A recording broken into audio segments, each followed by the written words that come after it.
kill myself. Something seems off with you. You doing okay? Yes, I'm doing fantastic. I feel great. Anyway, potuch. So, but the real reason as to why I ended the broadcast early was not because I wanted to take some time to myself. The real reason why I ended the broadcast early is because I had a massive call. March came over. We had a call with the Unlimited IRL folks. I bought a new backpack, as you guys know, the Primo one. It's even better than NMP's backpack, from what I understand. Maybe it's the same. Maybe it's a little bit better. Who knows? Nobody knows. Okay. And the reason for why I did that with the international broadband, we got 6 routers on there, 6 modems in that bad boy. Kid Fury, thank you for the 10 gift subs. 6 modems rather than the 4 that I had in the previous backpack. The previous backpack was fantastic, really worked well, and I still have it in my possession. I will continue to use it from time to time. Having said that, we're moving on to 6 modems. 6 modems instead. And with an additional option to put up to 13 if need be, including but not limited to maybe Starlink. Who knows? Especially when it comes to international travel, when we are going to be around areas that ISPs don't have a lot of reach to. We might even use some crazy stuff. Now,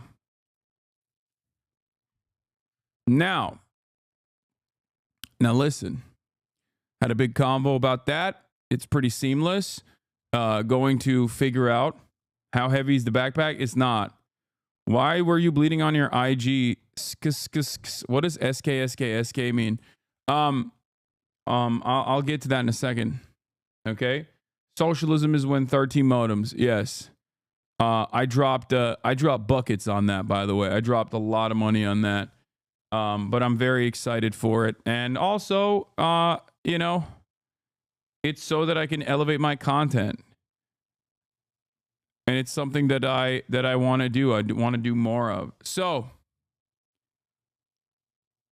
had that convo, had the Fear and the Fear and podcast was incredible.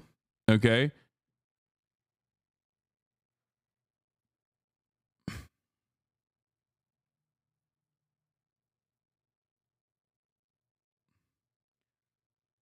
I gotta know, have you watched Fear and Beyond Journey's End? No.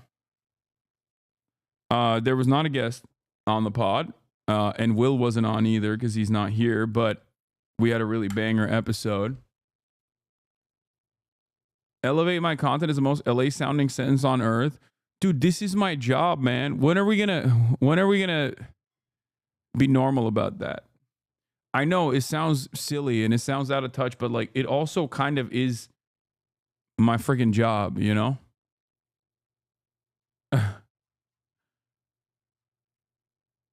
Anyway,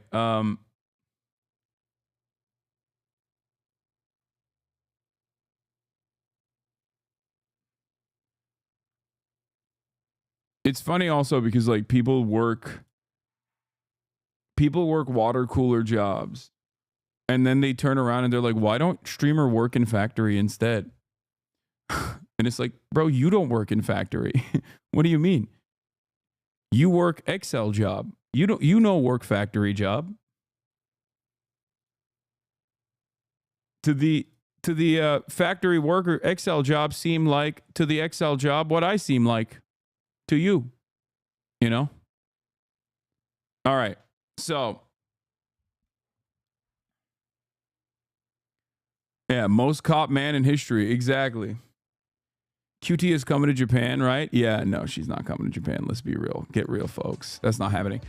But in any case, listen. That's neither here nor there. We did Firan. Podcast was great. I went to bed. Didn't really have time to do anything. Couldn't even do my regular nightly special. Ate a lot of banana bread that my mom made. It was pretty good. It's also featured in the Fear End podcast episode as well.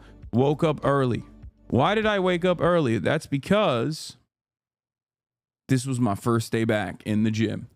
During the holiday season, my trainers took some time off. I obviously didn't take time off, but I did take time off from lifting. I didn't take time off from training. I played basketball pretty much every single day. Having said that, however, I had taken some time off from lifting. But we're back, baby. And this is what the chatter was asking, like, why was your legs bleeding? It's because I was putting up big doinks. Yep. Look at that. Yep. Stop and go. Stop and go. Not a moment wasted. Stop and go deadlifts, baby. Yeah. I know. Cool stuff, though.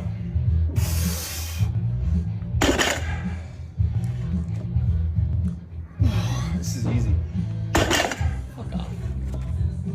Honey, fuck off. Fine, give me an extra rep or two. Yeah.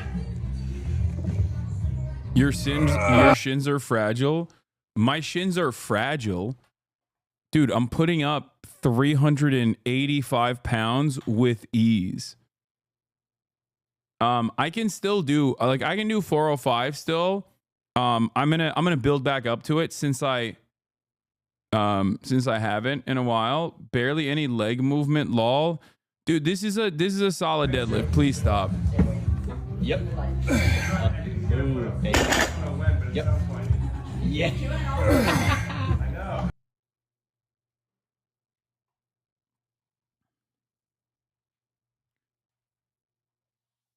know. Wearing a hat to hide the balding head, receding hairline. Yeah, I know. My balding head and my receding hairline is devastating. I have to wear a hat to hide it. Anyway, isn't the mixed grip a killer for your back? No, mixed grip is not a killer for my back. I forgot that I am supposed to start doing I forgot I'm gonna do strap. I'm gonna start using straps.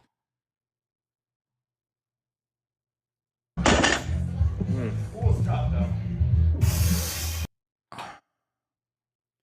But the reason why my shins bleed is because of the bar path. The bar path is supposed to go right against your shins, and with my leg positioning, and my bar path, normally I wear pants when I deadlift. Didn't realize we were deadlifting today. How much weight is that? It's not crazy. It's just 385.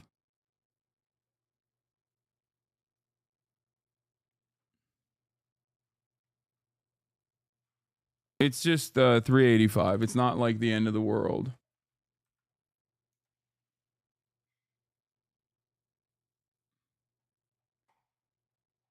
So, what does this say about guys that are 6'4"? Oh, I know what this is. I mean, this is an old tweet. He resurfaced this, I think. It just means we're gay as hell. Brother, I'm 5'11" and 210, and I can only deadlift 150. No, 385 is not that good for me, weight-wise. For deadlifting, 385 at my size, I'm 225 to 230 pounds. Struggle 4, thank you for the raid. Hope you had a good stream. What's your PR? I've never really done a PR. I don't really do 1-rep PRs.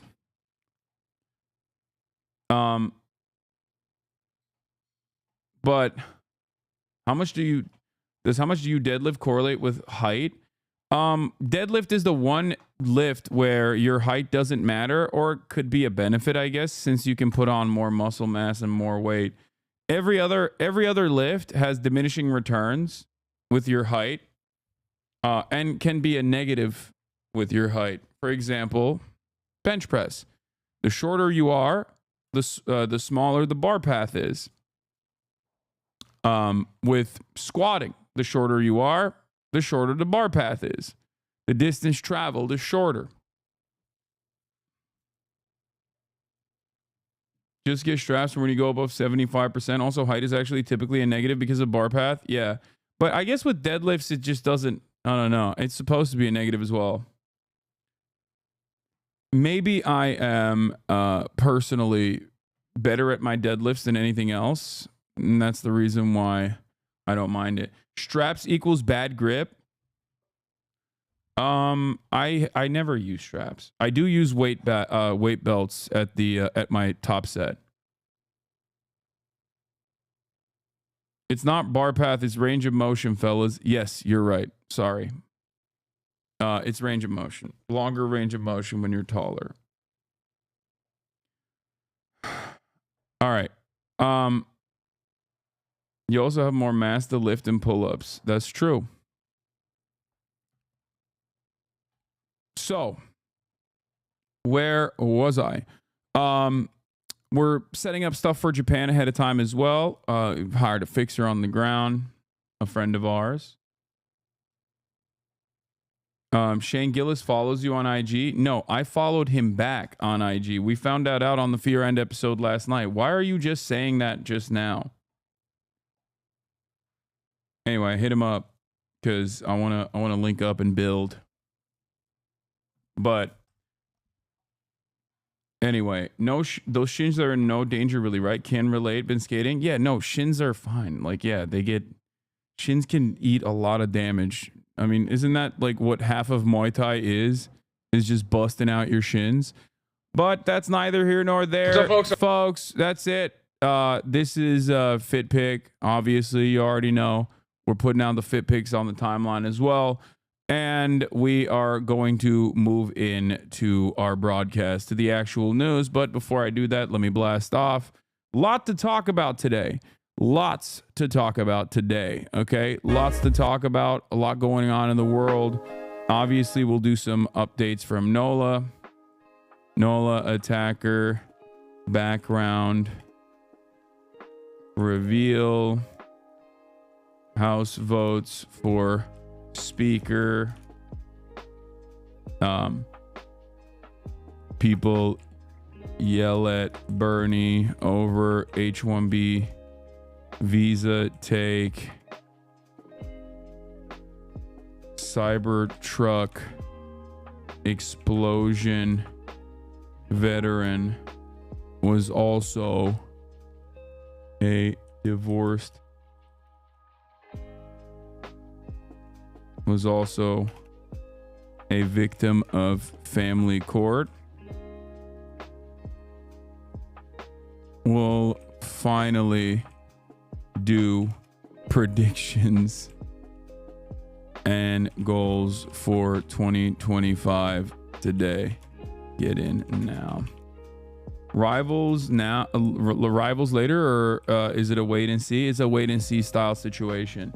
I do like that there are people when I stop playing Rivals that go, hey, can you start playing Rivals again, please?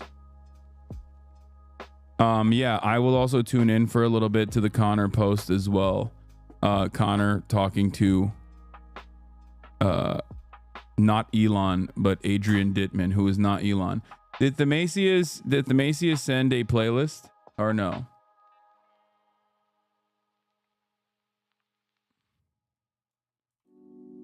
Oh, he did. Okay. Thank you, Themasius, for the playlist. Okay. Try out Rocket Raccoon. He's the most accessible support. How's Kaya doing with her healing? She's doing fine. Today was the last day of her antibiotics.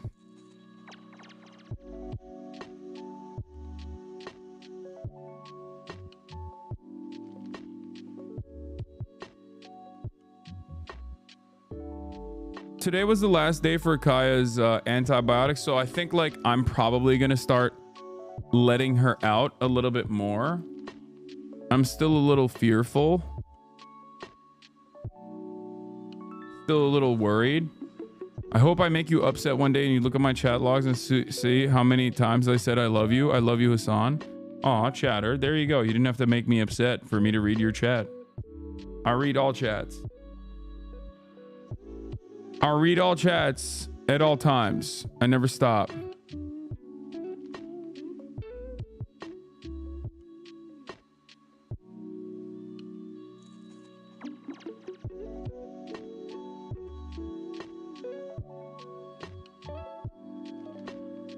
Do you think there are fans who only watch you play games? Man, can you please shut the fuck up about this political shit and pick up the damn controller?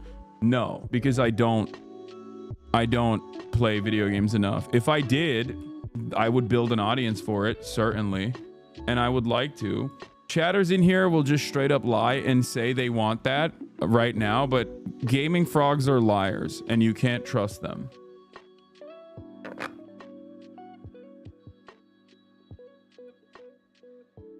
Gaming watchers are liars for the most part, or chatters are liars for the most part. They lie about being invested in the in gaming, and then they don't actually invest themselves in gaming. They don't ever watch. Gaming viewers comprise, I would say, like 10 to 20K. Depending on which game I'm playing, of this community, of this audience, but they make up 100% of the complaints that I am simply not gaming and I'm avoiding gaming and all the stuff, right? Anyway, here, I wanted to show you guys this. This is one of these freaking weirdos. Pericles Periabasi, Democrat when they see a kid, conservative men when they see a trans woman. He's dunking on Kyle Kalinske here. Right, saying Democrats are pedophiles. And then here he is. Hey, Kendrick, before you call Drake a pedophile, why don't you do some basic research and look up the age of consent in Canada? This is probably a joke, but this guy happens to also look like a pedophile. Like, that's his whole shtick.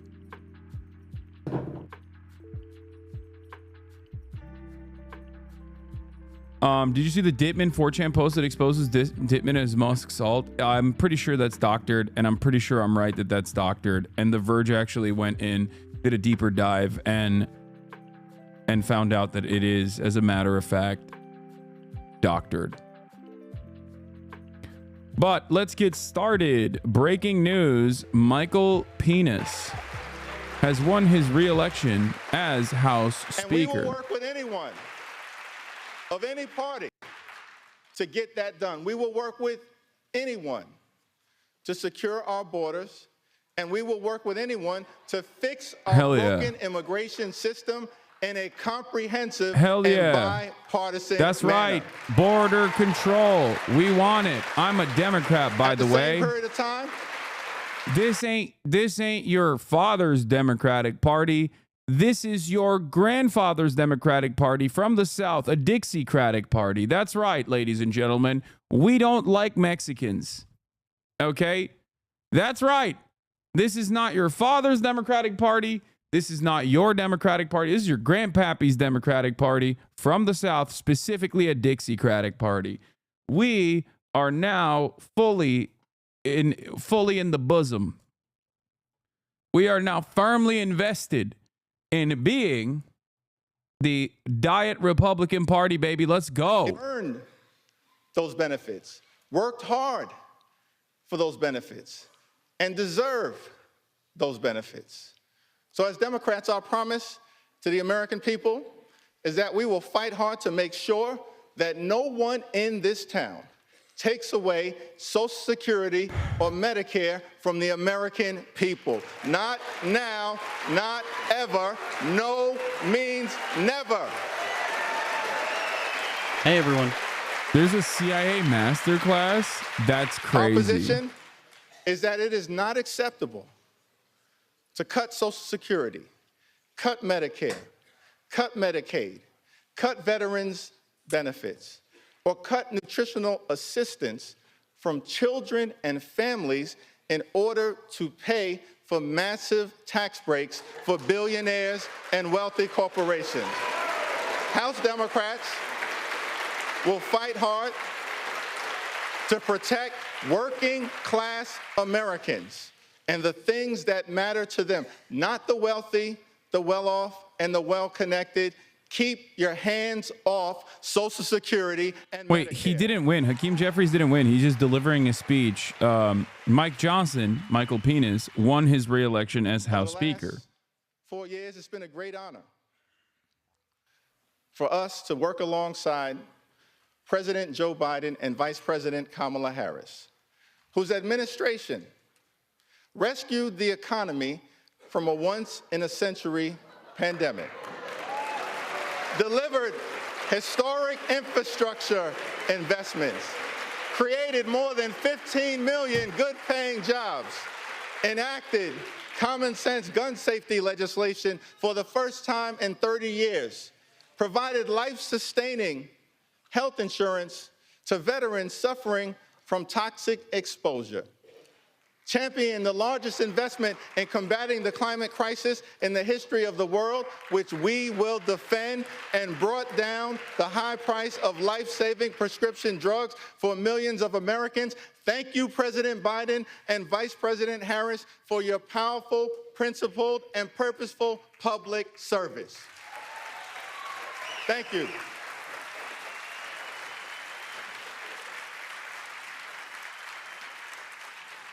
Two months ago, the American people elected Donald Trump as the 47th President of the United States of America.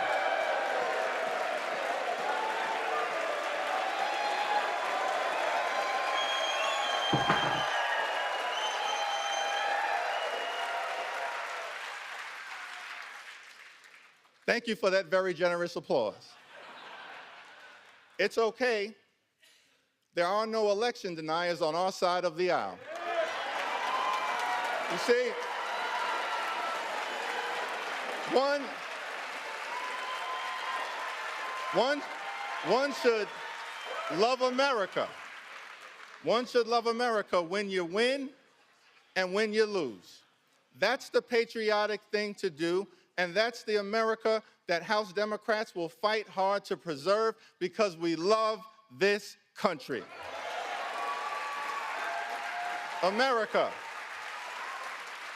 is bigger than any one campaign, any one election, or any one individual. I really like shooting guns. America, the land of the free. Oh, this is a and the funny home of video. the brave. Yeah. Let us never forget that our country is free, not simply. Dude, I don't know who they do this for, honestly. Like, who is the target audience for this? Because if I'm a corporate investor, okay, if I am an oligarch, I don't care because I bought both parties. So I'm not tuning in. If I'm a partisan, I don't really care that the Democrat is just sitting up there being like, we are going to do bipartisanship. If I'm a Democrat, I don't fully understand why Hakeem Jeffries is kind of glazing the limited accomplishments of the Biden administration, and also simultaneously talking about bipartisanship, even though, you know, the Democrats lost. A resounding defeat, a resounding victory for the Republican Party. So none of that really matters. So who are they keeping up these appearances for is a question I always have. Like, who is this for? Who tunes into this and goes, man, what a brilliant speech by Hakeem Jeffries. This is the new leadership of the Democratic Party. And it's actually very exciting. This excites me. I don't know. I don't know. Maybe there's some grandmothers out there that tune into MSNBC that are still watching and haven't had their brains fried from the devastating defeat that the Democratic Party withstood in this election cycle. I just always feel like they stand up here and clap for one another because they just, you know, kind of have to keep up these appearances, but for the sake of themselves and nobody else, really, just for themselves. It's the same exact attitude of like giving Liz Cheney a medal, an award for her brilliant accomplishments, right? Joe Biden did that yesterday, and she received a standing ovation. Thunderous applause. Everyone was excited. They were like, oh man, so incredible that Liz Cheney she was deserving of this medal, this honor. So I guess I'm left wondering, like, who is that for? What is that for? Who is the target audience for this? Maybe they just have too much free time. They just have too much free time on their hands. There's plenty of daylight. There's plenty of time to just do like silly stuff, such as that.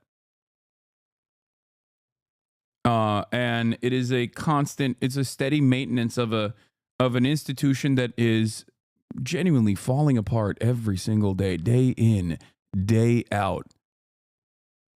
It's just it's crippled at every step of the way, and Republicans truly take advantage of that. They take advantage of that and seek to undermine it further for their own agendas, deregulation, tax cuts, things of that nature. You know? But here's another moment of like theatrics that I thought was odd. Here. Stand right there. That is not your nature to just stand where you're told to stand. Give it a try. Stand right there. That is not your nature to stand where you're told to stand, but give it a try. Okay, how you doing?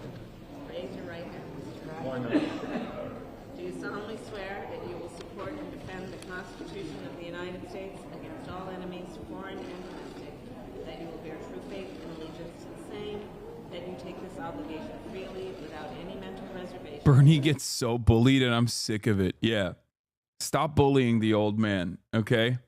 Now, everyone, speaking of Bernie, he's in a little bit of trouble because he had a critique on the H-1B visa program. And I don't disagree with Bernie Sanders' critique, even though I haven't read the entirety of what he was saying.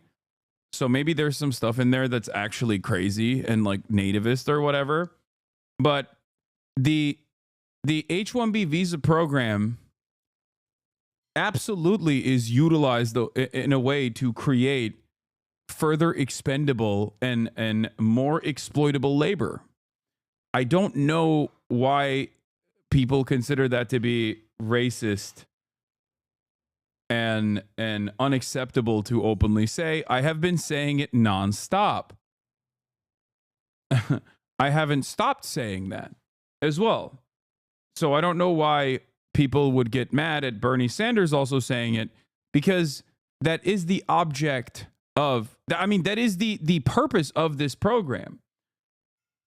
Of course, once again, anything that the government does is going to be packaged in a way that makes sense.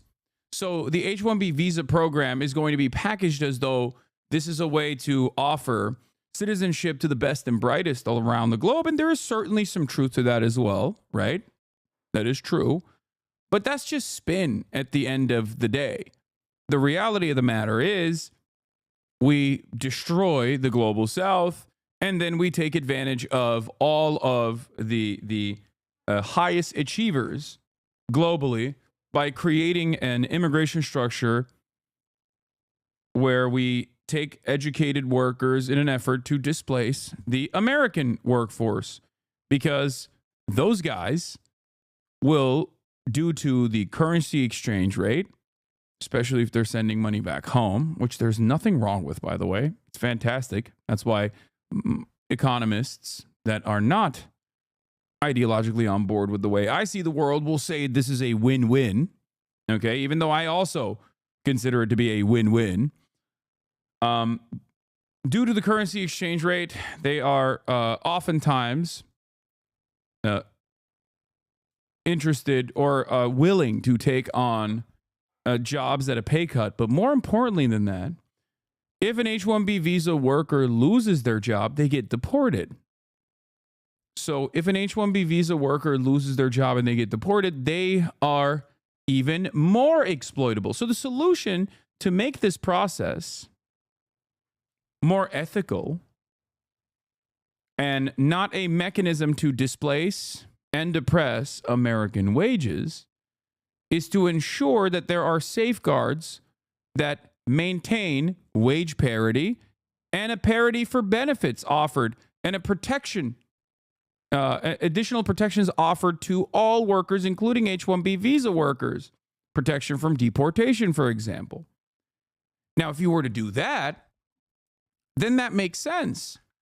Then bosses can't use the H-1B visa program to create extra exploited to create a hyper exploitable secondary labor market. Okay? That's it.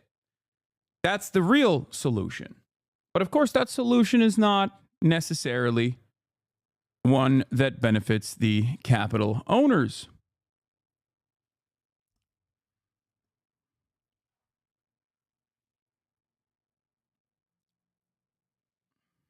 So, Bernie Sanders is in a lot of hot water. Let's take a look at what he said. News: we need major reforms in the H-1B program. Okay, is it in here?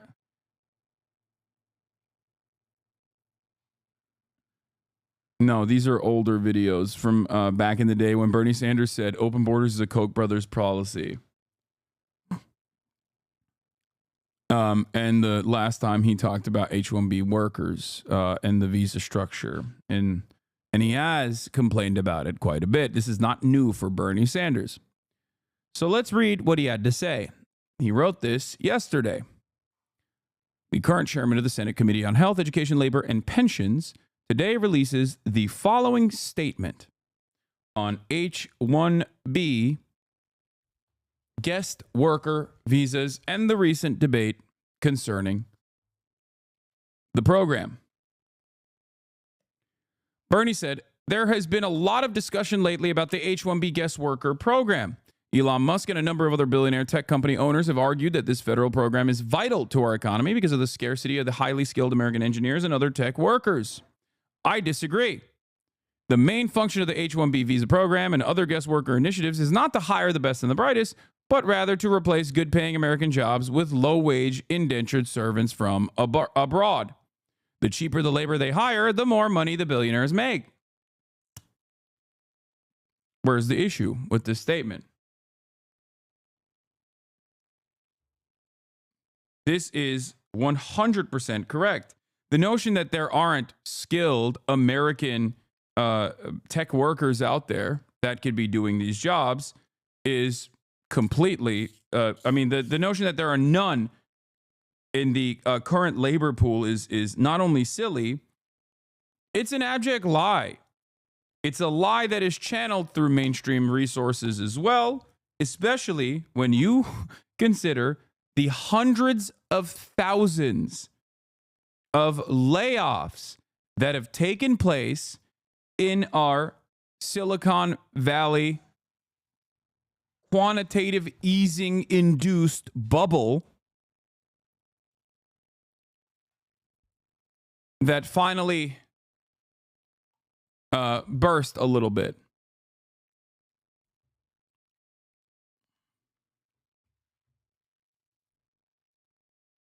Okay?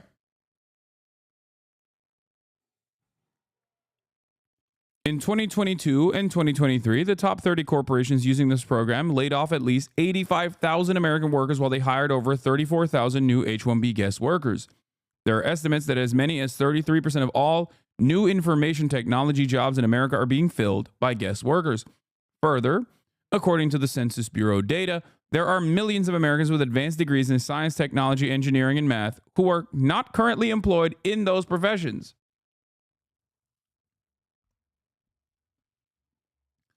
If there is really a shortage of skilled tech workers in America, why did Tesla lay off over 7,500 American workers this year, including many software developers and engineers at its factory in Austin, Texas, while being approved to employ thousands of H-1B guest workers?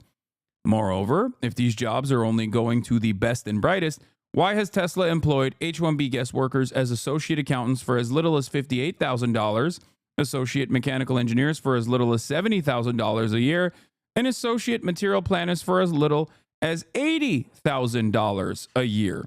Those don't sound like highly specialized jobs that are for the top 0.1%, Musk claimed this week. If this program is really supposed to be about importing workers with highly advanced degrees in science and technology, why are H-1B guest workers being employed as dog trainers, massage therapists, cooks, and English teachers? Can we really not find English teachers in America? Let's be clear. To the extent that there may be labor shortages in our country in some highly specialized areas that need to be filled by employees from above through the H-1B program, we must utilize this program as a very short-term and temporary approach.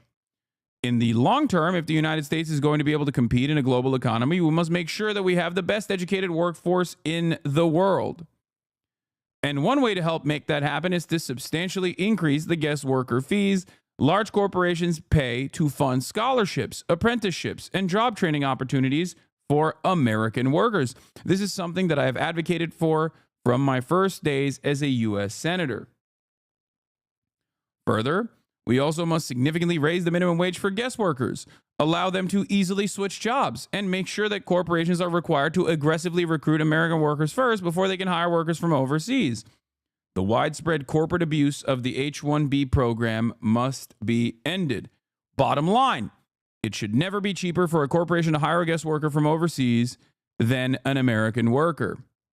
Mr. Musk, Mr. Ramaswamy, and others have argued that we need a highly skilled and well-educated workforce. They are right, but the answer, however, is not to bring in cheap labor from abroad. The answer is to hire qualified American workers first and to make certain that we have an education system that produces the kind of workforce that our country needs for the jobs of the future. And that's not just engineering. We are in desperate need of more doctors, nurses, dentists, teachers, electricians, plumbers, and a host of other professions. 30 years ago, the economic elite and political establishment in both major parties told us not to worry about the loss of blue-collar manufacturing jobs that would come as a result of disastrous, unfettered trade agreements like NAFTA and permanent normal trade relations with China. They promised that those lost jobs would be more than offset by the many good-paying white-collar information technology jobs that would be created in the United States. Well, that turned out to be a big lie. Not only have corporations exported millions of blue-collar manufacturing jobs to China, Mexico, and other low-wage countries, they are now importing hundreds of thousands of low-paid guest workers from abroad to fill the white-collar technology jobs that are available. At a time of massive income and wealth inequality, when the richest 3 people in America now own more wealth than the bottom half of our country, and when the CEOs of major corporations make almost 300 times more than their average workers, we need fundamental changes in our economic policies. We need an economy that works for all, not just the few.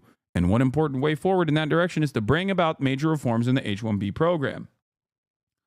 Now, of course, what's interesting about this process is that because the H-1B worker structure benefits capital owners, both the Democratic Party and the Republicans will end up defending it. They will defend it because, not because they are, nice, or because they want immigration into the country, or because they love, the idea that America is a land of prosperity for the migrants that are coming in here, well-educated migrants that are coming in here to work these jobs. They only care because, once again, there is additional exploitation, which means that profits will go up because it means that you can depress wages further. Okay? So that is the real reason. And the real reason why people can be endlessly racist to the undocumented migrants on both sides of the aisle as well is because there is always an endless well of undocumented migrants that are crossing the border to come and work at these very low-wage jobs. Now we're not talking about the H-1B visa program. Now we're talking about migration patterns. Okay? And the more people take a reactionary stance towards migration from either party, the easier it is to dominate them. And the more you dominate them, the more you dehumanize them, the easier it is to exploit them. There will never come a time where, no matter how cruel the border policies are, where people from Guatemala, people from Mexico, people from El Salvador, and many other places are not going to seek refuge in the United States of America. They will always come to the United States of America because of what we have done to their countries. We've destabilized them. Okay? Classy if you're rich, H-1B, trashy if you're poor, undocumented. Most of this argument from the right unironically stem from white nativist anti-immigrant stances. They think Indians and the Chinese are lesser than they are. Okay? They get mad that Indian workers and Chinese workers are replacing them. But they would get mad if it was Polish workers as well. Trust me. Because there is a real, beyond the white supremacy, there's a real anger and resentment that people feel that they misdirect towards their fellow workers. There is no difference between a Indian worker or an Italian worker or a Polish worker and an American worker. There is no difference there at all. They have the same exact class interests. Okay? They do.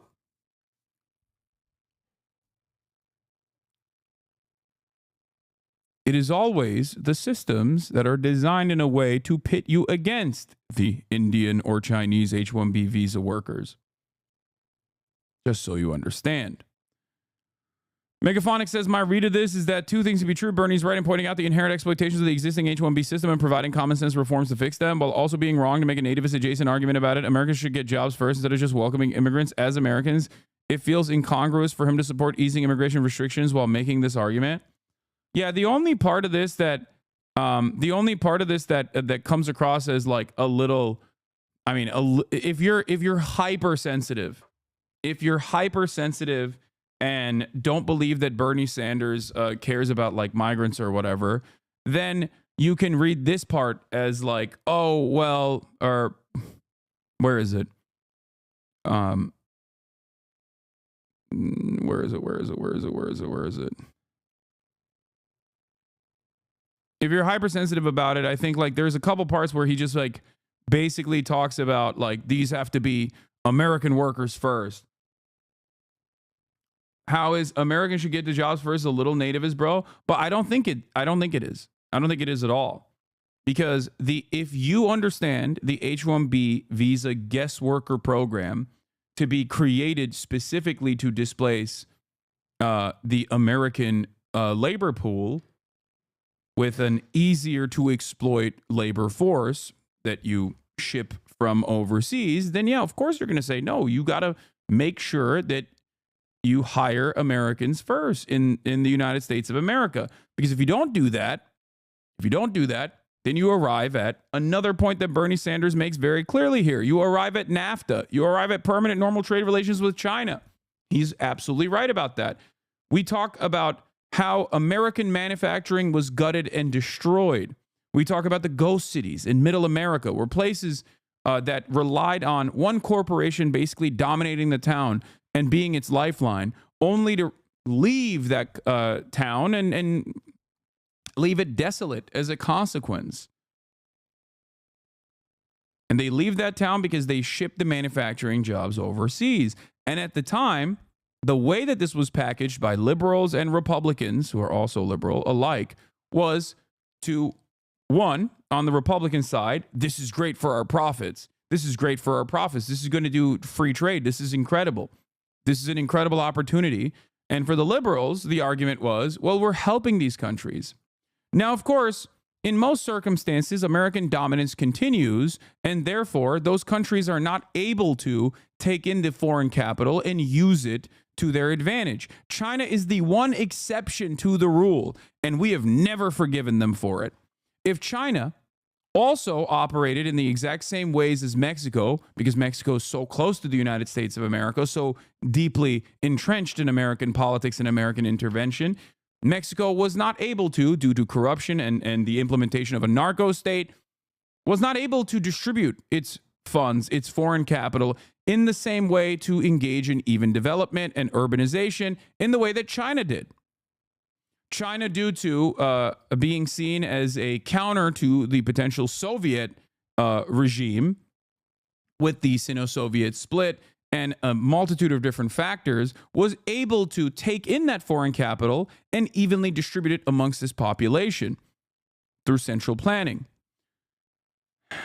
And like I said, if your attitude was that China will never be able to reach the, reach a competitive level and become a hegemon that will outcompete the United States of America in key sectors in a matter of 3 to 4 decades, then yeah, you're thinking, yeah, we can consistently keep dominating them and use China and the Chinese population as, slave labor overseas.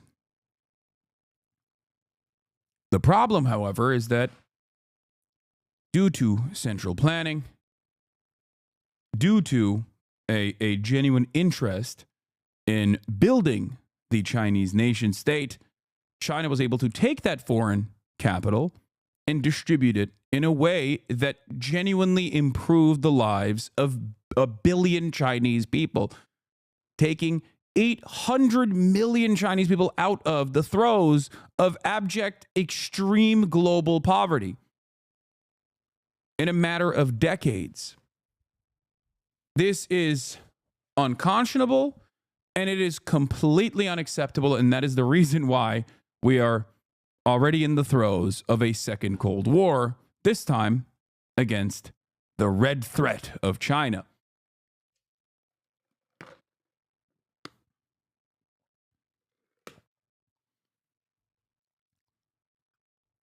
The liberal take on what he said is, in fact, the racist take. So,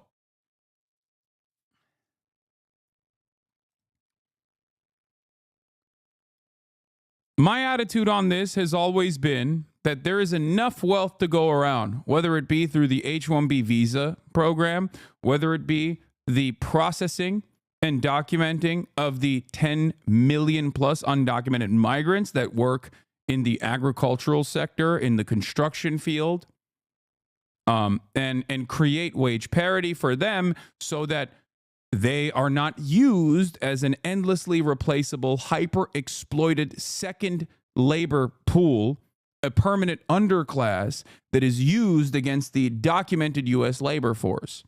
That is the real solution. That is the real way to get out of this problem. But of course, that would require shrinking profit margins, and that would be unacceptable.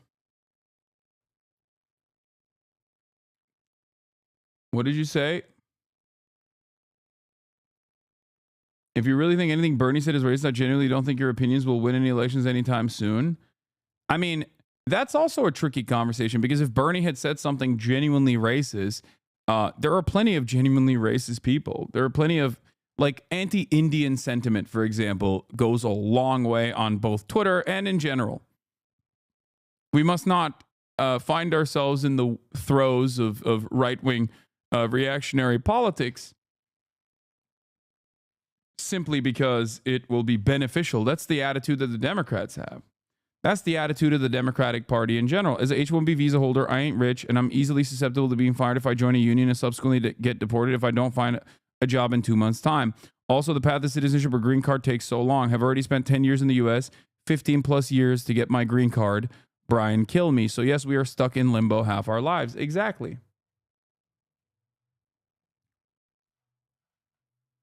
This is the reality of the H-1B visa guest worker program. This is what it is. This is the reason why H-1B visa workers are seen as really valuable alternative. Once again, do you think Bernie is nativist under the cover? No, I don't. I don't think Bernie is a nativist under the cover.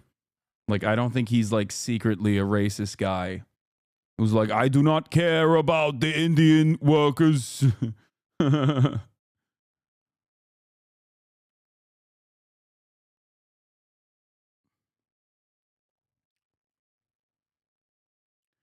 I am, obviously, as you guys know, pro-immigration, pro-immigrant, and also pro-workers' rights.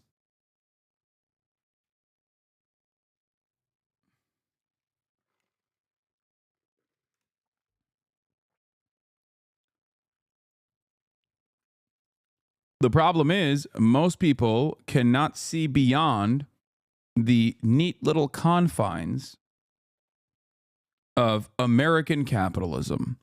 So if you cannot envision a world where capital dominates, you cannot understand my advocacy. And if you cannot see past the point of capitalism, if you treat capitalism as though it is the norm, as though there is no other alternative, or the alternatives are far worse and far more deadly, far more devastating, then yes, of course, you are going to constantly look for bandage solutions. And those bandage solutions are going to always be right-wing reactionary. If you cannot envision a world where the American criminal justice system is dramatically changed, right? Where we focus on rehabilitation rather than incarceration, where we try to solve the underlying material inequalities where crime manifests, then yeah, you're going to be like, crime is out of control. We have to do something about it. You're going to have the shaky Gurga, Uncle Jenk attitude on crime. You're going to say, there's crime everywhere. We got to deal with it. We got to deal with it. How do we deal with it? Well, through more apprehension, more detention, more draconian measures, please. I look to the past 200 plus years of American history and American attitudes towards crime and punishment, and I see an abject failure of that kind of attitude. America has some of the worst crime and punishment systems on the planet. One of the worst, one of the most inhumane structures for criminal punishment. Sure, we like to think highly of ourselves and say, well, at least we're not caning people like they do in Singapore or Malaysia, right? We don't have corporal punishment, but we still torture the overwhelming majority of criminals under the overwhelming majority of convicts, overwhelming majority of criminals under our criminal justice system. We punish them excessively. Okay? We don't hang people. We don't shoot them. We're not barbaric. We don't decapitate them. We don't behead them. That is barbaric. We simply find other alternative methods of execution. Well, it's still capital punishment at the end of the day, a practice that has been banned in many other comparable OECD nations.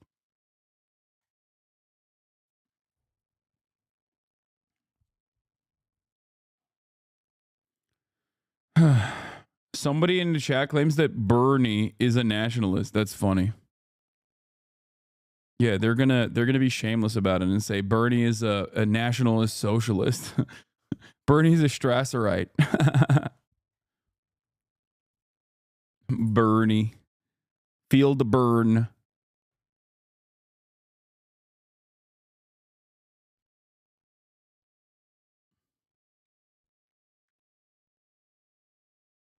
Not to mention that the U.S. is responsible for a lot of the third world violence, both directly and indirectly. Absolutely.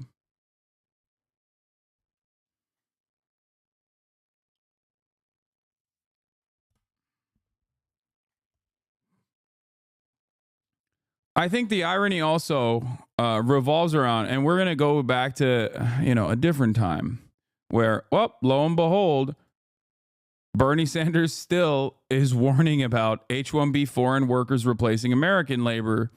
Let's take a look. Corporations whose main argument is, we just can't find Americans to do this work, and we just need to go all over the world to bring people in. If you listen to them, they will tell you two things. First, in terms of low-skilled jobs, they say they need foreign workers to do the jobs that Americans just won't do. And then, Madam President, this is what really gets me. They tell us that they need more H-1B visas because Americans are just not smart. I do see a lot of myself in Bernie, I'm not going to lie, where people constantly misunderstand his position, yell at him endlessly, and act like he's brand new, act like he's behaving brand new, and then you go back in time. No matter how far back you go in time, he literally is saying the same exact things. Okay? It's just like they'll be like, oh, Bernie, why are you acting so brand new about this? Oh, my God. And it's ironic. Like, I can't, in good conscience, understand how so many liberals are chirping at Bernie Sanders over the H-1B visa take. Okay? claiming that this is racism, claiming that this is white nationalism, when those very same liberals, not that long ago, before the election, were hyping up Donald Trump's border bill that Joe Brandon was pushing. So which is it? It makes no sense. On the one hand, these guys are like, we got to do border control. We got to kill these migrants. We got to kill all of them. We got to kill every Mexican in the country. What are you doing? I'm a Democrat, by the way. But then simultaneously, they're like, wait, what you mean that in a sector where there is unimaginable layoffs, these guys still have room for H-1B visa workers? Because it kind of feels like it's used as a mechanism to displace the existing American labor force and bring in, without any sort of wage parity initiatives, create a structure where you are basically taking advantage of a labor force, an educated labor force that's coming from overseas, from countries that we have dominated for years and kept poor for the most part. And it's odd. It's odd to take this approach where you're like, we have to start killing Guatemalan immigrants at the border, and then simultaneously say, Bernie is the real racist. Here's an example of this. Here's a prominent example of this from prominent liberal, not even prominent, but just like a liberal that loves complaining. Kentuckian Melanconiste says, liberals calling Bernie anti-immigrant for correctly pointing out that corporations love H-1Bs because it lets them exploit immigrant workers is real rich considering how ready and willing, yada, yada, yada. Armand Domaluski responds and says, we're calling Bernie out because he, A, explicitly lies about the program, saying it covers cashiers and dog walkers, and B, he parrots reactionary arguments about immigrants cutting American wages, which is a flat-out lie.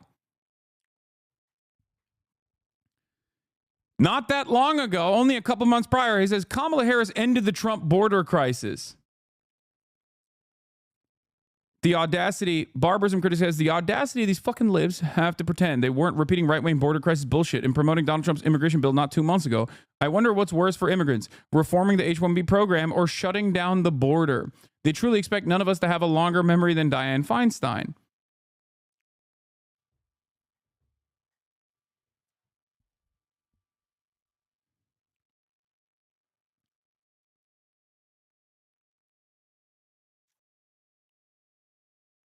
Why do companies want H-1B workers when they could probably outsource for cheaper? They are already doing that. In the field of IT, especially with IT, especially with outsourcing becoming more easily accessible, people oftentimes do outsource. But that's the H-1B. The H-1B visa program is outsourcing in and of itself.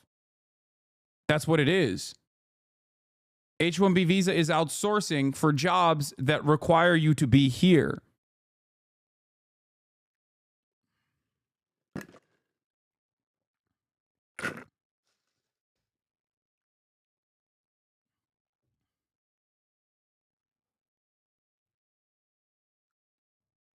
What is this? Boshgar also disagrees with Bernie.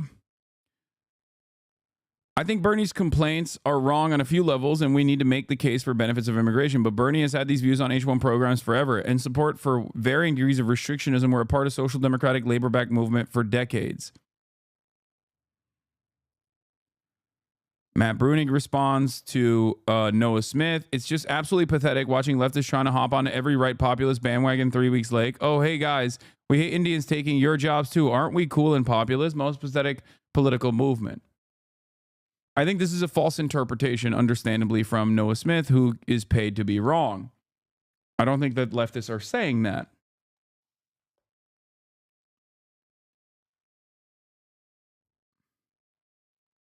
Wait, what? Not correct? H-1B employees are usually regular on-site employees? No, I said companies already outsource certain aspects of IT overseas when they can, but H-1B visa, the H-1B visa structure is for workers. They have to be on site. That's what I said.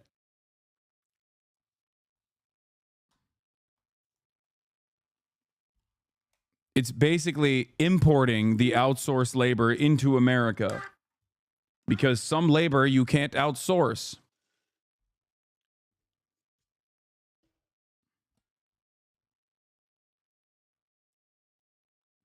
Can you explain how H-1B immigrants earning a wage of 120K are indentured slaves? How is calling these people dog trainers not a Nazi dog whistle? Oh, easy answer. White workers of the world unite. This is yours and Bernie's take, by the way. Yes, you guys are nativists. Yeah, I'm obviously a white nationalist, white nativist guy, and certainly not someone who's been living on U.S. soil since the year 2009, who has advocated for immigrants in more comprehensive ways than you ever will for the rest of your life. As you know, I am an anchor baby myself. But thank you. Thank you. All right. So at least the Nazi was right and honest when they said the H-1Bs because they hate immigrants. So here's the thing. Can you explain how immigrants earning a wage of 120K are indentured slaves? Great question. Let me tell you.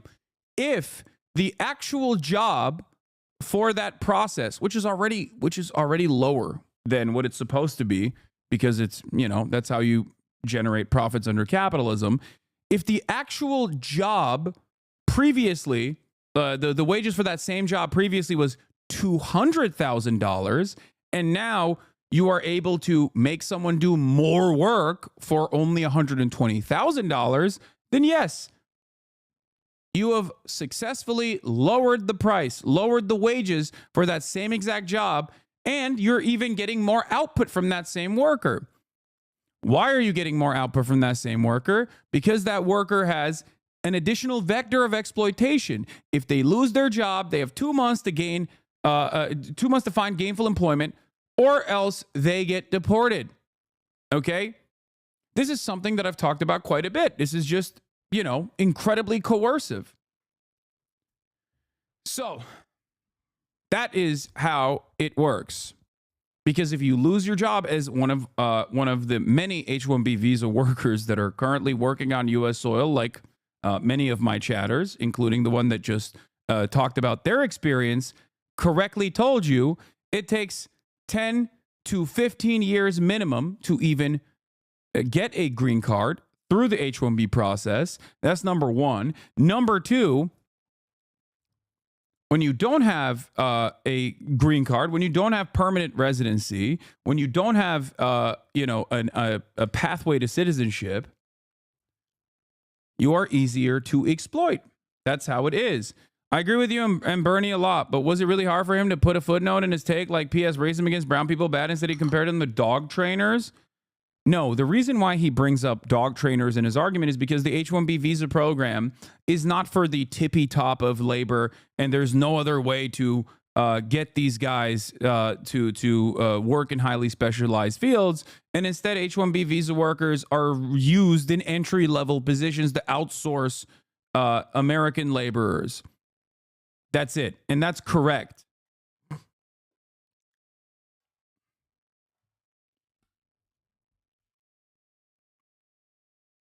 Okay? That's not correct, though. There are no H-1B visas for dog trainers. Dude, you are... I like that Bernie Sanders gives a comprehensive breakdown of how exploitative the H-1B visa program is, and liberals laser in on something that they can potentially use to undermine the broader analysis by saying that this guy who has dedicated his life to, social justice, civil liberties, and the like is actually secretly racist. This 900-year-old Jewish man is actually secretly a racist guy in hiding. And it came out now. He's actually racist, and he's using left populism to finally to finally get his true white nativist agenda across. Yeah. I don't think Elon Musk should be allowed to hire H-1B analysts, accountants, or engineers from overseas at Tesla who are paid as little as $52,000 and can have their visa taken away from them by their boss if they complain about unfair or illegal working conditions. That is the point. That is how it works. Eric Levitt says, I don't think that getting paid a six-figure salary to work for a company that you can leave for a different company, so long as the latter also agrees to sponsor a visa, is much like being an indentured servant. But it absolutely is. You can point to how much the median yearly income of people approved to work on U.S. and an H-1B visa is all day, every day. Okay? You can do that all day, every day. But if the actual payment, if the actual median yearly income for the people that are being displaced was significantly higher than that, and also on top of that, these guys literally have to rely on this job to stay in the United States of America, then it doesn't matter. It is exploitative, and that's the reason why people are doing it. Because the inverse of this is so funny to me. Do we think that Elon Musk and all of these mega corporations are actually like, in the ways that these Nazis see the world, trying to make America more brown or something, like actively? Is that what we think is going on? For good reasons, by the way. Like, because diversity is a good thing, right? I believe that. I'm a product of that. Okay? Is that what it is? Do we really think Tesla's like, no, we just really love diversity, and that's why we're doing this? Who are these baby brain chatters? Liberals were already pro-deporting us and wanting to destabilize Mexico with their New York Times hit pieces on judge elections in Mexico, and now with the New York Times story about how homemade fentanyl on top is a gas range stove is crazy. Fentanyl requires a functioning lab with ventilation systems. Yeah. That's what's really funny. That chatter's an idiot. I'm a software engineer and data scientist. Visa workers are paid on average 30 to 40% less, and the cost of importing the visa workers are on the government as tax credits, and they're used to threaten local engineers from asking for raises. Is very exploitative. Neoliberalism started this insane practice before it was just immigration. This is not nativist nationalist take.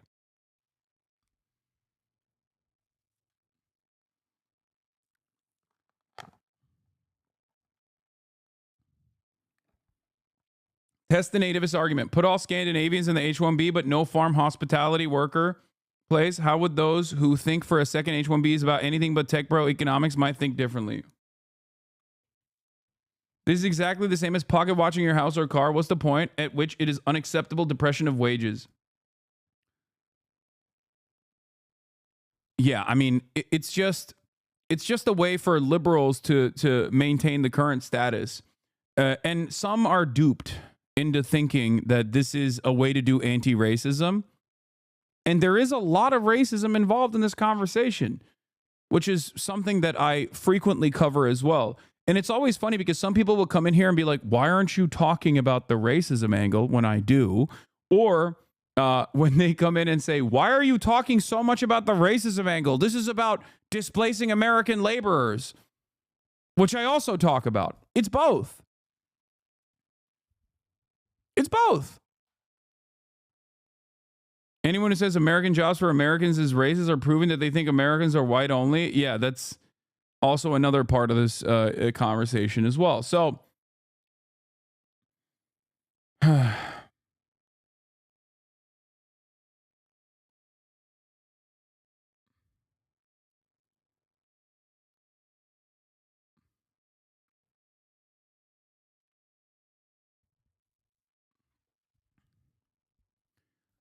what's really interesting about this story, in my opinion, is that there is evidence across the board that even suggests that H-1B visa worker programs are not used as a mechanism to suppress American wages. Now, the irony there is that it's not because the the documented migration coming into the country is actually getting paid fairly. The argument is that American workers themselves also have so many vectors of pressure that also make themselves endlessly exploitable. That is the real reason. Okay? And even then, it still obviously is cheaper across the board. But beyond the wages, the real vector of exploitation for H-1B visa workers comes from the fact that you can make them do two people's jobs. You can lay off half of your workforce and replace it with a much smaller number of H-1B workers. Is it because they are simply harder workers? No one across the board is a harder worker than the other worker. It's just that they have more incentive to want to stay in the country. So they are easier to exploit. So sometimes it doesn't even bear itself out in wages. The difference in wages, I mean.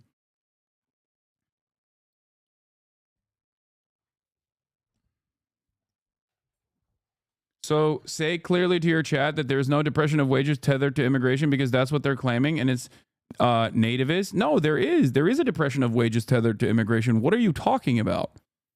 How many times have I talked about undocumented migrants in this broadcast?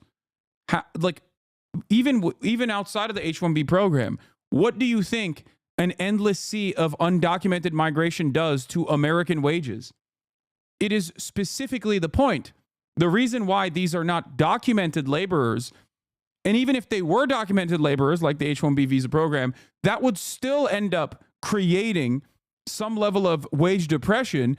It's just that even that's not enough for the American capital holders. They want it to be even more, which is why they have to stay undocumented. Therefore, if they ever complain, they can be deported. They have no legal recourse. They have no protection. That's the whole point. That is deliberate. That is the deliberate design of American migration. That is the reason why it is structured in the way that it is. And the same principle goes for legal immigration as well. Fewer immigrants mean more jobs. Wait, what? Not so, economists say. What is this? When the federal government banned the use of farm workers in Mexico, California's tomato growers did not enlist Americans to harvest the fragile crop. They replaced the lost workers with tomato picking machines.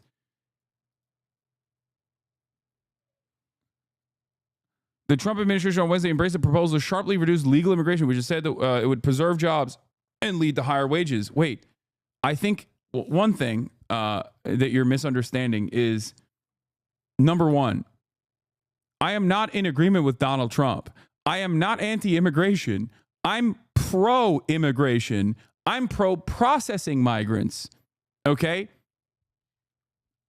You are? GG. Oh my God, I'm losing my mind. The solution to the constant flow of migration depressing wages is not to stop it dead in its tracks. It's never going to happen regardless. And capital owners know that already. And that's why they rely on the endless white nativist sentiment. Okay?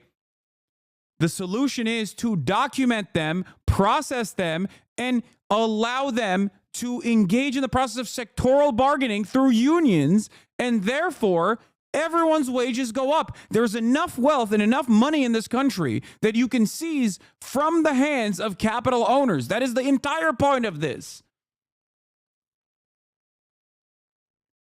It's so funny because this is probably something that I've argued for 1,000,000 times over. And it seems like a lot of people have just sat in this chat and not listened to what I was saying when I was talking about this exact same structure.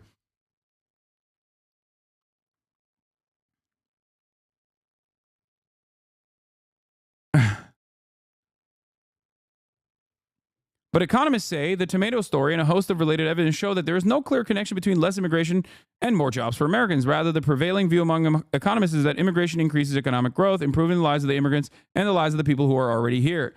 This is the one area where I do agree with the economists. Okay? Immigration is a win-win. Except immigration, if done correctly, if done in an ethical manner, would be a win-win. Okay? You get migrant workers that come into the United States and immediately get a pay raise in comparison to the wages that they would have gotten in their home nations. That way they can send money back home. Okay? That's number one. And number two, it improves the material conditions in their host nations, and it improves the conditions in the United States of America if there is a necessity for, I mean, we don't have a finite labor pool, right? We don't have a lump of labor. That is a fallacy. But the way that the immigration structure is designed, where you do actually have a second-class migration and a permanent underclass in the form of undocumented laborers, you do create a lump of labor. Or rather, you do create a structure where you can basically depress the wages across the board because they can always be replaced. American laborers can always be replaced with undocumented laborers. Honestly, one of your most salient points you ever made, at least for me, is when you said you deal with undocumented immigration by improving the living standards of said country or make immigration so brutal that it's pretty much a death sentence or a slavery sentence if we did not reform immigration. Yes, there's only two ways out of this. It's not even like a correlation does not mean causation type situation. Like, you can see it. You make the economy scream in Venezuela in the way that the Trump administration did through a rigid sanctions regime, and then lo and behold, what do you get? More Venezuelan migrants coming into the United States of America seeking asylum, understandably so. That's it. There is a direct line right there, and it happened not that long ago. We saw it. We experienced it.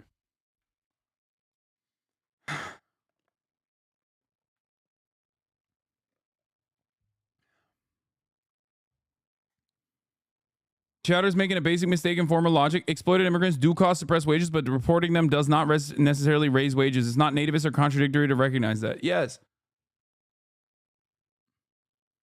The only issue here is that the thing I advocate for ends up being infinitely better for every single American worker and all the migrant workers as well. It improves their living conditions, but it harms capital owners. It harms their profit margins. That's it. And that's the reason why it is completely unacceptable. So you can have a conversation about the racism of this subject all day, every day. You can talk about how racist it is. And there is certainly a lot of racism at play here. If you are selling this concept to a reactionary audience, you talk about how Indians are bad and they're not America. You can't create a nation with the children of immigrants, right? Like you can't maintain your country with the children of migrants or whatever people say, which is incredibly racist, right? American dominance also comes from American diversity. There is not a single person in this country, with the exception of Native Americans, that cannot trace their lineage directly back to someone that did not belong on this continent initially. It's so stupid to say this. It's so unimaginably hypocritical to say this, right?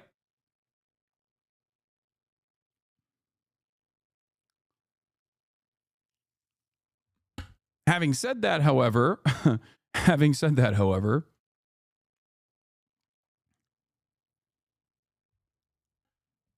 the way, this is why I always recommend Aviva Chomsky's book, specifically talking about the way that like people became undocumented, okay? She's written extensively on this. They Take Our Jobs in 2007 and 20 other myths about immigration. But the one I'm talking about is one of her latest books, which is Undocumented, How Immigration... Where is it? Hold on. Undocumented, How Immigration Became Illegal. She wrote this book in 2014. It's a great book. It basically talks about the concept of an undocumented migrant and why it exists and what it is utilized for at the behest of capital owners. Okay?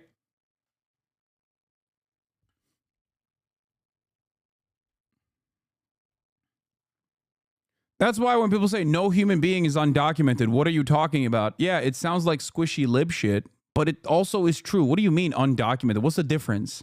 What is the difference between someone who is an undocumented laborer and a documented laborer? There's no difference in terms of their class interests. It's not like undocumented workers are monolithic. It's not like undocumented immigrants are monolithic. They're coming from all around the planet, from so many different places, different walks of life, different ethnicities, different backgrounds, different creeds. You think they all are monolithic in their understanding where they're coming in? No, the only difference between an undocumented worker and a documented one is paperwork. That's it.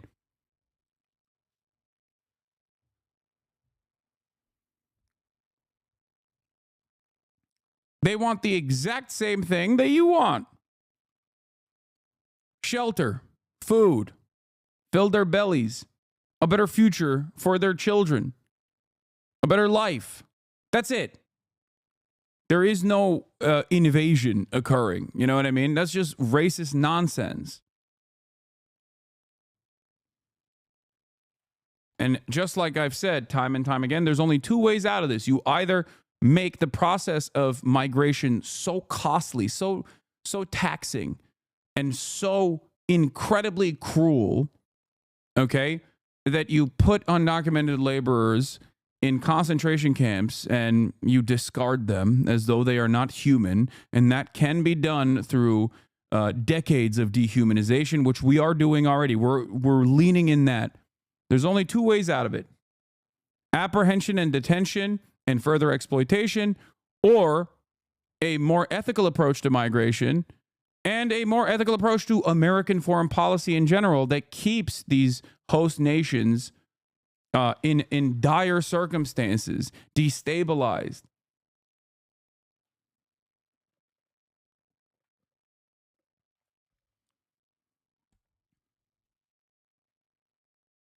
Bernie is in practical terms advocating for a labor aristocracy with his recruit Americans first policy. That's the leftist critique. What? There is no depression of wages by exploiting immigrants specifically. It's a labor pool-wide phenomenon. Reserve army of labor, brother. Bernie is in practical terms advocating for a labor aristocracy with his recruit American. I love the notion that there is someone who is knowledgeable enough on Marxian thought that still thinks that one of the, like, that is still working at the behest of the ultimate neoliberal strategy. Bernie is in practical terms advocating for a labor aristocracy whose recruit American workers first policy is just genuinely incorrect. Just like you can't have nationalized healthcare without free college, okay? Because obviously no one who is saddled with hundreds of thousands of dollars of debt is going to be able to go and then work with lower wages to become a, to work in like rural areas as a doctor. Okay. All of these things are interconnected. The notion that you can solve the global labor issues, like the issues that especially the global South experiences, laborers in the global South experience, you cannot solve without also changing American foreign policy. Not a neoliberal strategy. The simple solution is give all workers protections, not American workers first recruitment. Wait, what? No, that's my argument. And Bernie also mentioned that too. I love the labor aristocracy argument, especially when talking about stuff like this, because it goes back to that funny take where it's like, I don't care about the American elite. I want permanent first world genocide on the American working class.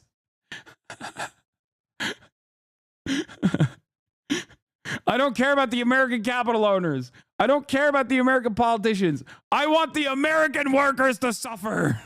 I want the American workers to suffer more.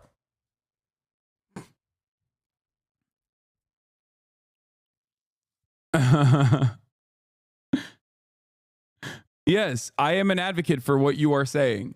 And so is Bernie. He also mentioned protections for the H-1B visa workers in an effort to make sure that it's only utilized in the way that people claim it's being utilized. Because the reality of the matter is, if there's wage parity and additional protections for H-1B visa workers, one, it automatically is good for all of the H-1B visa workers that are currently living on U.S. soil. They want that, obviously. And two, then you cut out the corporate incentive that is the corporate incentive that, like, they can work H-1B visa workers to the fucking bone, okay? If they are no longer at the mercy of their corporate sponsors, okay, and fear deportation, if they don't work the weekends, if they don't work ridiculous hours, for example, then all of a sudden it's up to the corporation to hire exclusively highly skilled talent, which is what is supposed to be the major aspect of H-1B visa, the work structure to begin with. 2007, Bernie passes amendment to increase H-1B employer fees to fund STEM scholarships for U.S. students. 2009, Bernie's amendment banning big banks from replacing U.S. workers with H-1B workers become law. This is kind of funny. You could literally point to this and say, well, here Bernie is defending all of those bankers that have exploited the American working class. Bernie is pro-financialization of America. Bernie is pro-financialization of the globe. Here he is defending the workers at banks. 2016, Bernie slams Disney for replacing U.S. workers with H-1B workers in Anaheim. The H-1B combo. Libs got mad that Nazis are dumb enough to think Bernie was on their side on this. It's two types of idiot with no material analysis. Yeah, that's why I say everyone's a liberal at the end of the day.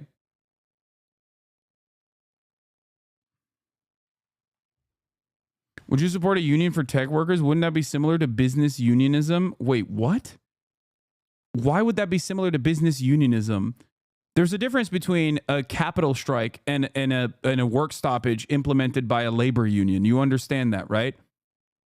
Tech workers are still workers. Their job does not require further exploitation. They're not like managers, okay? The extension of this is to say that like a CEO is also a wage laborer at the end of the day. Yeah, their job is to depress wages. That is the number one thing that they do. Tech workers, on the other hand, do not engage in the wage depression structure. They are workers. Yeah, business unionism is just a monopoly, a cartel, which also exists. Check your privilege on the least woke way possible. People from the third world do backbreaking work to get a slave wage in the USA. Socialism also applies across borders, mate. Wait, what?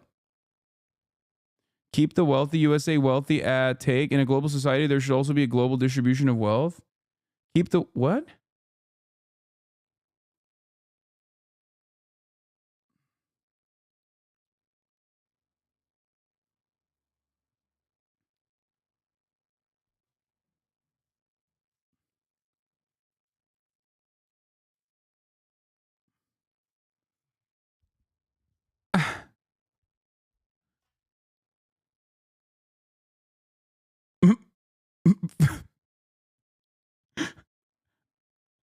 I'm confused about what is happening here because like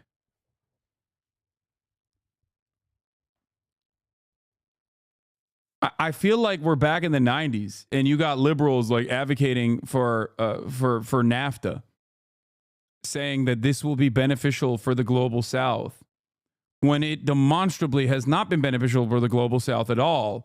And the only country where it was a benefit was one that had a centralized planning structure and was able to evade American scrutiny, partially because of, in my opinion, Orientalist thought, white supremacist opinions that like the Chinese are not smart enough to ever be competitive against the white Western liberal democracies. That's it. There's only one example on the planet that I can think of immediately. Okay, I'm sure there might be more, but there's one that I can think of, and that's China. That's the only country that has been able to utilize foreign capital that came by becoming a manufacturing hub for the globe, that was able to improve the material conditions of its working class. And we have never. Nah, you just saying buzzwords, dog. What? He's right. What's your rebuttal? He's right. He's right to what? I'm just saying buzzwords that all of these mega corporations are actually doing an H-1B visa structure, not in an effort to have an endlessly exploitable pool of talent, but instead that will inevitably and has displaced the American labor force. But instead, they're doing that because they are interested in improving the material conditions the entire globe, specifically the global south? Is that what you're saying? Like you're actually bought in on the argument.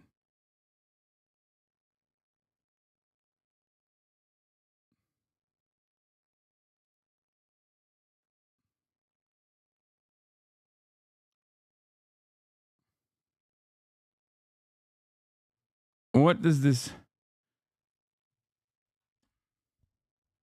Yeah. All of the mega corporations are just so woke, dude. They actually do have an underlying positive relationship.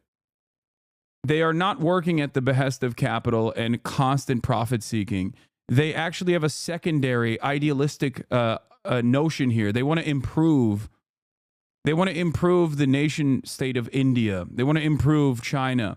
That's the reason why they do H-1B visa structures. That is the real reason.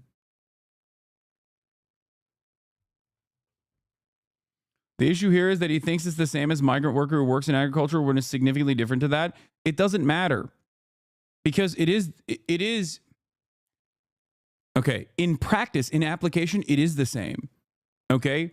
If the price point designed by, if the median wage designed for that specific sector, that specific field, that specific job is higher, then it is the same. It's just we're working with profit margins, in certain instances with significantly lower wages, or much higher wages than the average American in some instances. I feel like Bernie's just categorically right as a South Asian American. The current H-1B system fucks the American skilled workforce, but more importantly causes brain drain in India and other recipient states of H-1B. It's so messed up the Indian populace subsidizes the education of a skilled worker only for them to take their towns to the West for some extra bucks instead of helping the global South flourish.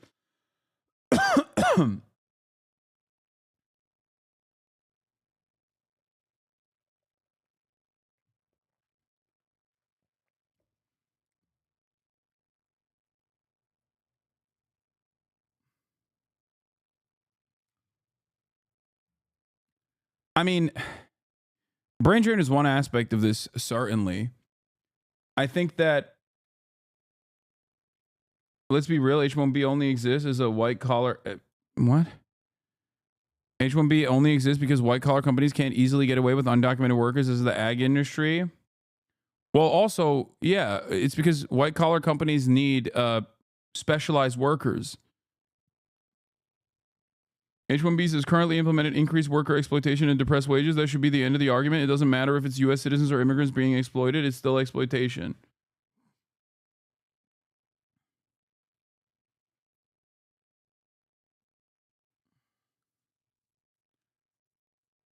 Okay.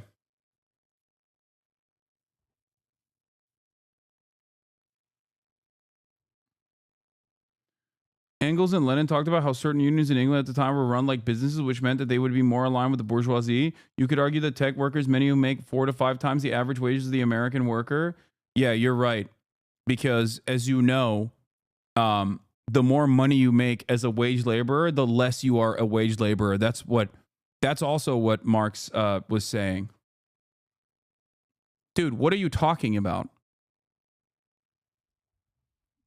What is this argument, dude? That's not how anything works. Okay, first of all, you're wrong. Tech workers do not make 5 times the average laborer in the United States of America. Okay, this is class politics. Income has nothing to do with that. It's ridiculous. Why do I talk so extensively about like players unions in the NBA, for example, or SAG-AFTRA and its protections that it offers to high-paid Hollywood celebrities? No matter how much money people are making, unions in any sector are tasked with making sure that they are getting back more of the value that they're creating for the capital owners. That's it. It's super simple. In any sector, in any field where there is a guy getting paid $1 million a year, if they are a wage laborer, there's someone else making $1 billion a year. Okay? That's it.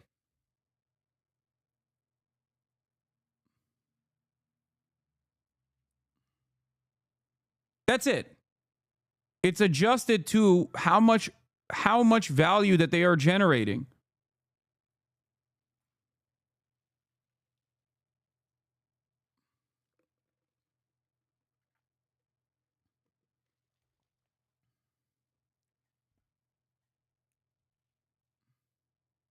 I've seen an incredible engineer with an H-1B get stuck in a position severely underpaid, had now years of experience than me. I was making 25K more. I was transparent about my pay, and they were able to go back and get more money. They get absolutely abused by our system, and it's by design.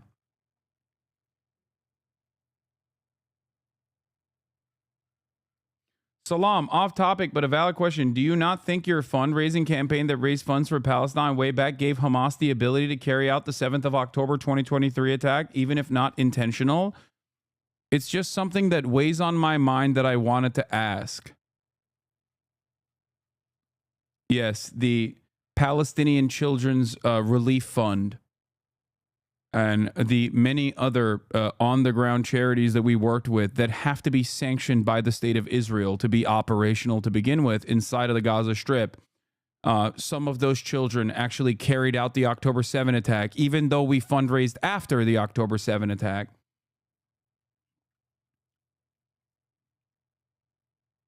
That's the funniest, just curious take. Yeah.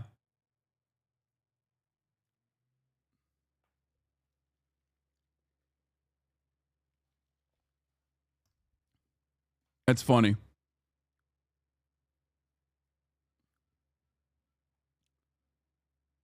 No shot we arrived at Hasan at October 7.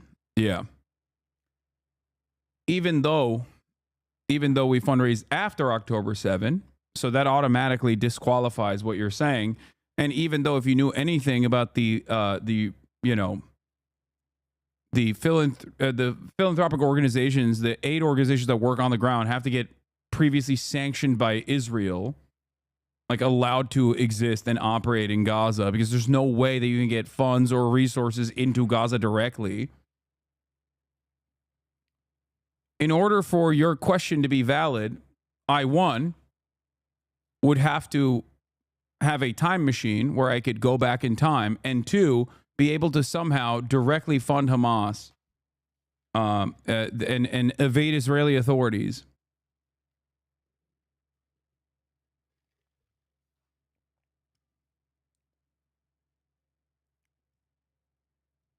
Do you think I have a time travel machine?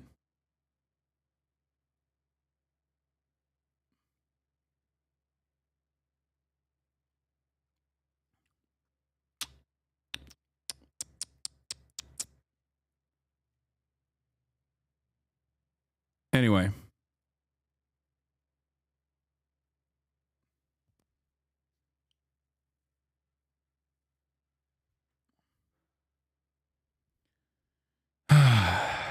Why is the chatter not responding? Following since 15 minutes ago.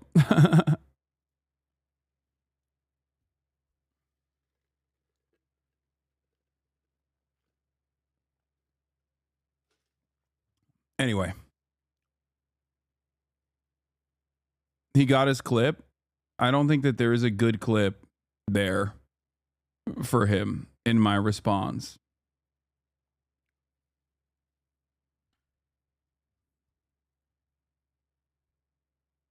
What is this? Bernie's not responding to the full claim.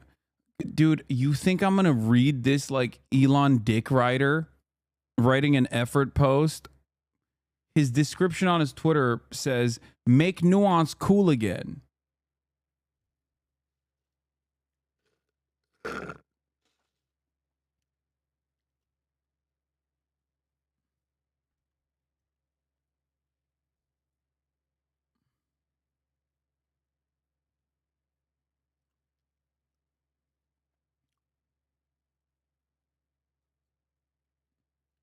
Elon retweeted him. Of course he did, because Elon loves his dick riders.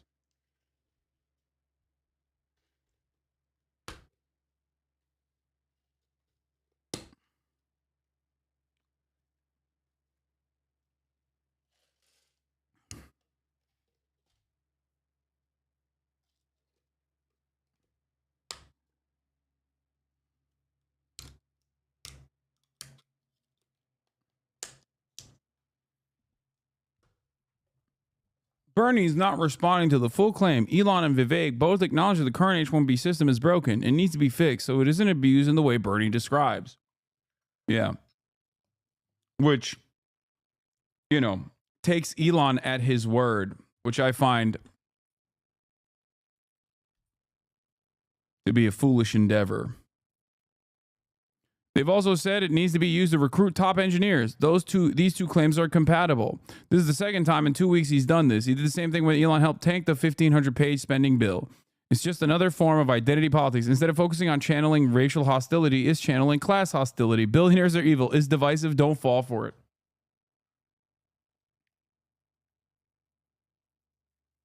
He actually did the whole, why are you coming after billionaires?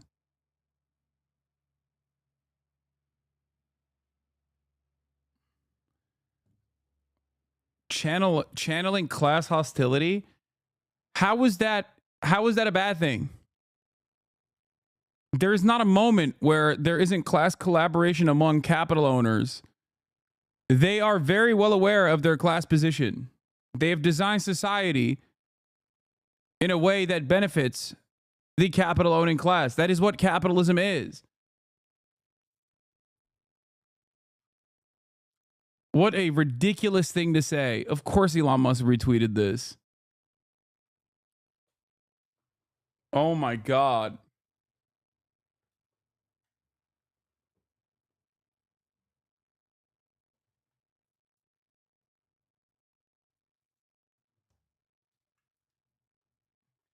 I like the way that this guy, liberals, right-wing liberals are so funny because their politics are so indecipherable when met with class politics, where they go, oh, you're doing identity politics, actually. Sir, you're doing identity politics by engaging in class. Yeah, class politics is identity politics as well, actually. After all, billionaires are an identity.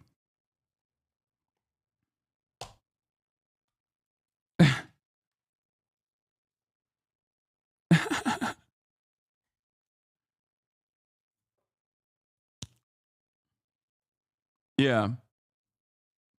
Many chatters in here are simply identifying as poor, working class. If only they started identifying as billionaires, they would be able to, you know, become billionaires. That's how it works. That's the power of, that's the secret right there. All you need to do is identify as a billionaire. You know, that's how it works. He did the meme. Yeah, don't replace the culture war with class war, bro. Please don't worry about why you pay more in taxes to billionaires. Worry about the war on Christmas, the trans agenda. Please, bro. Stay distracted, bro.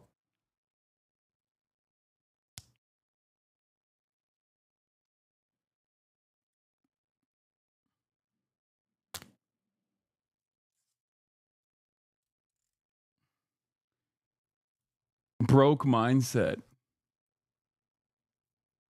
Yeah. Person of C-suite. POC. Person of capital, please. The real POCs are not people of color. It's people of capital.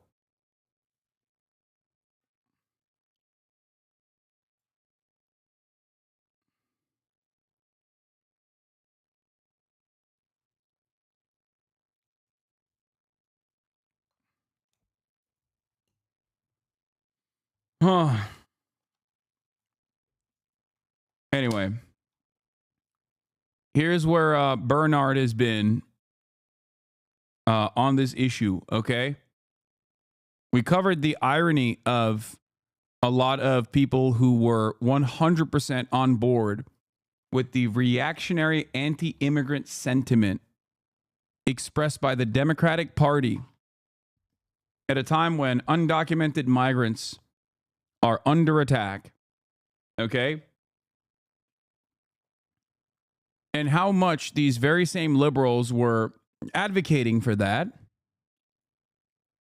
only to turn around and be like, and Bernie is wrong when he says that the H-1B visa structure is created in a way to displace American laborers with migrant laborers that can be exploited even further than the American laborers, which are already hyper exploited. Not enough. to be computer professionals, engineers, university professors. Just can't find anybody to be a university professor. Accountants, I guess Americans don't add very well. We can't do that work. Financial analysis. Nurses, I guess we just don't have the capability of producing nurses. Psychologists, Americans, I guess, can't do that. Lawyers. My God, if there's anything the United States is capable of producing are lawyers, but I guess we need more lawyers to come into this country as well, and elementary school teachers. Madam President, I guess the young people who graduate college in America are not quite qualified to be school teachers. Now, Madam President, if Americans won't take low-skilled jobs that pay poverty-level wages, and presumably if they're not smart enough to do high-skilled jobs, I think the question we have to ask is what kind of jobs are going to be available for the American people. We can't do low-skilled jobs. We can't do high-skilled jobs. Hey, what's there for us? And I happen to think that the Congress should be spending a lot more time discussing this issue and making it easier for us to create decent-paying jobs for American workers instead of allowing corporate interests to drive wages down by importing more and more people into this country to do the work that Americans should be doing.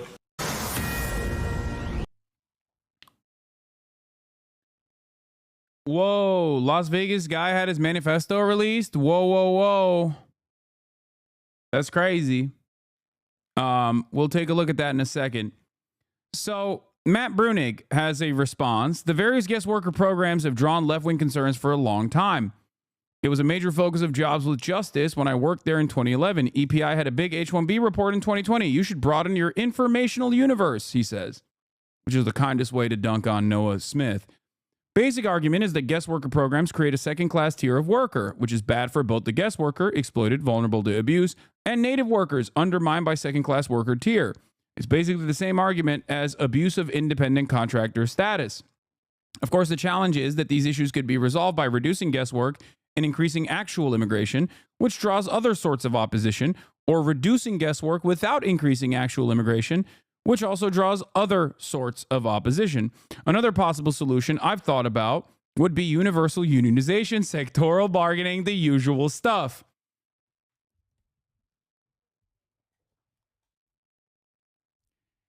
I don't know. It seems like that could be a way to solve the problem. It just seems like it doesn't matter where you come from. It doesn't matter if you're from India, China, or from Oakland or Ohio, Springfield, Ohio. It doesn't matter. As long as you're a part of sectoral bargaining created by a union structure, you just get a basic level of wage and benefits, compensation and benefits that are given to you regardless. Feels like that's a more ethical process. Now, of course, that's crazy. Why is that crazy? Because that would undermine the profit seekers. That would ruin capital owners. You cannot do that. Incorporating guest workers into a collectively bargained agreements where they are necessarily equal and treated the same as other unit members would go a long way.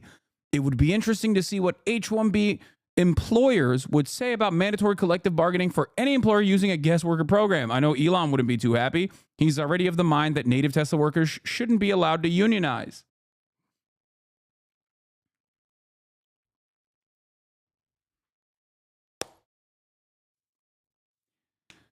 Something that I've talked about quite a bit. Do you understand?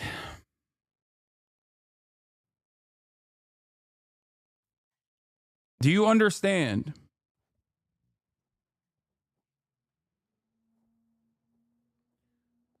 Bernie's position should have been how the U.S. should protect H-1B workers, that they could be leveraged against other workers. His angle was stupid. No, he also brings that up as well in the argument.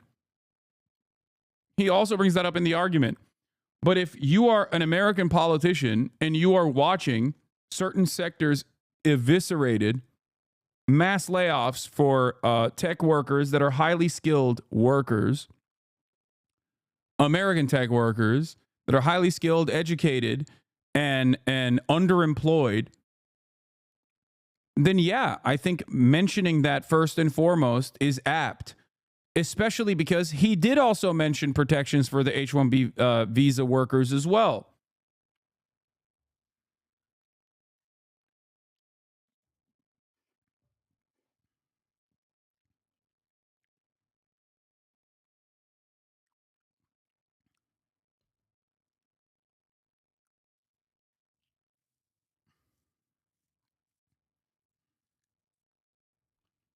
But Bernie said dog trainers, and I didn't like that phrasing, so we unfortunately must continue the status quo. Yeah. Not gonna lie, I'm starting to become a hater as well. To be honest, you're a bit too often vindicated. It's just a bit suspicious at this point. Not gonna lie. That's a weird reason to be angry at me, but okay.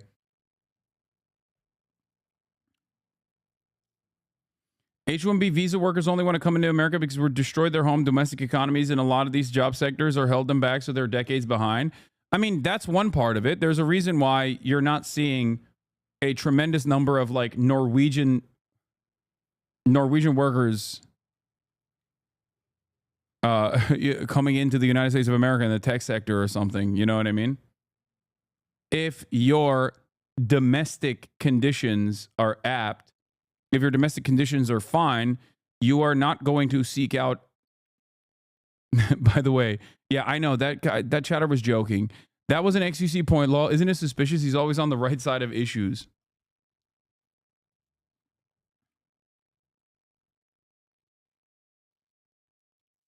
That is wrong. They do come, but they get their green cards faster. No, not by the same numbers, though. I mean, I would love a breakdown of where H-1B visa migrant workers are coming from overwhelmingly. I would suspect that it's overwhelmingly from countries that are poorer across the board.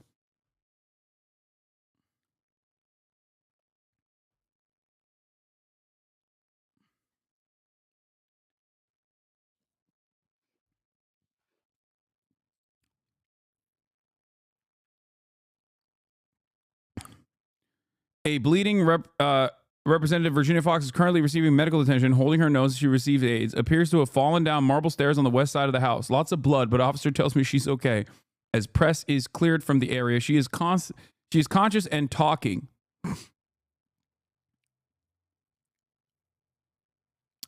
Virginia Fox is 81 years young. Someone said there were 25 people from Norway. Wait.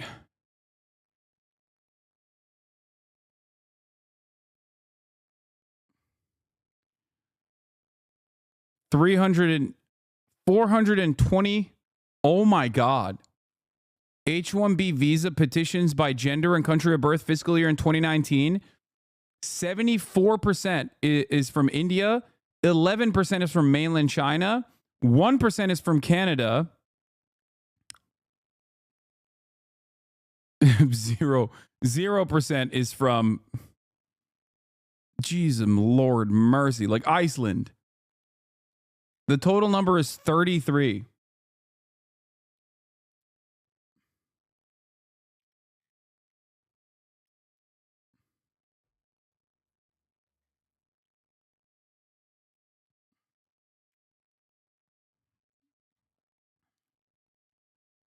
So small, it's just 0%.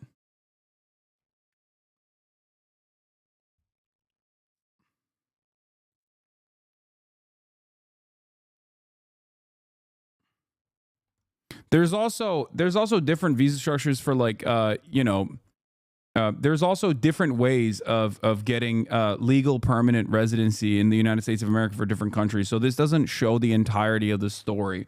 But if you're looking at H-1B in general, if you're from a country without many H-1B holders or petitions, the H-1B program actually works and you can get your green card faster.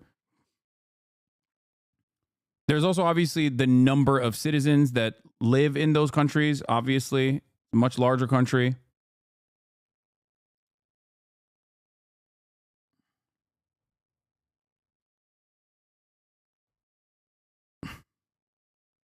Why Indians in particular? What knowledge do I lack here? Massive country, living conditions are not not up to the same standards of the average citizen in the United States of America, and they all speak English. They learn English and speak English. Poor English-speaking country that the Western forces have dominated and kept destabilized and poor for a very long time, hyper-capitalist, and also very educated.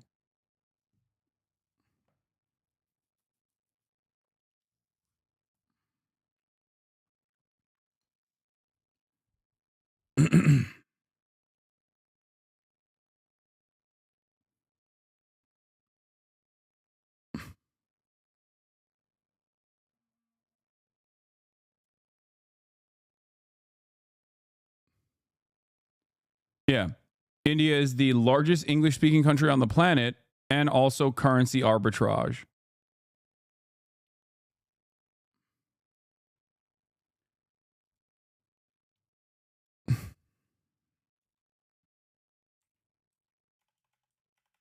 What is the percentage? What is the number of English speakers in India?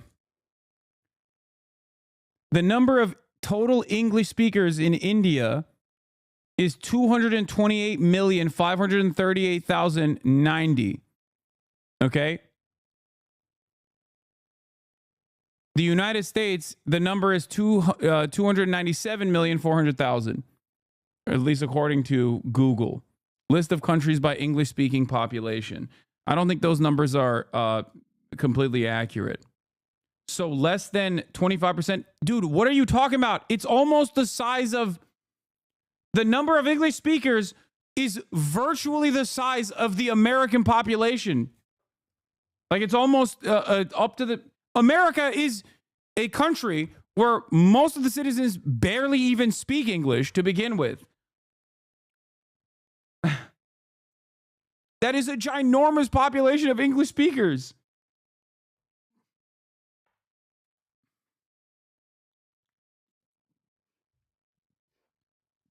Bro, the population difference, though, you are not making the point you think you are.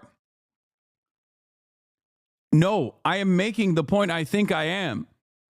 It doesn't matter what percentage of the population of India speaks English. What matters is how many English speakers exist in India. That's the point. That is the reason why. That is the reason why it is a perfect opportunity for American corporations. If you ask me the question, like, why India, this is the answer. If you look at the list of countries by English-speaking population,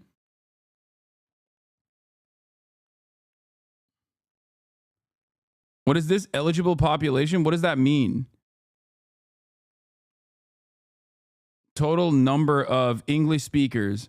Number one is the United States of America with a total number of English speakers being at 297 million. Number two is India with 228 million. Nigeria is number three with 125 million.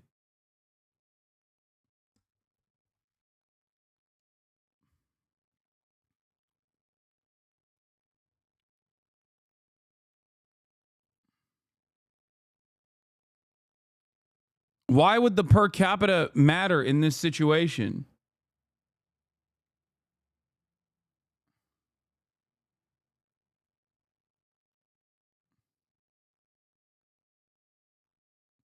Why would per capita matter at all in this situation? You have a country where there are 228 million people that speak English. The language barrier is a massive barrier for foreign labor. Per capita in this regard doesn't matter at all. We're not making allocations for countries with what their percentage of English speakers are.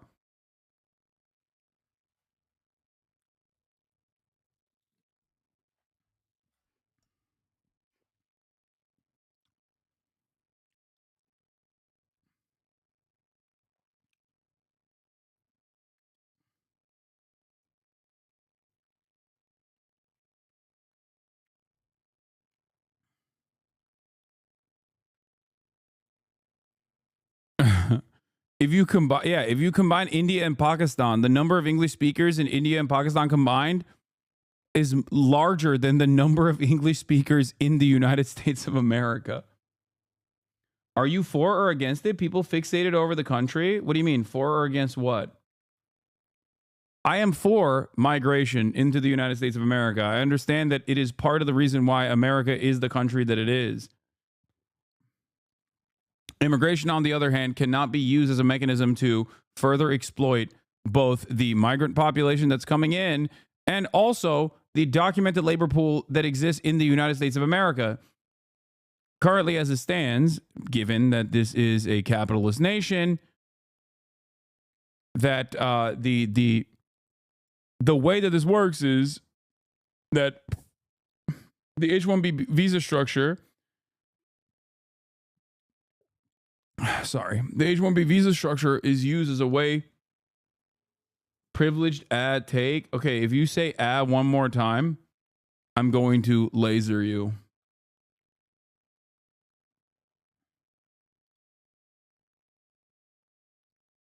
India's data is from the 2011 census. Today, almost all of India speaks, reads, and writes English. Also, hi, chat.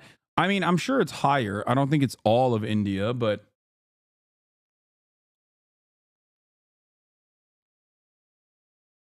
cringe as Zoomer lingo.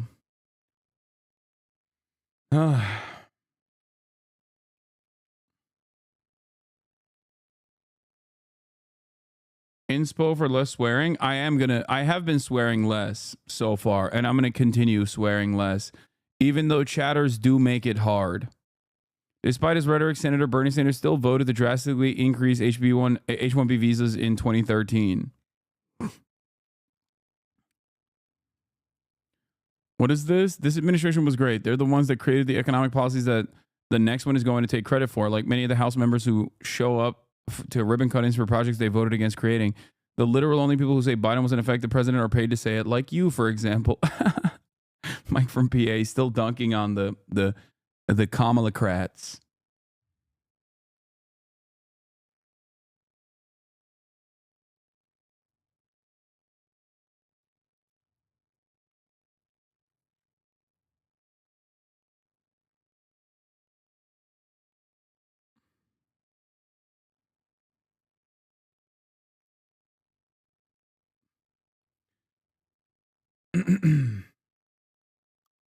Okay. Now let's move on to the FBI and the New Orleans attack. There is more evidence or more information coming out, and also some news about the Tesla Vegas bombing as well. Okay, the full presser where they release parts of his manifesto is in here as well. But let's start with the New Orleans attacker first. FBI says that he acted alone, most likely acted alone. New Orleans, the latest from there. The FBI now says the driver who killed 14 people and injured dozens more on. Do you think that if migrants got the same rights that American workers had, they would allow them in? We know that the American empire relies on global south and immigrants for low wages. How do we allow immigrants to come in while allowing them the same labor protections we have? I mean, it's pretty simple. If the H-1B visa structure worked in the way that they claimed it worked, which is fulfilling certain roles in the labor pool that we literally do not have people to fulfill, then yeah, that would still be an argument that people can make. It's also just incredibly nihilistic to assume that, like, I mean, there is truth to the white supremacist attitude where people are like, oh, we can't have healthcare, for example, because we constantly have migrants coming into the country and they can't use our healthcare. If we had healthcare, then then immigration would even increase. And it's like people will come in to steal our healthcare. People already lie and claim that the American welfare state is bountiful and that undocumented migrants take advantage of it all the time, even though the American welfare structure is not bountiful at all. We barely have any social safety nets. On New Year's Day acted alone. And it says there's new evidence that 42-year-old Army veteran Shamsuddin Jabbar was in. Do you think that H-1B workers should make a little less than American workers? No, I don't. I don't think that at all. Why would I think that? They're doing the same job. They should work the same hours and get paid the same. It's the same job. Why would I think that? I like this argument, though. He's like, come on, just a little bit. Just a little bit. Come on. Sorry, it was just a question. No, I know. I'm not treating you as a hostile entity. I just think it's funny and maybe a little cute the way you asked that question. Come on, just a little bit. What's the difference? Come on. As a treat, as a treat.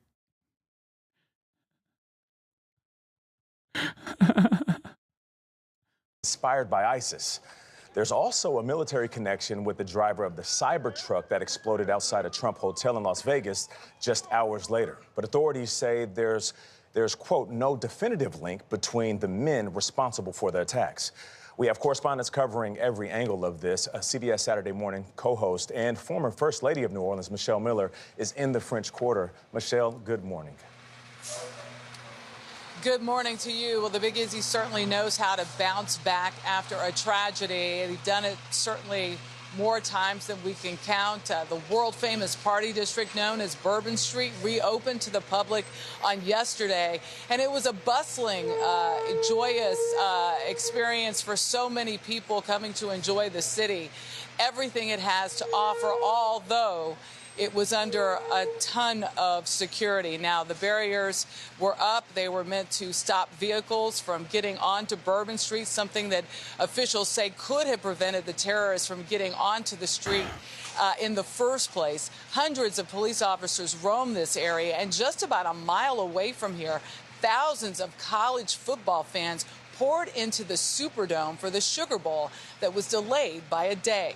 Inside the dome, fans observed a moment of silence for the victims ahead of kickoff. We were there, and you could feel the real sense of community among those attending. An energetic jubilation helped heal in the wake of tragedy and a return to normalcy. Omar Villafranca has the latest on the investigation. He's right down below on Bourbon Street. Omar, good morning. Good morning. The FBI received more than 400 tips, but they still want to talk to people who knew the suspect. Now, the crime scene here on Bourbon Street has been cleared, but the investigation is far from over. The FBI now says the perpetrator of the ISIS-inspired attack on Bourbon Street likely acted alone, despite earlier reports he may have had help. This was an act of terrorism. It was premeditated and an evil act. According to federal investigators, Shamsuddin Jabbar rented the Ford F-150 Lightning used in the attack via the Turo app in Houston, Texas on December 30th. He then drove it to New Orleans on New Year's Eve. The FBI says, did you just send me an epochtimes.com article? New York judge orders Trump sentencing, indicates he won. What is happening in 2025? I think 2025 is the year that we just go insane. How about that? Let's do it. Let's just latch on to as many conspiracy theories as possible. Let's latch on to CIA-backed psychopathic cults that believe miscegenation is evil, and their media operations like Epoch Times that work to break the brains of your parents online. Let's do it. Let's go all in, baby. he posted 5 videos to social media in the hours before the murders, including one claiming that he had joined ISIS prior to the summer. Jabbar explains he originally planned to harm his family and friends, but was concerned the news headlines would not focus on the, quote, war between the believers and the disbelievers, end quote. The FBI released these new surveillance images showing improvised explosive devices in coolers that they say the killer planted in the French Quarter shortly before the attack. On Thursday, President Biden revealed Jabbar also had a remote detonator for the planted IEDs. Just after 3 a.m. New Year's Day, Jabbar, a U.S. Army veteran who law enforcement sources say was armed with an AR-15 style weapon and a handgun, began his rampage. I'm devastated, honestly. I'm shocked. Jabbar's younger brother, Abdur Rahim, who requested that we hide his face, says Shamsuddin had recently gone through an expensive divorce and their father. What's miscegenation? Is that misogyny? Miscegenation is race mixing. father had suffered a stroke in 2023. He noticed his brother becoming more outwardly religious, but said he saw nothing to suggest Jabbar was being radicalized. He's been a practicing Muslim since he was a kid and everything, and as someone who isn't conspiracy brain, this is getting more and more sus. Yeah.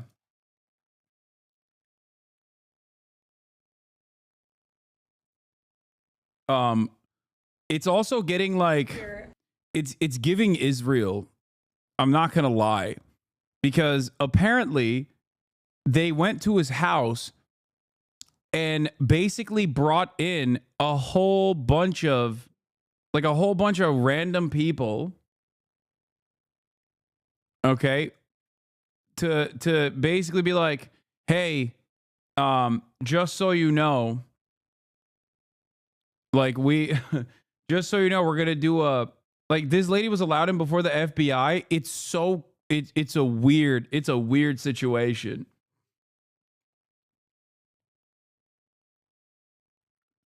Now, any sort of mention of ISIS in 2025 is already bound to raise some alarm bells, especially considering that the Islamic State is nowhere near its point of prominence. And even when it was, it still obviously was, let's just say it's suspicious that ISIS almost always, with the exception of some lone wolf attacks, is constantly working against America's foreign adversaries.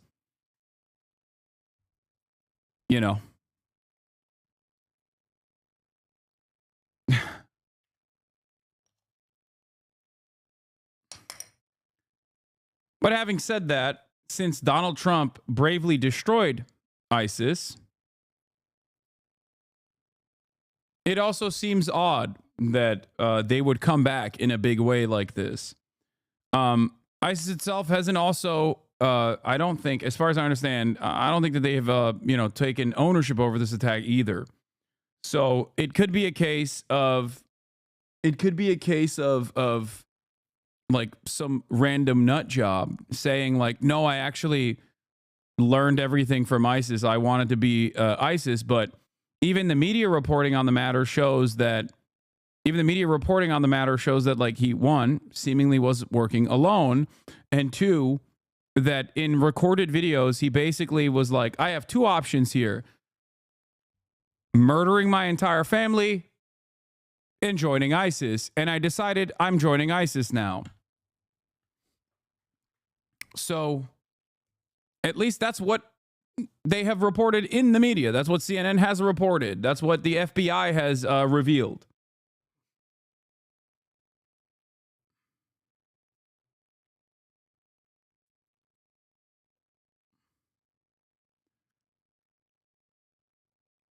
But nonetheless, regardless of some of the glaringly obvious red flags here, I am not of the mindset that this is entirely an op or something, like a psyop to reinstate Islamophobia in the United States of America. Like, I don't know. I think it can be just a situation that people will take advantage of to do that if they want to. I think he took a step away from the religion at some point in his life, and then he came back into it. Yeah, so his brother is the only person, it seems, that claims that Shamsuddin was Muslim. Even the New York Times reporting, and also our own reporting here, talking to Shamsuddin's niece yesterday, many people in his family, other members of his family, have said that he was not Muslim, that he was raised Christian. The New York Times actively reported that he was raised Christian and became and potentially converted to Islam a couple years ago. No, this is not her father. This person, I think, is the half brother. You still haven't gotten in trouble for that by the FBI? Why would I get in trouble for that?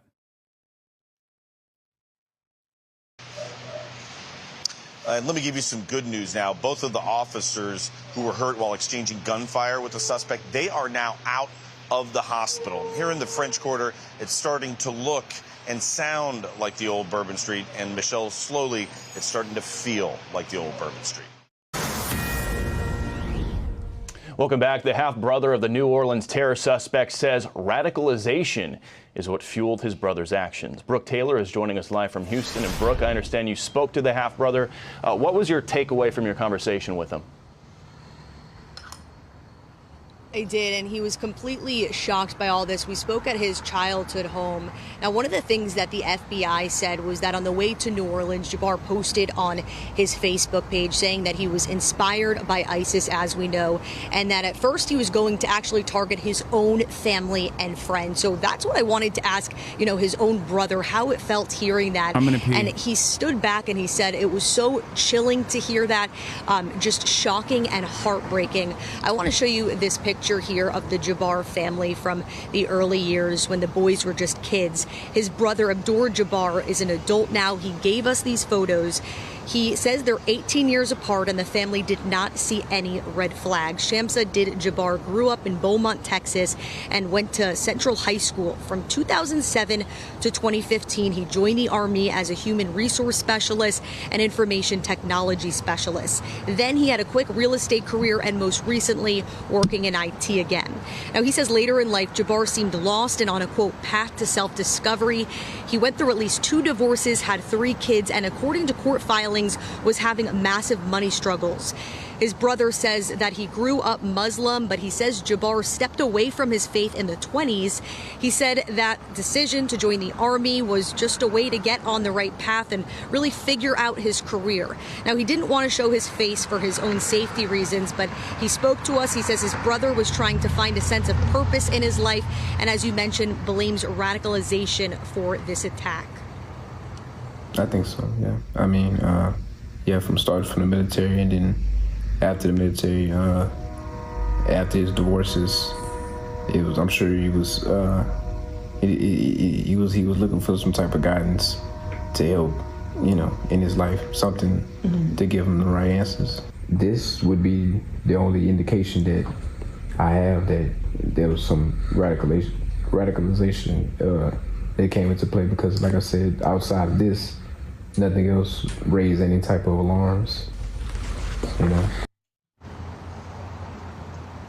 And investigators right now trying to identify that path, how we went from Army vet to ISIS supporter, and sources just told us that they confirmed there was bomb-making materials in his home here, but they wouldn't elaborate yet on exactly what those materials are, Bill. And that's got to be tough for the family to hear that he initially wanted to kill them, but felt it wouldn't generate enough headlines to do so. Brooke Taylor, great job getting that interview live for us in Houston this morning. And Omar, as I understand it, there is a vigil scheduled for the public here in the French Quarter on Saturday to mourn the loss of those who died. Of course, the loved ones of the 14 people killed in the attack are also mourning their losses. We have learned the identities of those 10 victims, or at least 10 of the victims. They range in age from 18 to 63 years old. Denise said that the stepfather was Muslim and that's how the perp became Muslim in his youth. No, she said that he was raised Christian by her mother and was estranged from his father, who I believe was Muslim. She said that the family was predominantly Christian, but because of their names, they regularly were targeted as though they were Muslim.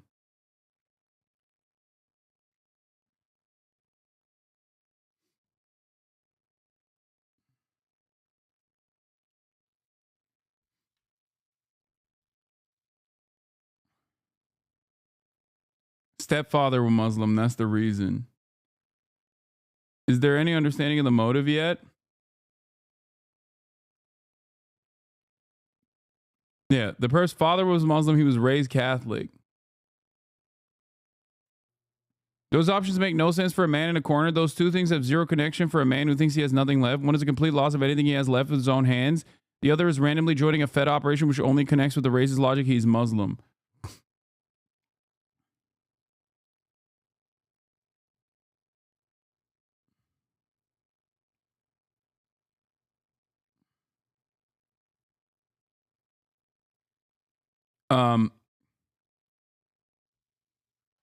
I mean, it doesn't matter. At a certain point, everyone understands that he converted to Islam, okay? That part is correct. And not only that, but also he did become more and more insane. Like at a certain point, he lost his dang mind, okay?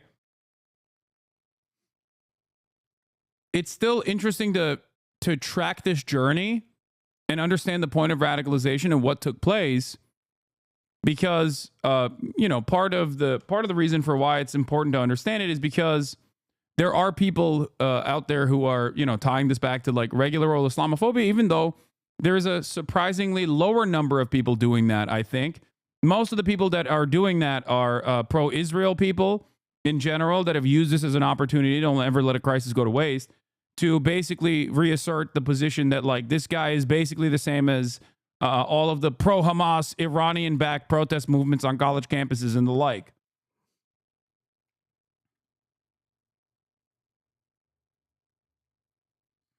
Tony DeCopel brings us the stories of some of their families.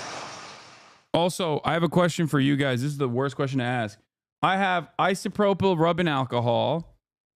I have merthiolate, which is benzalkonium chloride, 0.13%.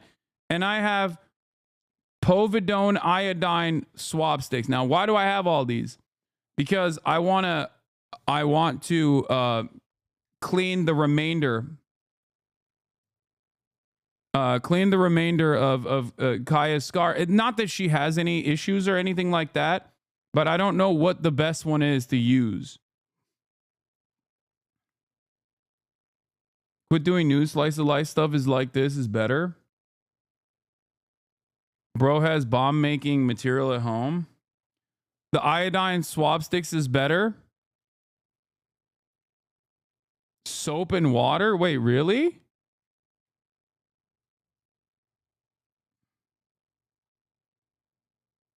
I'm a chemist. Benzalkonium will be the safest. Iodine will be the most effective. Usually has the least reactivity with skin and is commonly used in human surgery. I'm a doctor. I don't think there are there are no open wounds, but I just want to like fix.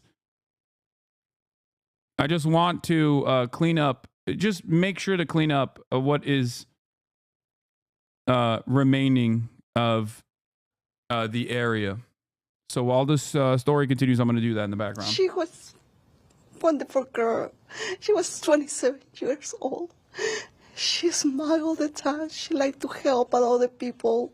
Martha Patricia Perez's daughter, Nicole Perez, managed Kimmy's Deli just outside New Orleans and was a loving mother to her 4-year-old son. She had a lot of dreams. She had a lot of dreams. She can't do it now. She's gone.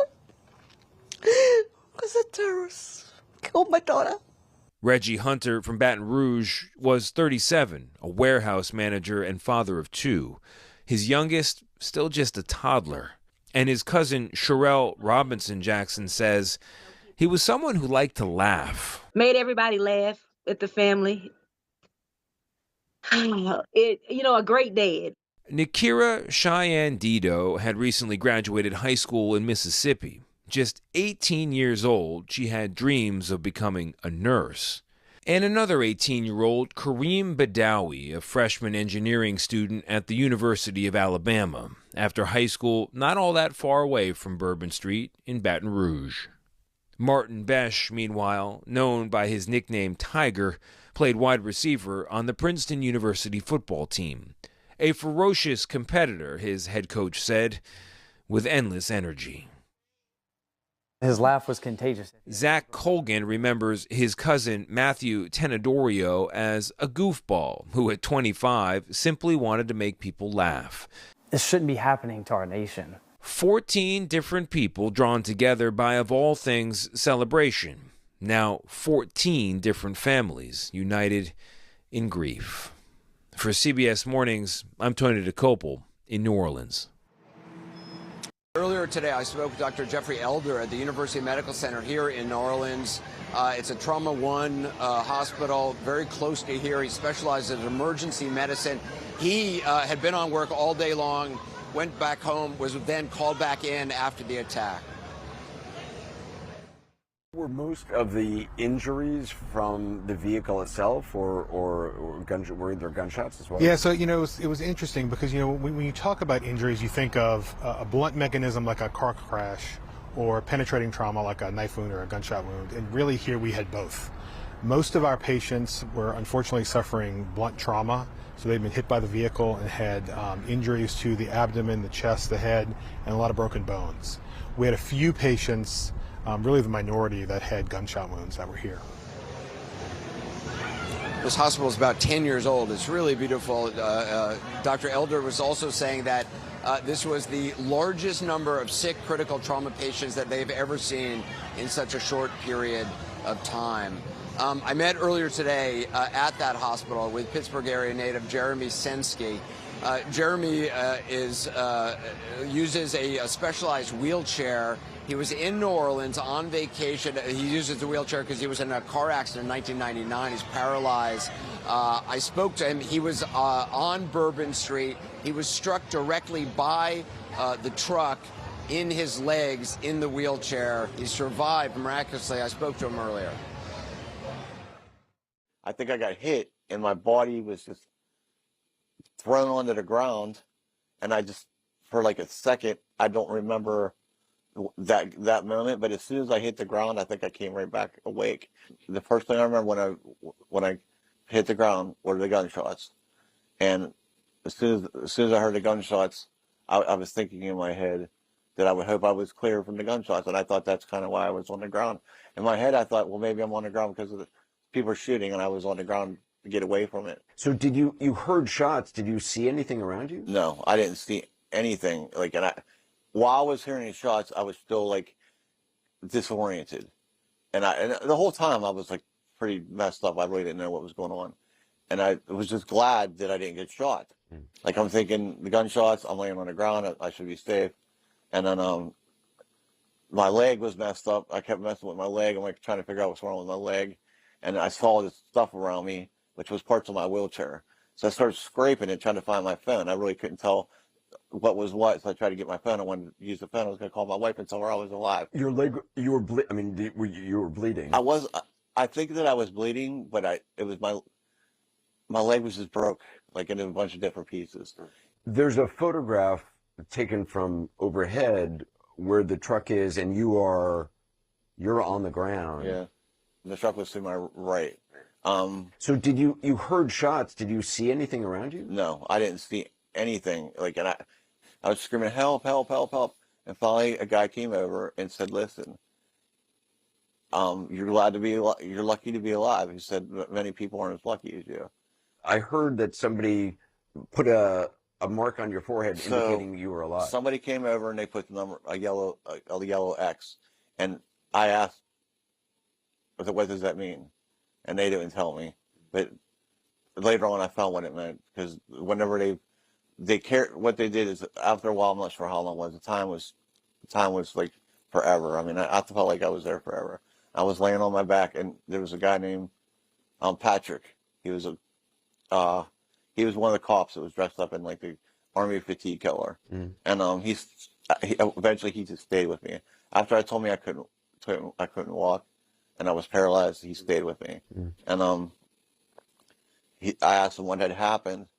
He said, we don't know, we're still trying to figure it out.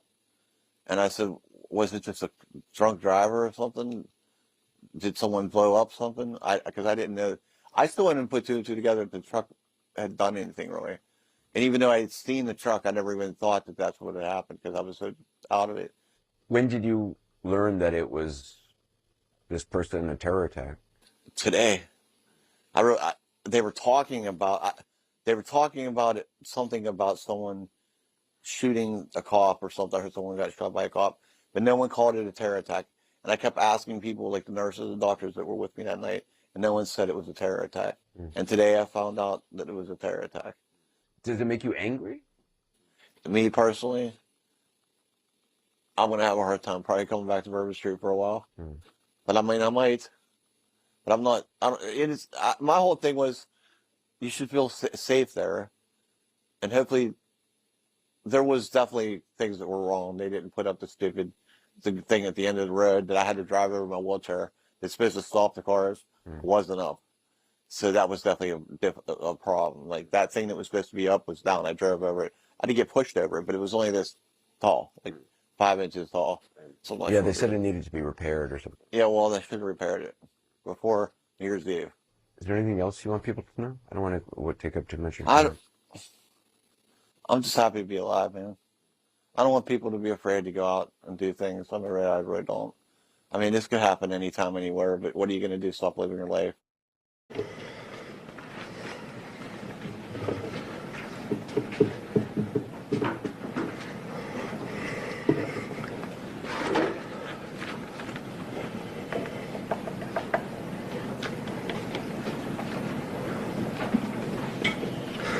All right, good afternoon, everybody. My name is Kevin McMahill. I'm the sheriff for the Las Vegas Metropolitan Police Department. Over the last couple of days, since the bombing and death of the individual inside of the Tesla at Trump Towers, had a number of priorities that we've been trying to accomplish over those days. The first one of those priorities was to confirm that there's no further threat. I think we've completed that. The second was to positively identify the suspect. We've also done that today. I can confirm that that is Matthew Livelsberger. We also wanted to confirm that there were no other actors involved in this incident. I believe we've done that, and you'll hear much more about that as we move forward today. We've also today, I'm going to be able to share with you some of what we believe to be his plans and motives as to why he conducted this attack. Now, before we go on, I want to just address a couple of things before we get too far along here. I want you to know that we're very well aware of a podcast that is going around today and the contents of the letter in that podcast. And I just want you to understand that since we've been conducting these press conferences, I have only given you information that we have verified and deemed to be factually accurate. We've been aware of that document for a while now, and we still have not completely gone all the way through that and verified that entirely. We are in one of the two telephones and one laptop, so one telephone and one laptop that we still have not been able to get into. There is one cell phone. What is this? Johnny Midwest, check the logs. I'm a ER nurse in Oakland. Soap and water is all you need. If you really want to go overboard, use iodine, but beware it stains the skin for a while. More extra credit, put a little bit of antibiotic ointment or Vaseline. I already did it. I did all of that. I did soap and water, and I did the rest of it. Damn, Kaya is so well trained. How long did that take?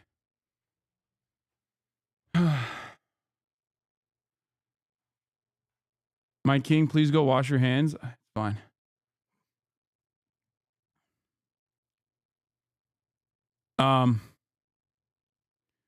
I don't know what podcast they're talking about, but I suspect that that's where the manifesto conversation started, maybe.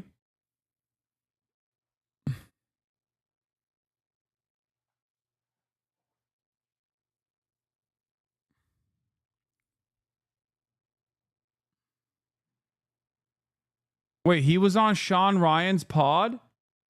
Wait, what? This guy was on Sean Ryan's? Breaking. Sean Ryan just dropped the emergency Matt Livelsberger episode, allegedly posting an email manifesto from the Green Beret behind the Tesla truck. In an email dated December 31st, this makes sense. Sean Ryan is like the... Sean Ryan is the #1 podcast for guys like this. He's the guy whose podcast had Pete Hegseth on as well.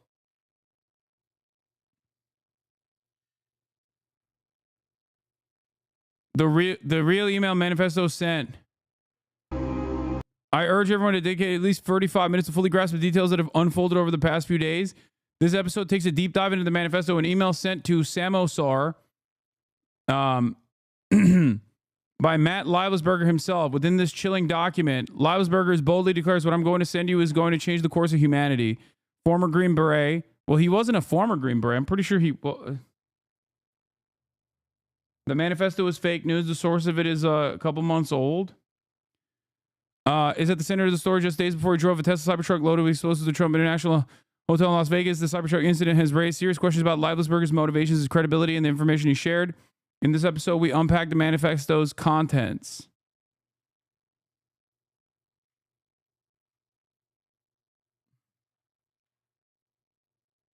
That's twice now true crime terrorists and mill murderers to appear on Rogan and Sean Ryan. Yeah, we'll take a look at it. We'll take a look at the... This is the one they went over in the press conference. Fellow service members, veterans, and all Americans, time to wake up. We're being led by weak and feckless leadership who only serve to enrich themselves. We are the United States of America, the best country people ever to ever exist. But right now we are terminally ill and headed towards collapse. This was not a terrorist attack. It was a wake-up call. Americans only pay attention to spectacles and violence. What better way to get my point across than a stunt with fireworks and explosives? Why did I personally do it now? I need to cleanse my mind of the brothers I've lost and relieve myself of the burden of the lives I took. What? That we are getting into, and I can tell you he that is a we are Trump barely supporter. He was a Trump supporter. Scratching the surface, and almost hourly receiving additional information requiring substantial investigative effort. I don't know if this is of this joint investigation between ourselves, the FBI, and the ATF. And so, again, while I understand all of that is out there, I believe it is our responsibility to give you what we know to be a fact, and that is what I will continue to do as we move forward. A couple of questions came up in regards to the positive identification of the suspect in the vehicle. I want to give you a couple. Yeah, he texted his ex. It's so wild that Connor O'Malley is genuinely Nostradamus. Las Vegas bomber reached out to his girlfriend ex-girlfriend a few days before the attack. I rented a Tesla Cybertruck. It's the shit. I feel like Batman or Halo.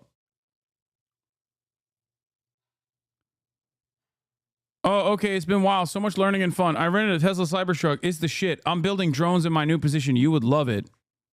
I feel like Batman or Halo. I don't know if this is cool or I should bully you about it. How fast is it? Ungodly. I feel like Batman or Halo is such a funny take. CNN has an email. Livesberger said in an email the day before the explosion that he was armed and in possession of a massive VBIED and expressed conspiratorial concerns that government agencies were tracking him. A copy of the email viewed by CNN said, okay, I trust this. New details on the Cybertruck explosion. Master Sergeant Livesberger was diagnosed with depression last year, but had not been assessed to be a risk of violence or suicide. Two U.S. officials familiar with his record tell me and Natasha Bertrand. This is from CNN.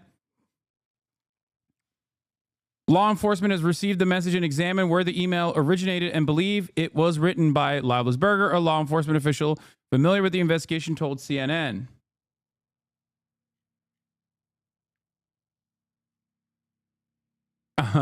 He tried to flex and she wanted to bully him. She caused it. Okay, yeah, it's a sarcasm.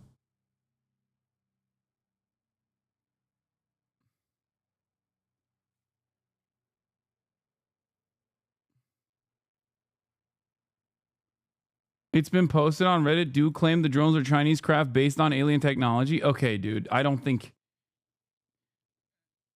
He also drove to the wrong Las Vegas at first. The guy who blew up his Cybertruck accidentally went to the wrong Las Vegas at first. Wait, what? I don't believe this. This account is a meme account. That account is a meme account. I don't think he went to Las Vegas, New Mexico on accident.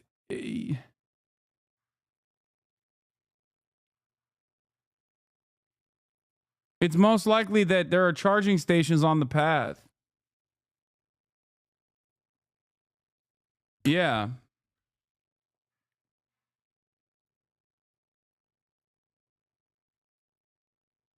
It is 100% reverse engineered alien tech. Aliens are not primitive enough to use propellers. It is not aliens. What?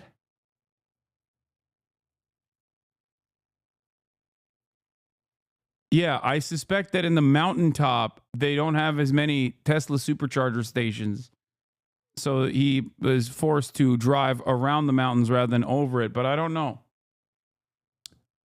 Anyway, we'll look at the I'll look at the email, but I'm not entirely certain as to the veracity of this email. I don't know if it's legit or not.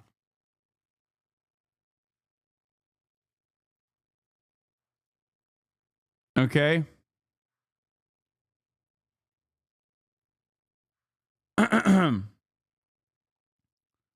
Couple of photographs as to what it was that we had some conversation around, because there's some tattoo comparisons that we needed to do. And in those tattoo comparisons, in this particular photograph, you can see a tiger tattoo, and there's a secondary tattoo on the stomach that the wife had told us about. Jesus Christ. You can see that some of it is burnt, some of it is not burnt, and while the body was still in the vehicle, we were unable to identify those specific tattoos until we were able to remove some of it. Secondarily to that, there's also a surveillance photograph that we obtained of our subject in Colorado wearing that very distinctive brown jacket. You'll see that a little bit later here in some of the photographs that one of the assistant sheriffs is going to talk to you about. There's also a lot of conversation that I hear out there about the fact that... Is he okay? Yeah, no, he's dead. He's dead. He's super dead. He's charred. Burnt to a crisp for the most part. He not only seemingly shot himself in the head, but he also detonated a sequence of explosives inside of his Cybertruck outside of Trump Tower, which, you know, doubly killed him, I guess. But yeah.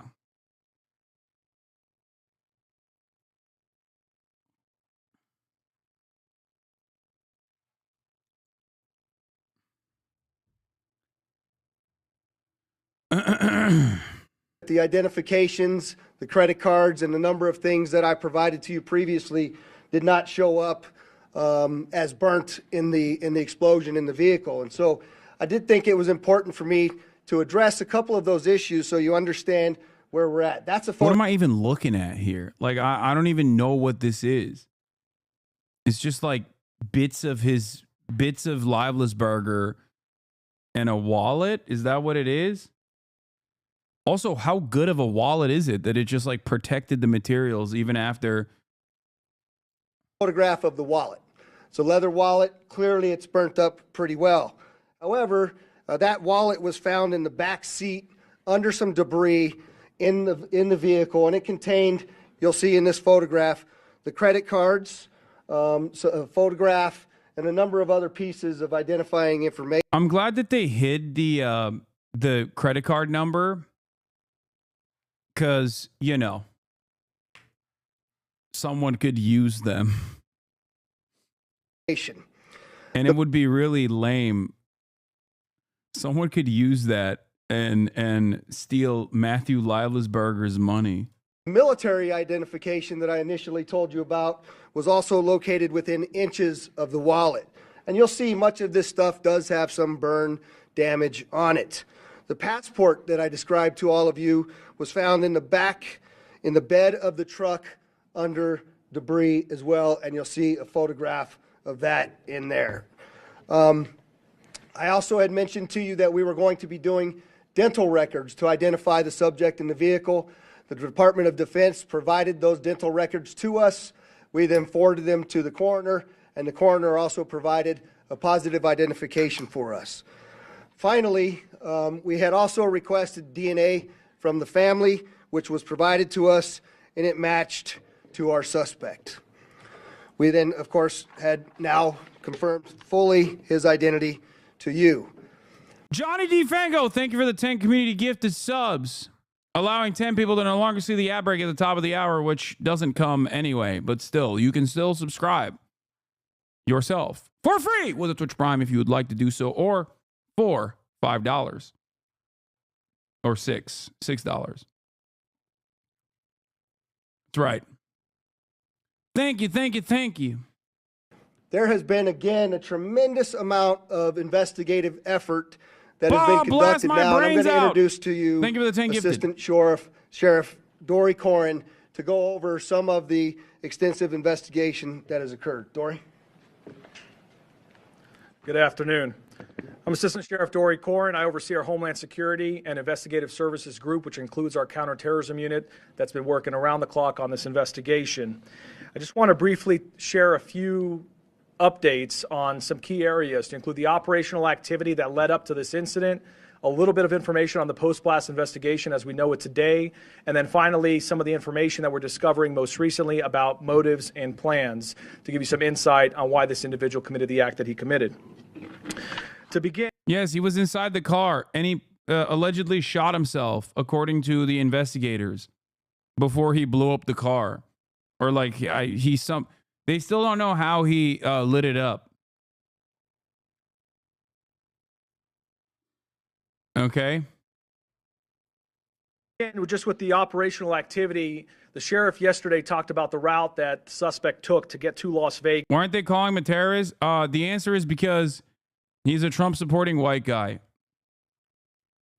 And he also didn't kill a healthcare CEO. I hope that clears up the confusion.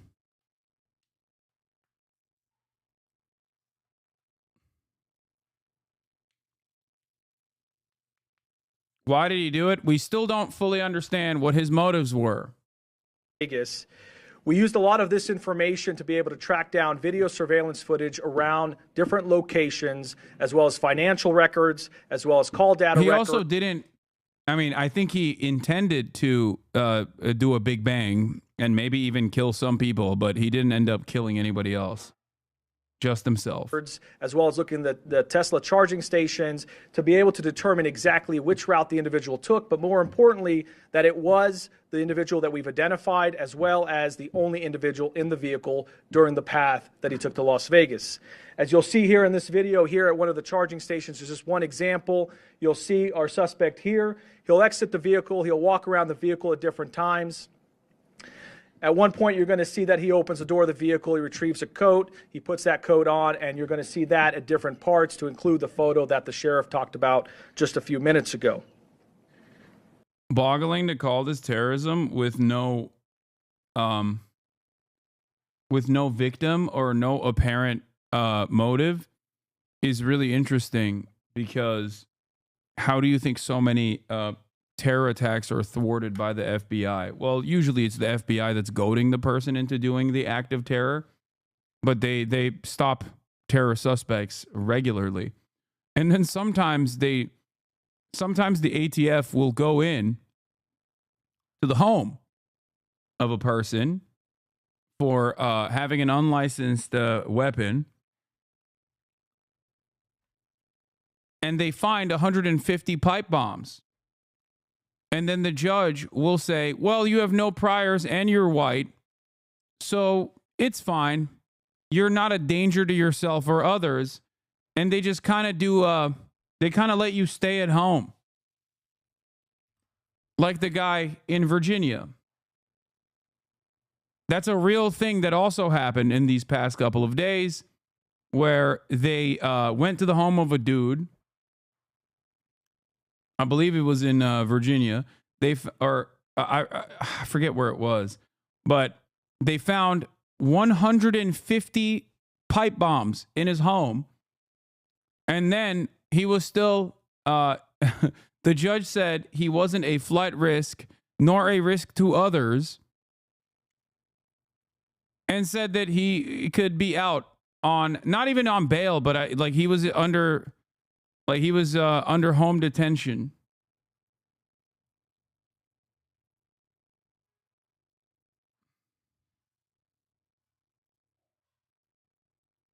Some of the pipe bombs that were built were preloaded into an apparent wearable vest.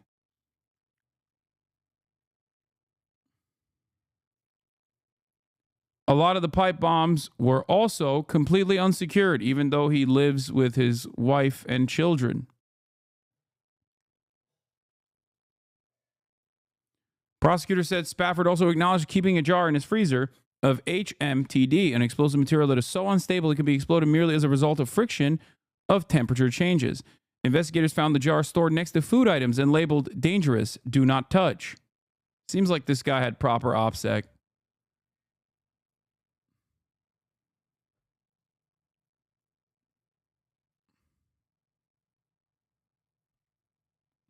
Even after losing his own fingers as a result of his homemade explosive materials, he made his apparent remarkable decision to keep an extraordinarily dangerous explosive material in the home's freezer next to food items that could be accessed by the entire family, prosecutor said, arguing the man poses an extreme danger to the community and should remain in custody.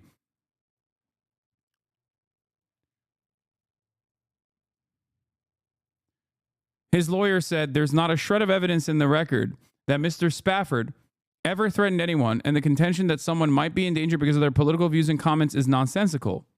In fact, the evidence proved that Mr. Spafford is not a danger, but a hardworking family man with no criminal record.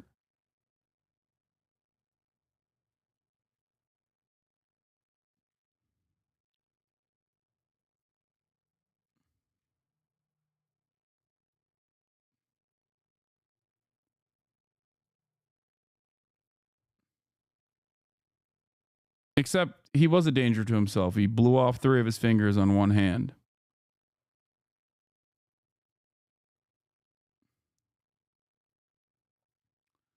Anyway, yeah, he was a hard-working man, hard at work, making 150 pipe bombs. He is not in a detention facility right now, for the record. I'm pretty sure they released him and said, like, I think he's under house arrest currently.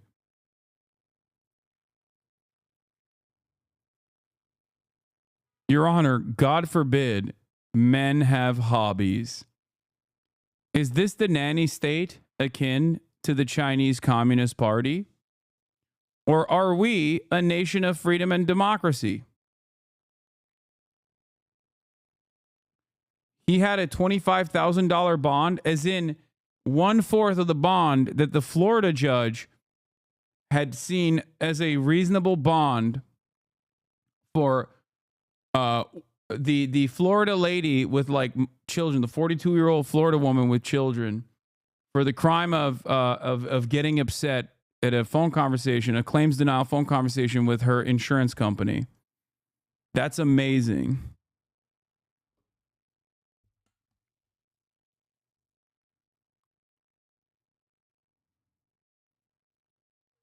Anyway.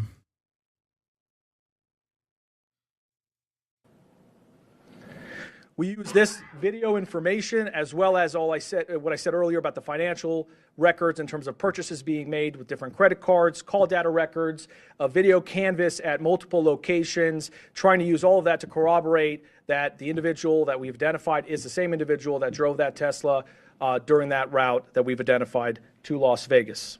In addition to that, we also talked about the phones that were recovered. There were 2 phones that we recovered from the vehicle. Both phones were damaged. New York Times just reported on the manifesto. Okay, if the New York Times reported on it, we'll move on the manifesto. So maybe more credible than previously thought. Yeah, we are still cover trying the to manifesto access in a the second. data in one of the phones, but we have been fortunate in our team, which is second to none, has done a really good job accessing the data in one of the phones that was recovered. You can see the phone here in the vehicle. It's very burnt from the outside. You can see another image here. But we're able to take this phone and be able to extract the data using a variety of different tools. And in that, we've identified a variety of information, but one thing in particular is there was an application in there that the suspect used to take notes. In that application, one of the notes is titled Surveillance Log by the Suspect. It appears to be more of a journal of activity. It dates for about 10 days leading up to the incident, from December 21st to December 31st of this past year. In that surveillance log, or as we would like to call it, a journal, because it's more of a diary of activity that he's conducting, we identify multiple locations that match what we have in the route. We identify activity that we've matched. So, for example, him purchasing firearms, him purchasing camping equipment or other types of equipment that were used in this incident, matched what our data showed in terms of the route and the video surveillance we were recovering along that route. Beyond the operational activity, I want to also get a little bit into the post-blast investigation. So make no mistake, this is a suicide vehicle-borne improvised explosive device, or short, it's a suicide VBID. We know also, as mentioned by the sheriff yesterday, there was a self-inflicted gunshot wound by the suspect. The coroner was very specific. In their examination, it was an intraorbital gunshot wound, which essentially means that the suspect put the firearm in his mouth and discharged the gun, and ultimately the round came out to the left side of his head. In addition to that, in terms of our assessment of the post-blast to confirm that he's the only individual involved and the only individual in the vehicle, we did a variety of video and photo comparisons to match the clothing. So if you look here, for example, this is a video in Las Vegas, and you're going to see in a moment here where he parks the Tesla truck, he comes out, and you're going to see some descriptive clothing that matches some of the other video that we've recovered along the route. Please keep in mind, this is a very extensive investigation, so there's a lot of content for us to review and examine. We're just showing examples and samples as we get them. There's more information as we go through it. But in this video, you can see even the distinctive jacket that he is wearing in that vehicle. The other thing that's important is the sheriff mentioned yesterday that Tesla sent to us engineers to come to Las Vegas to help us extract data from the vehicle. It's so crazy that this dude was like, oh, I'm going to be a legend. I'm going to get America to wake up by blowing myself up. And all that remains is a vague manifesto as far as we've seen. And also a text message he sent to his ex-girlfriend that he feels like Batman or Halo.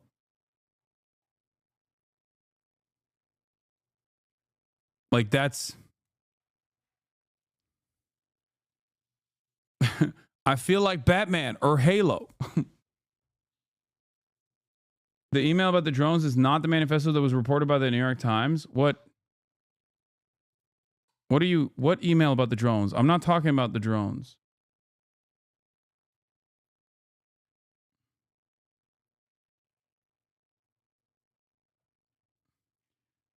To be clear, some people are saying that purposely exploding a truck in a public space isn't terrorism just because he's a white dude. That's wild.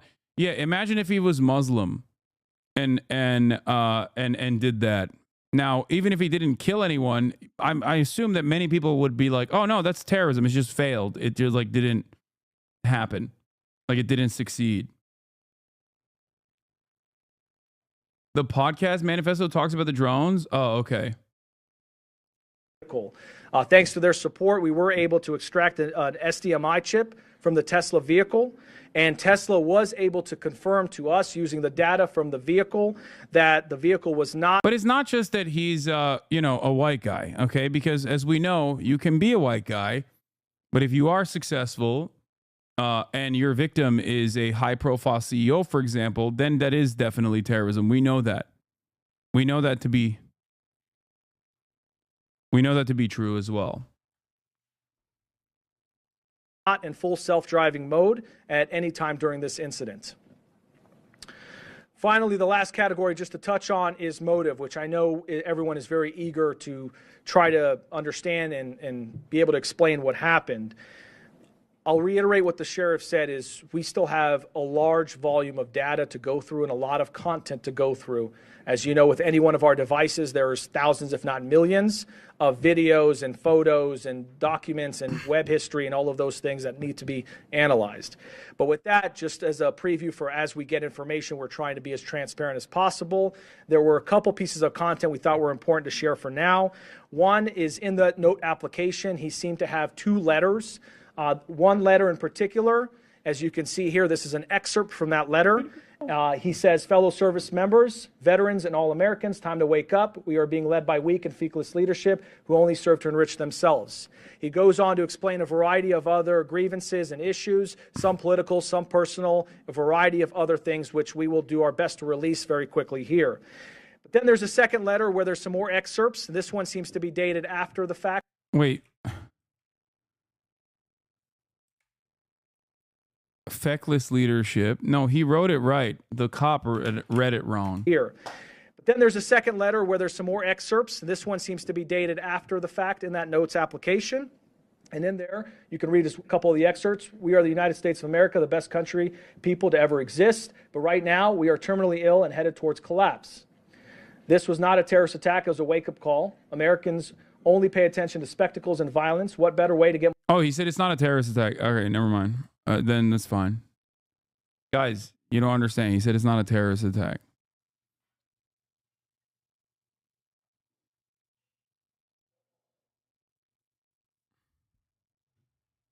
Get my point across than a stunt with fireworks and explosives. Why did I personally do it now? I need to cleanse my mind of the brothers I've lost and relieve myself of the burden of the lives I took. I'd like to just also expand on that and understand that these are just excerpts. In there, he does offer additional information that is varying on the spectrum in terms of political grievances, issues about the conflicts elsewhere, not here, domestic issues, societal issues, a variety of other things, including personal challenges as well.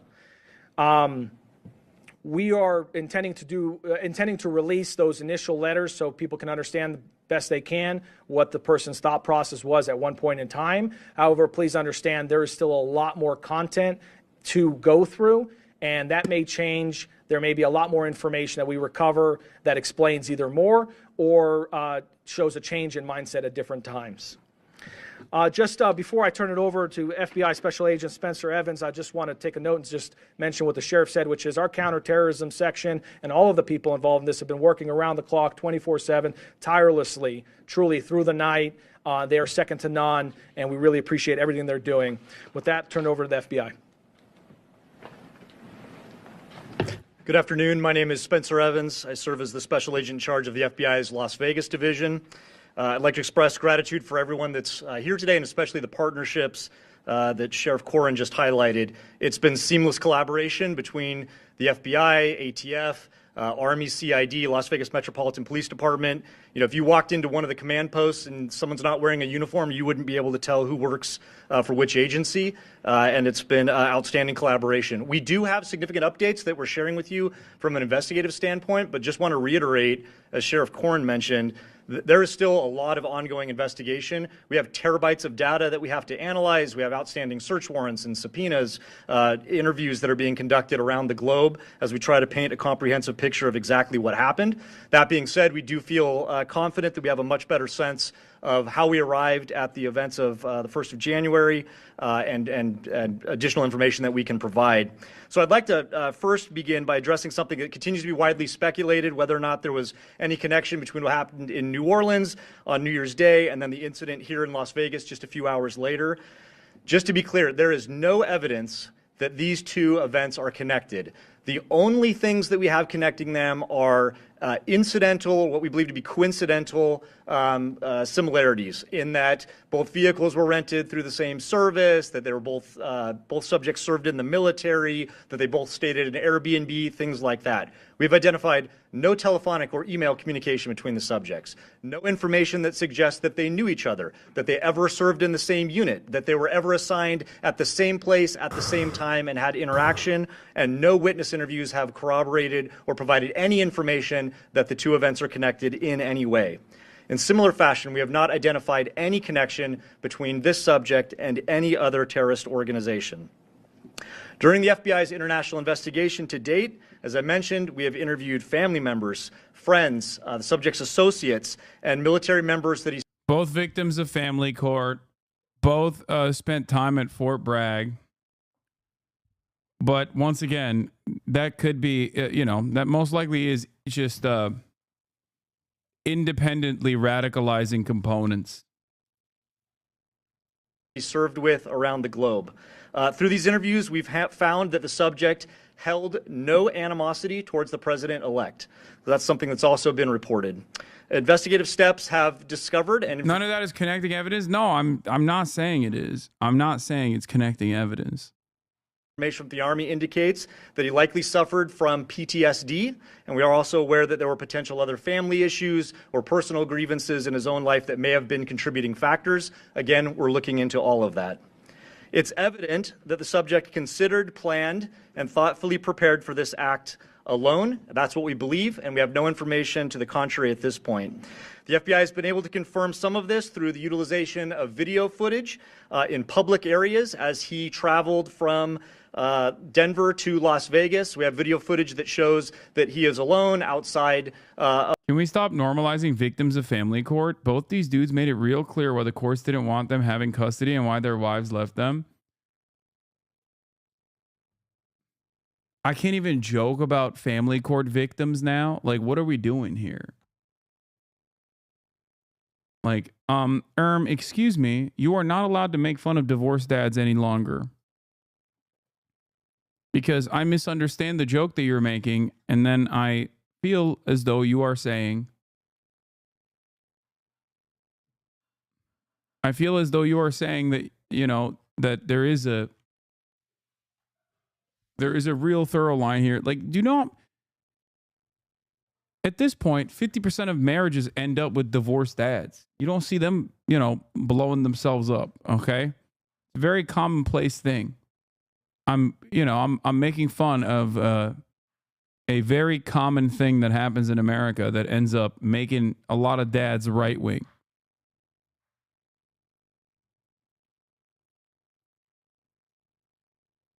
Of the vehicle, and that corroborates again what Las Vegas Metropolitan Police Department footage has also shown.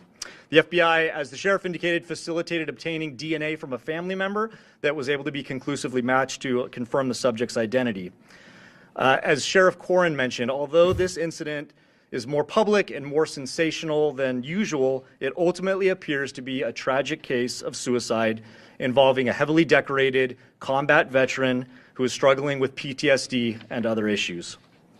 Yesterday, I wanted to highlight... Most divorced dads just end up doing the other thing. Instead of like blowing themselves up in this elaborate fashion, they just end up voting for Donald Trump and drinking away their troubles, constantly wondering why the rest of the family has isolated themselves from him, and thinking that it is the responsibility of everyone else around them and not themselves that such a thing has happened.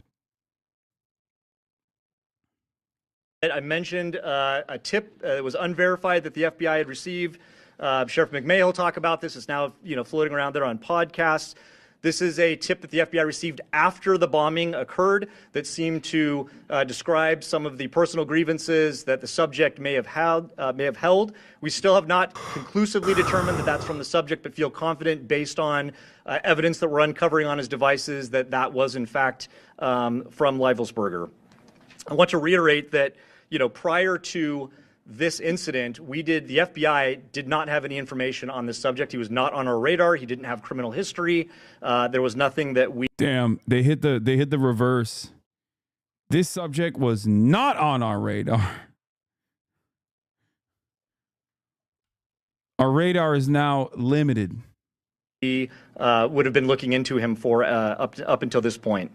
Last thing I just wanted to highlight briefly is it's not lost on us. We understand that there were victims. While the subject himself was the only person that was deceased, there were several folks that were injured, and obviously any sort of incident like this has a traumatic impact on the greater community and folks that are rightly so going to be scared and concerned, and some people that were inconvenienced and some that were taken to the hospital with injuries. We'd like to remind everyone that we're working with Las Vegas Metropolitan Police Department advocates, the Office of Emergency Services advocates, and the Southern Nevada Resiliency Justice Center to offer services to these victims.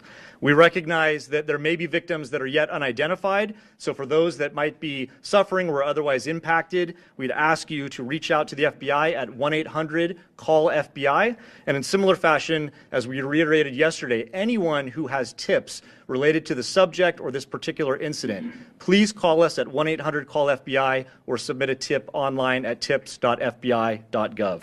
And with that, I'll turn it over to the Assistant Special Agent in Charge from the ATF, Kenny Cooper. Will they tell us how he ignited it or what?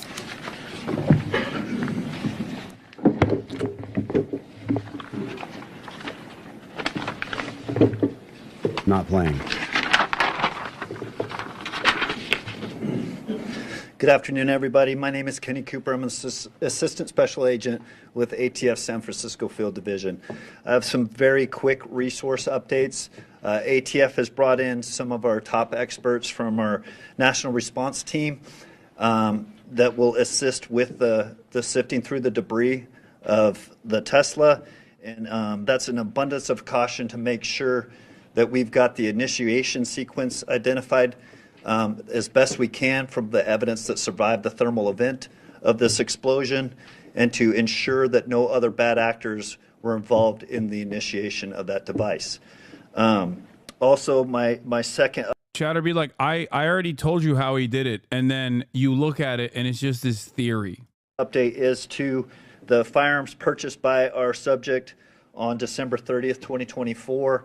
Our ATF investigators were able to track down that lawful purchase at a gun store in Colorado. Our subject arrived in that gun store by himself on December 27th and initiated the ATF Form 4473 and actually paid for those two firearms that were recovered from the Tesla on the 27th and was sole occupant of a vehicle arriving and departing that on that date. Subject was the victim of a kinetic implosion resulting in a thermal event. After a thorough ocular pat down of the I love cop speak. It's so good. And then on the 30th, we have video evidence of our subject entering that gun store as the sole occupant of the Tesla. He actually received and transferred those two firearms and took into his possession at that time and departed as the sole occupant in the Tesla. Those are the two updates that I'm... He departed as the sole occupant inside of the Tesla Cybertruck in a tactical style implosive event. Here to provide to you at this time. Thank you.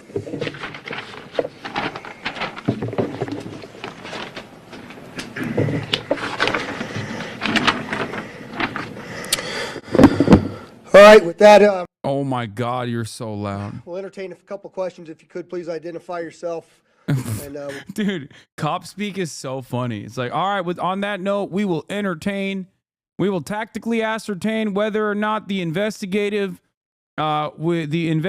questions that you are allowing us to hear. Hands up. I'm sorry, I didn't mean that. He's got a gun. I'm sorry, I didn't mean that. I'm reverting back to tactical speak in this circumstance. I apologize. Identify yourself, sir.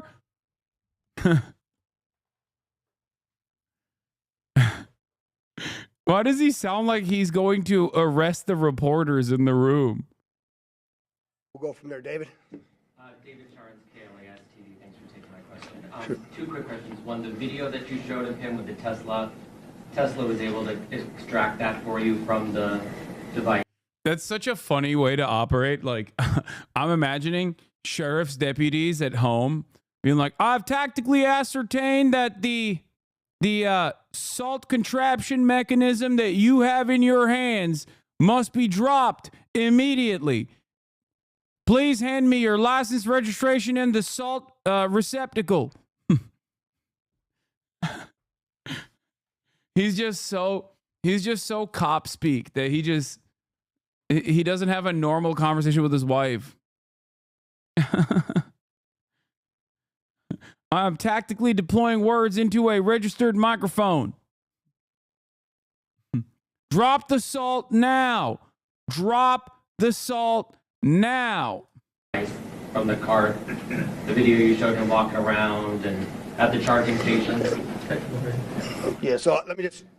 the question was, can we, the video that we showed, sorry, I was standing back there, so I wasn't sure which one you were looking at, but the question is, the video that we showed at the Tesla charging stations, who provided that to us? I'll let Dory answer that. Without getting too far into the technicalities, there are various components in there that were retrieved. The SDMI card, it was not where the video was retrieved from. That was where we got the data to be able to determine that it was not in self-driving mode. However, Tesla did provide and helped our team be able to recover the thumb drive that records other types of data to include video by the Tesla. In what state is this in? Do we know? Kingman, Arizona. Second question is about the detonation. There's a lot of questions. How was he able to die by suicide and set this off? Can you just in very basic terms explain how that could happen to kind of stop these conspiracies that he's not?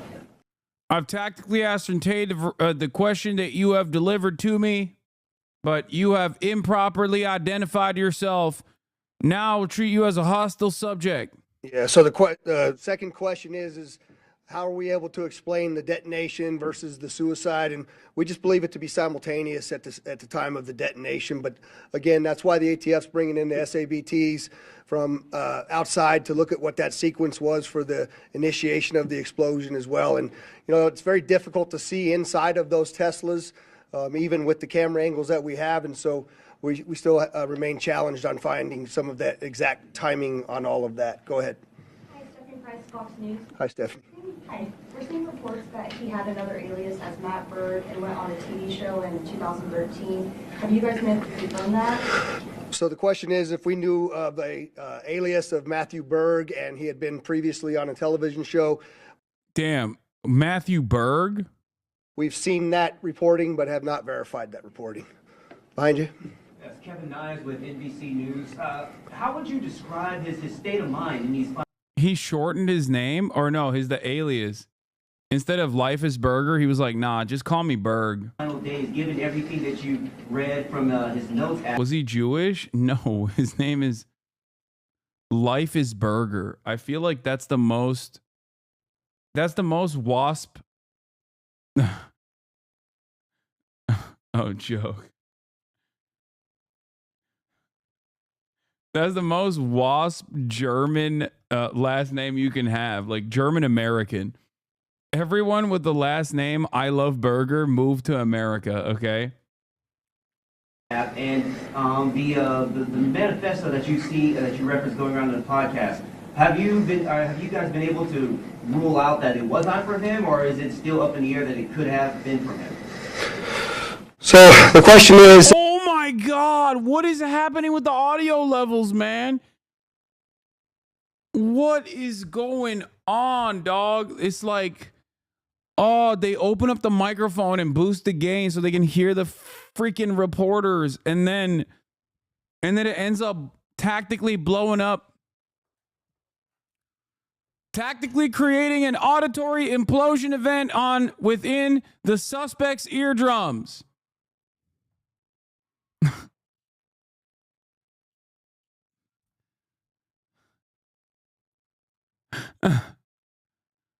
We have accidentally utilized an LRAD, a long-range acoustic device. You sound like the audio file chatters. I mean, that's crazy how loud that got. How would I describe his state of mind in the manifesto that was described on the podcast? Have we been able to determine whether that was from him or not? And I'll answer the first part is I'm not comfortable giving you state of mind just yet. I certainly am leaning a particular way. But again, I'd like to be factual to you. I think when you read the documents that we're going to give you a link to at the end of this press conference, that you can go in and make some of your own assumptions about what that is. But I will tell you that part of my hesitation on that is I know that we have a lot more documents and number of things for us to uncover. And so I want to be able to provide to you only the factual information when I have it. And so I'm not gonna opine on what I believe his state of mind was at that particular time, but certainly you can see some troubling aspects in his personal life as well. And I don't know if you want to address. Yeah, this is tough. This is tough for a cop to opine on, okay? Because everything that he's talking about with respect to Matthew Livelsberger hits way too close to home, I suspect. Okay? You're basically asking a man to reveal his own personal journey in broad daylight in front of millions of Americans, all right? And you don't want that. It's hard. It's difficult to opine on such things. That's the second part, Spencer. Yeah, so in terms of the so-called manifesto that's circulating online, we have strong evidence to suggest that it was the subject that wrote it, but we haven't conclusively proven that yet. And that evidence relates to other evidence that we're finding that we're able to compare that lead us to believe it was in fact him who sent it. Oh, dang. Well, we have tactically ascertained the veracity of the manifesto, which the suspect, the perpetrator of the thermal implosion event, kinetically put pen to paper.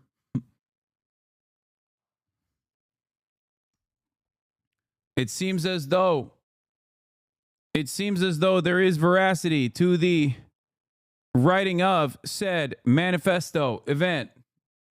This is not the podcast email one.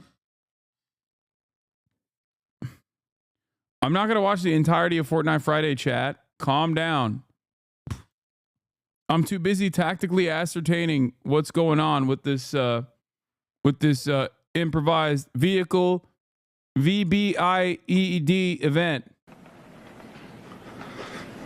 J1. Do you have an update? Is it J1? Yes, J1 from 13. Do you have an update on the conditions of the other people who were injured?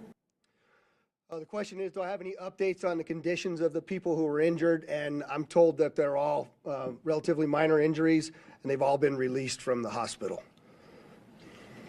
Kristen Drummond with News 3. As you were showing us these excerpts, can you say why definitively he chose the Trump International Hotel and why he decided to come here to Las Vegas? Yeah, the question is, with the excerpts that... Yes, that's right, Chatter. I have tactically engaged in volume management to ensure that the auditory kinetic explosion event does not happen once again. I have now ceased. I have ceased the assault that has taken place in prior incidents. That we showed, can we definitively identify why he chose the Trump Hotel Tower location as well as Las Vegas? And the answer is no. In fact, I think when you read through some of that, you might find that there were some other considerations as well for other locations. And we can't verify all of that at this point, and so that's why I haven't talked about that publicly. Do you know what other locations he was considering, and were they here in Nevada? There was one location in Grand Canyon that was specifically talked about there, but we haven't been able to verify anything as well. All the way in the back. Berenice Zúñiga with Univision Las Vegas. Thank you for taking my question. In regards to what happened in New Orleans, I know that you guys mentioned it's a coincidence, but what main evidence makes a difference to what occurred over there? That it's not being considered a terrorist attack here. So the question is why don't we consider what happened in New Orleans and what happened in Las Vegas connected? And the simple answer to that is we don't find anything to actually point us in that direction. There are those coincidences that we have spoken very openly about, but we have not found throughout this entire investigation anything that ties the two attacks directly together. Go ahead in the back. I had a question. Were you guys able to identify the type of explosives that were in the vehicle and where he would be able to find those? So the question is, were we able to identify the types of explosives that were in the vehicle and where he was able to find those?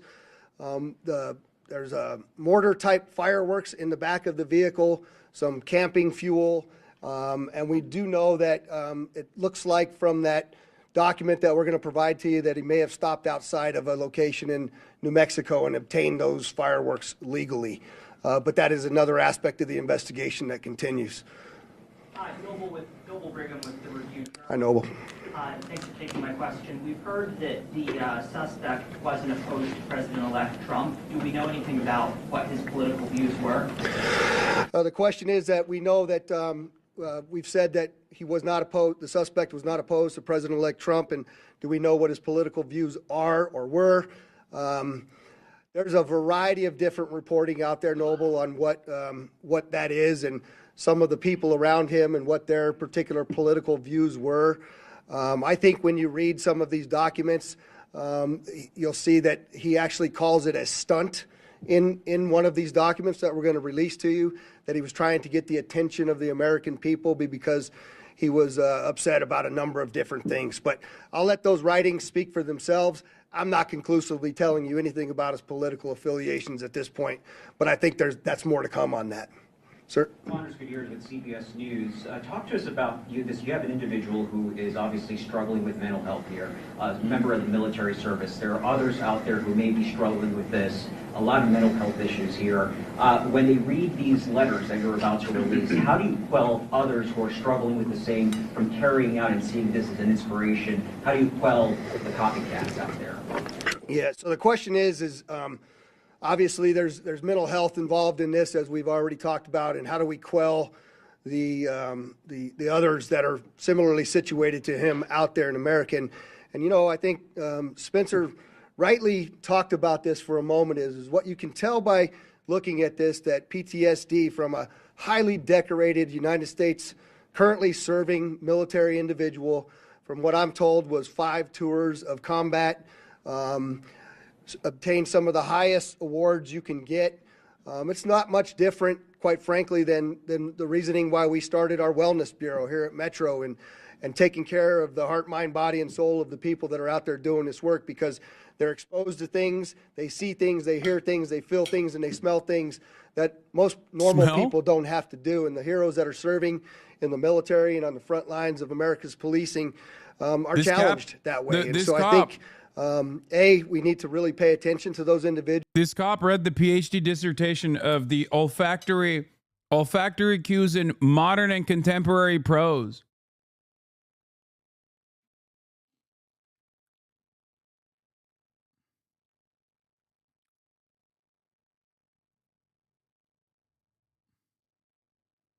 He read it. I'm inclined to believe that he read it. Olfactory ethics in modern and contemporary prose, dude. He read it. He knows. Talking about olfactory trauma. Individuals pay attention to what mental health in America looks like. And I think this is just one more incident that brings that to the forefront of where it is that we are in talking about these types of things. I'll take one more. Rio AP, thanks for taking my question. Sure. Do you know why he chose the Cybertruck? Was he trying to send a message considering who the CEO is? And then just really quickly, could you confirm if the podcast you're talking about is the Sean Ryan podcast? The Sean what? Is it the Sean Ryan podcast? Is that the name of it? Yeah. So can I tell you why he chose the Cybertruck is the first question? No, not really. I haven't been able to find anything definitive about it. Secondly, is it the Sean Ryan podcast? And yeah, that's the podcast that I'm referring to. And I'm sorry, there was one more hand over here that, go ahead. Guy Tannenbaum, Channel 13 here in Las Vegas. Hi. Has there been any more speculation, more understanding on why he chose the route that he chose? Obviously, coming from Colorado, you can go through Utah. That's a more common way to hit the 15. Any more understanding when we're thinking about all the different potential sites that he could have chosen for this? Why he chose the route that he chose. I don't think we can tell you we know why he chose it, but I can tell you that there's some writings in those documents that we're going to release to you that he mentioned going to the border as well as going to the Grand Canyon. And so we continue to look through all of the available evidence to help us answer that question better. And with that, I'd just like to, again, thank you all for the great work you're doing in helping us get this story out. And obviously, as we get additional information, we'll push it out to you. Thank you very much. Thank you. Okay. On that note, New York Times wrote an article on at least one of the manifestos is circulating around that the cops have also revealed. I feel like there are 2 separate manifestos out there, potentially. One is this, in case I do not, that has been delivered to Sean Ryan's podcast tactically, or at least this one guy who Sean Ryan had on his podcast. In case I do not make it my decision point or on the Mexico border, I'm sending this now. It seems like this probably is. First off, I am not under duress or hostile influence or control. My first car was a 2006 black Ford Mustang V6 for verification. What we have been seeing with drones and operational use of gravitic propulsion systems powered aircraft By most recently, China and the East Coast, but throughout history, the U.S. Only we in China have this capability. Our OPSEND location for this activity is in the box below. China has been launching them from the Atlantic from submarines for years, but this activity is recently picked up. Oh my God. Oh my God.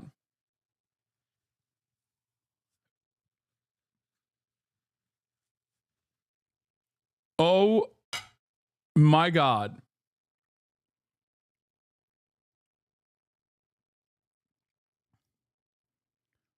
The problem here is I believe he was working on drone tech in Germany. I don't think a service member buying a Mustang is verification. That's like 99% of Marines. True.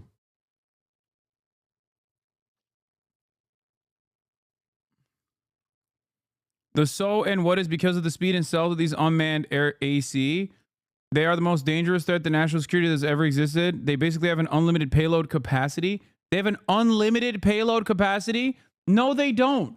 What are you saying? This guy is out of his mind. If this is real, if this is a real email that he sent, okay, I'm sorry. The notion that these drones have unlimited payload capacity is laughable. Unless he's also going to somehow say this is alien technology.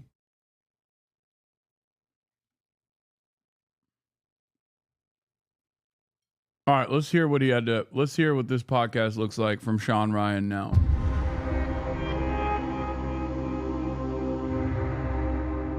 Sam Shoemate, welcome to the show, man. Appreciate it. Thank you. I'm nervous about this one. Yeah, me too. I'm really nervous about this one. So yesterday I come into work and our stuff's been exploding because of the Sarah Adams. Had Sarah Adams, Scott Mann, legend, did an interview with Masood, kind of warning everybody about it's going to be a lot of terrorism here in 2025. Didn't take long. Jan 1, it hit. And, you know, it's interesting. We couldn't get any mainstream media's outlets to pay attention to those interviews. And nobody would really give Sarah a voice. Now everybody wants to. Dude, we're going to get so crazy in 2025. That's one prediction. Okay, lock it down. If you think 2024 was riddled with silly conspiracies, you have seen nothing yet. 2025 is going to be so crazy. It's going to make 2024 look normal. Like everything in 2024 that people thought were happening, that we thought was insane, is going to seem tame. To give Sarah a voice because, oh, guess what? The fucking CIA targeter was actually right. Mainstream media gave her no attention. So that's been going crazy. I come in yesterday and for an interview, the first thing I do is talk to my producer, Jeremy, and he says that he's been in contact with you and that you had received some type of manifesto or email from the Green Beret that set off the car bomb at Trump Hotel in Las Vegas. Right. Jump in an interview and come out. My phone is blown up. Apparently CID, Army CID, which is, how would you describe it? It's like it's FBI light.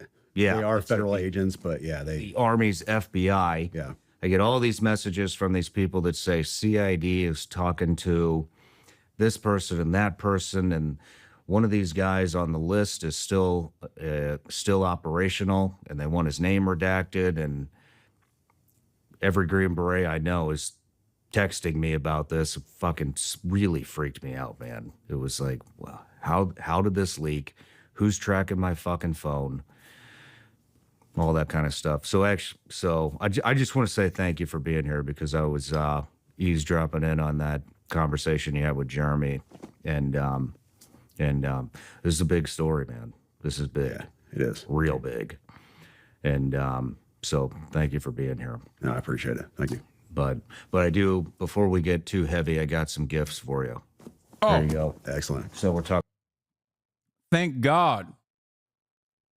I was worried that they wouldn't maintain operational procedure here. Thank God they still have gifts for one another. Thank About God. people Okay. monitoring the phone. Have you heard the unplugged phone? Yeah. And for anybody that wants to purchase this phone, you can get it at unplugged.com/Sean Ryan. Yeah, that's awesome. So that the unplugged phone keeps big tech. Oh my God. Oh my God. He's just doing an ad for, this is like, okay.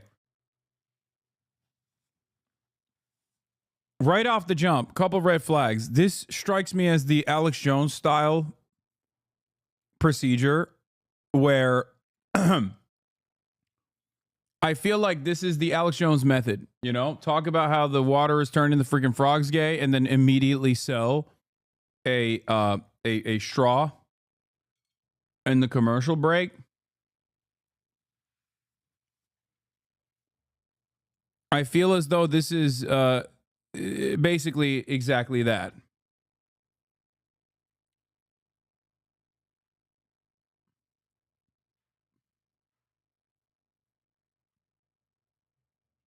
He's doing that with more credibility than Alex Jones, though. For monitoring your texts and your calls. There's a secure messaging app in there. There's a secure email. So get that thing wired up. And absolutely, let's talk on that from now on. So, okay. And then everybody gets a bag of these. Been waiting for this. Nice. This is awesome. Thank you. You're welcome. You're welcome. Very cool. But all right, let's dive into it. This is going to be kind of tough. I didn't have, like I said, I was interviewing yesterday, so we're kind of winging it here. Yeah. But so before we jump in, I just want to say a couple things about today. And we're not necessarily validating what came in on that email. There's some pretty alarming stuff that came out in the email about the drones that we're seeing on the East Coast and some capabilities that China has, some capabilities that we have, some activity that went on in Afghanistan in 2019, which actually we do have news reports that is valid. A lot of this stuff actually really lines up. But we can't give it 100% credibility. Right. I think you would agree with that as an intelligence analyst. 100%.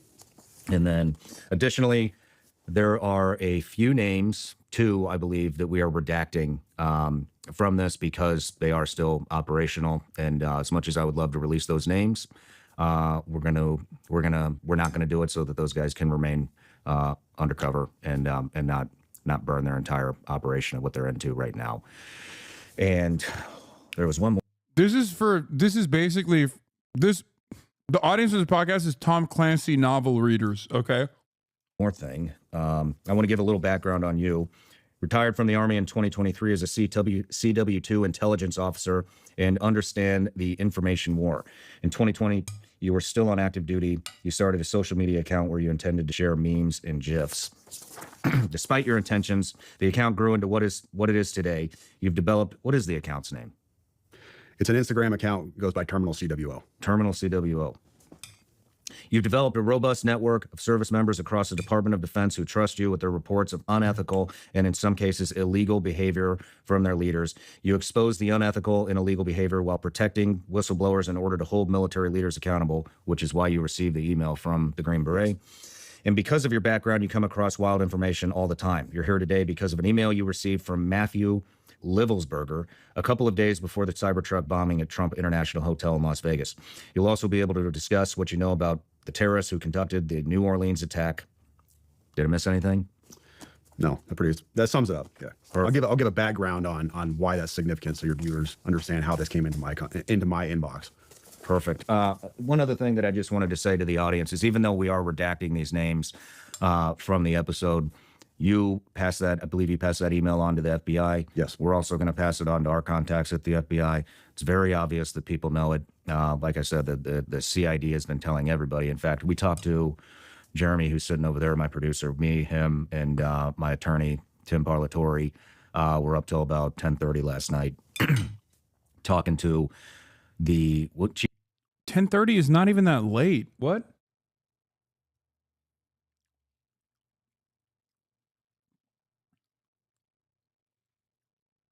Is he one of those like early risers? Is that what it is? Is this Sigma grind set? He's like, I've tactically decided to stay way past my nap time. That's right.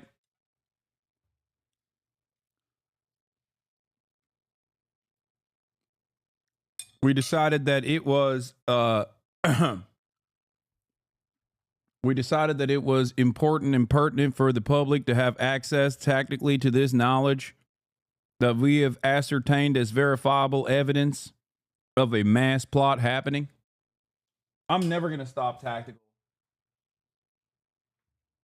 I'm never going to stop cop speak. I love it too much, and I need to get better at it because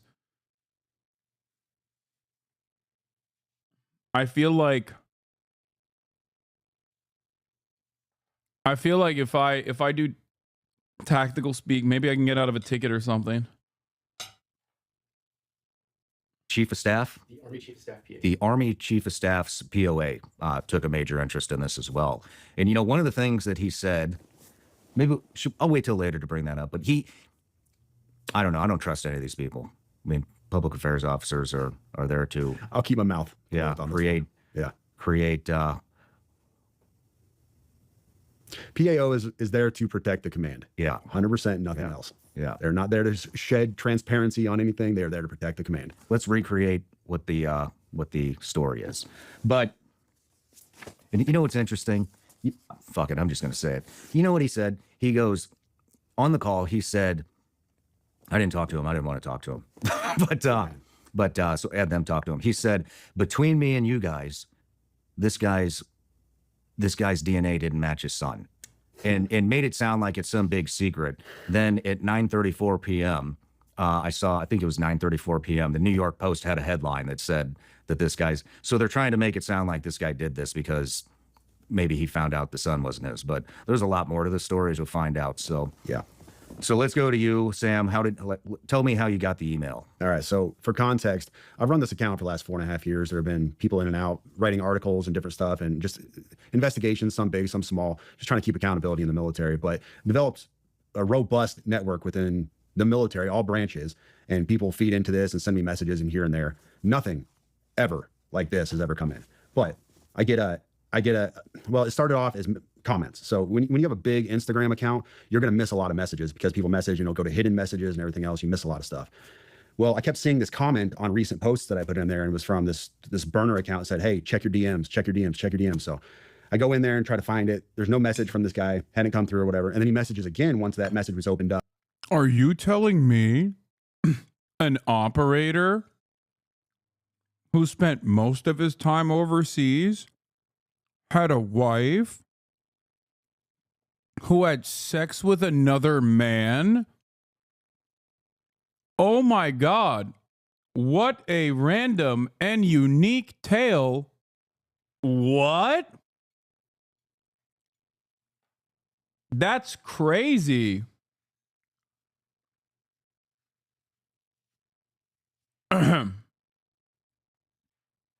Surely this is the first time such a thing has taken place. And I said, hey, your previous messages haven't come through. What do you want to tell me? And he said, what I'm going to send you, now these are literally his words, what I'm going to send you is going to change the course of humanity. That was his phrase, change the course of humanity. Okay, a little bit dramatic. I get these messages all the time. People have this big story they want to tell. They want to expose their command, whatever. I take everything with a grain of salt until I have evidence and proof. So this guy is insistent. He tells me that he is a 18 Zulu who I've spoken to before, and he really needs to get this stuff to me. And then he talks about you. He says, I need you to get me in contact with Sean Ryan. I'm like, dude, I don't know Sean Ryan. I'm not that big. But he's insistent that I get him diverted to media sources, says go to Fox News, whatever else. And I said, all right, tell me what you got. So I give him my Proton email account, give him my signal number. And he reaches out immediately. And I'm going to read this initial message for you because this doesn't have names or anything else on it. But this was his message on Sunday. He reached out and said, like I said, this last Sunday, he said, sending with a VPN active on Wi-Fi only. Do not message me. I will send out updates via both signal and email, but trust me, you're going to want to be involved. Well, first of all, no, I didn't want to be involved. Anyways. And then, so I didn't message. I responded back to his original Instagram message. And I said, hey, I got your message on Proton Mail. And he said, cool, delete this. So I deleted it. That's how I ended up getting this message on Tuesday. So the message that this right here, this manifesto, if you want to call it that, came in on Tuesday. And when I started reading this, my initial take was, okay, this is off the deep end. It's bonkers. I can't validate or verify any of the stuff in this manifesto. And I told him that in a subsequent email. And I'll read that to you later, my response to him. And once again, my response to him elicited, hey, get me in contact with Sean Ryan, Fox News, and he even said Pete Hegseth. Get me in contact with Hegseth. And I'm like, dude, I don't have the incoming Secretary of Defense's phone number. Sorry, bro. That's the last time I talked to him. Sean's like, I do. So yesterday morning. What date was that? That was Tuesday. That was this Tuesday. So we're Friday now. That was 3 days ago. So the day before. 30th? Yeah, the day before the attack. I dismissed this stuff out of hand. The 31st. It was on the 31st. Yes. In fact, I posted something on my... I told your producer about this as well. But this was a post I made on Twitter. I was just trying to be humorous, off the cuff. It was... I didn't mean anything about it. I was just being humorous for my audience. I said, my inbox was especially eventful today. Allegations of war crimes, government anti-gravity technology, and fears about being tracked and watched by the feds. It's always, the world is ending and I have this information that needs to get to the media, and never, how you doing, bro? I like that on its face, he made fun of this guy. Understandably so, because it sounds like the ramblings of a madman. But post-mortem, now that it's a big story and it lands him on the Sean Ryan podcast, he's going to sit there and act like everything he said was totally fucking verifiable.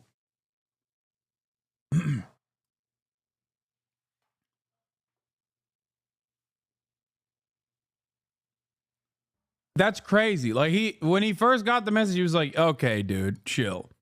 For understandable reasons. Like that is the normal first reaction to a guy who's like, only us in China have access to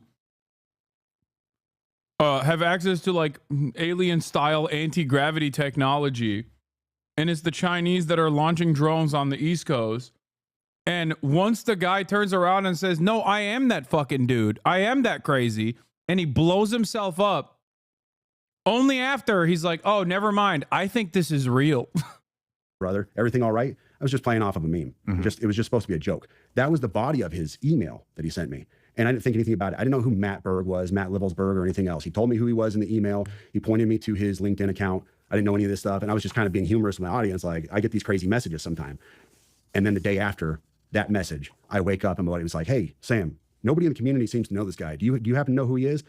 And I played that for you before we came up here. Just absolute shock. That's how I woke up yesterday. Do you want to play it now? Yeah. Excuse my language. I was definitely in shock. Let me find this chat. So, while you're digging through that, you know what we should do? I should get that Instagram account from you to see if they messaged any of our Instagram accounts. And we should also get that email address. I deleted it. You deleted it? He told me to delete it and I deleted it. Okay. Yeah. We should also get that email address and see if they sent it into sent it in through the website and see if he tried to contact us, get that to the FBI. So I'm in a military. Hopefully they actually do something. Yeah, I'm in a military group chat. Buddy Green Beret Corey, he says, at Sam. Nope, nobody I've asked in the community knows him. You is at 8:46 a.m. yesterday. So I woke up and I said, OF, I'm shaking. This guy emailed me 2 days ago. I'm not playing. And then he said, damn. And then this was my response to him at 8:48. Like, just woke up. Dude, I'm fucking shaking, bro. Wait, was that Mike Malak? What the fuck? Cybertruck attacker note release? Dog, we are literally watching what people are alleging is the note.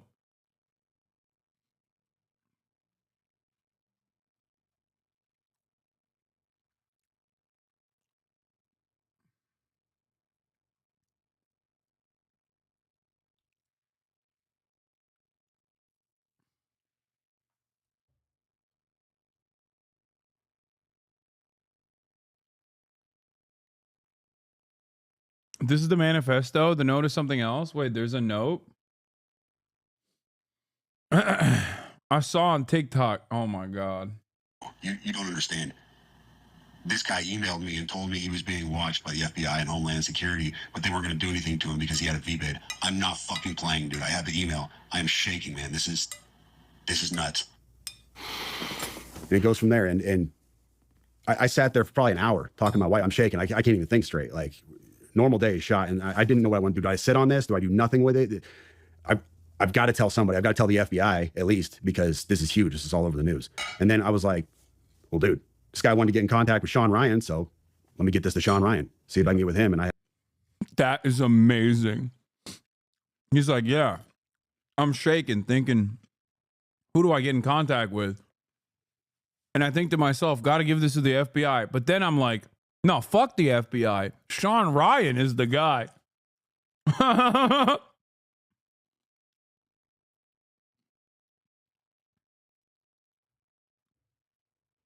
Under no circumstance do we think that the guy who exploded his Cybertruck could potentially be mentally not all there. That's what I love about the story in general, is that not a single person is going, hey, hold up, maybe the fucking 15-year touring special forces operator who had a litany of complications at home could potentially be, I don't know, mind broken. No. We only thought that before he blew himself up. Now that he blew himself up, it seems that he had actually arrived at anti-gravity technology. I had a buddy who knew your producer, and we went from there. But wow. Do you want to read the email? Yep. So this email came in on December 31st at 10:42 a.m. That is Tuesday.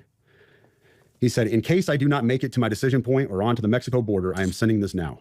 Please do not release this until 1 January and keep my identity private until then. First off, I am not under duress or hostile influence or control. My first car was a 2006 black Ford Mustang V6 for verification. What we have been seeing with drones, he puts that in quotes, he says drones, is the operational use of gravitic propulsion systems powered aircraft by most recently China and the East Coast, but throughout history, the US. Only we in China have this capability. Our OPSEN, that's Operation Center, our OPSEN location for this activity is in the box below. China has been launching them from the Atlantic from submarines for years, but this activity recently has picked up. As of now, it is just a show of force, and they are using it similar to how they used a balloon for SIGINT and ISR, which are also part of the integrated comms system. There are dozens of those balloons.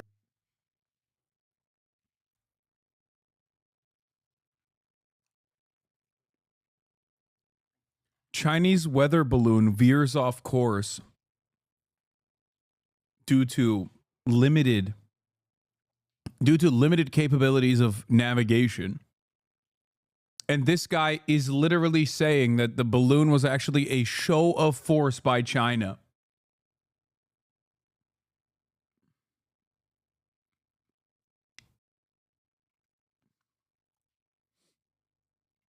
Tactical Talk is making this so epic. Yeah. Tactical Talk always makes things more epic and cool. In the air at any given time. The so what is because of the speed and stealth of these unmanned aircraft. They are the most dangerous threat to national security that has ever existed. They basically have an unlimited payload capacity and can park it over the White House if they wanted. It's checkmate. U.S. government needs to give the history of this, how we are employing it and weaponizing it, how China is employing them, and what the way forward is. China is poised to attack anywhere in the East Coast.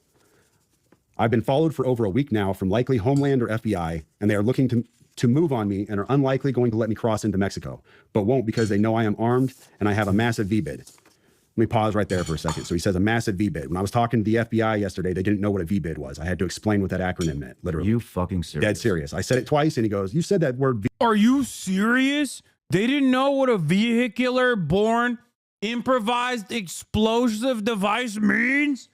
These goddamn lawyers, I hate the FBI. They're not the doorbusters like we are. Yee. Goddamn suits.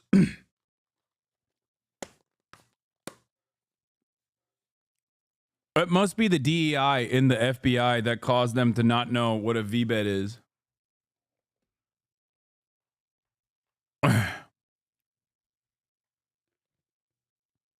God damn it. I'm pissed off. These freaking suits, man. They're all lawyers, the lot of them. They don't know how to do real work, real operator work. Unlike my boy Matthew Liveisberger. VBID. Can you tell me what that is? For your audience, a VBID, for your audience who has not been in the GWOT for the last 20 years, a VBID is a vehicle-borne improvised explosive device. In layman's terms, a car bomb, what we saw at Trump Tower. So, backing up, he says, I am armed and have a massive VBID. I've been trying to maintain a very visible profile and have kept my phone, and they are definitely digitally tracking me. Here's where he gets into the other stuff. And this is where we had to redact the names. Well, your producer redacted the names. I have knowledge of this program and also war crimes that were covered up during airstrikes in Nimruz province, Afghanistan in 2019 by the admin, DOD, DEA, and CIA.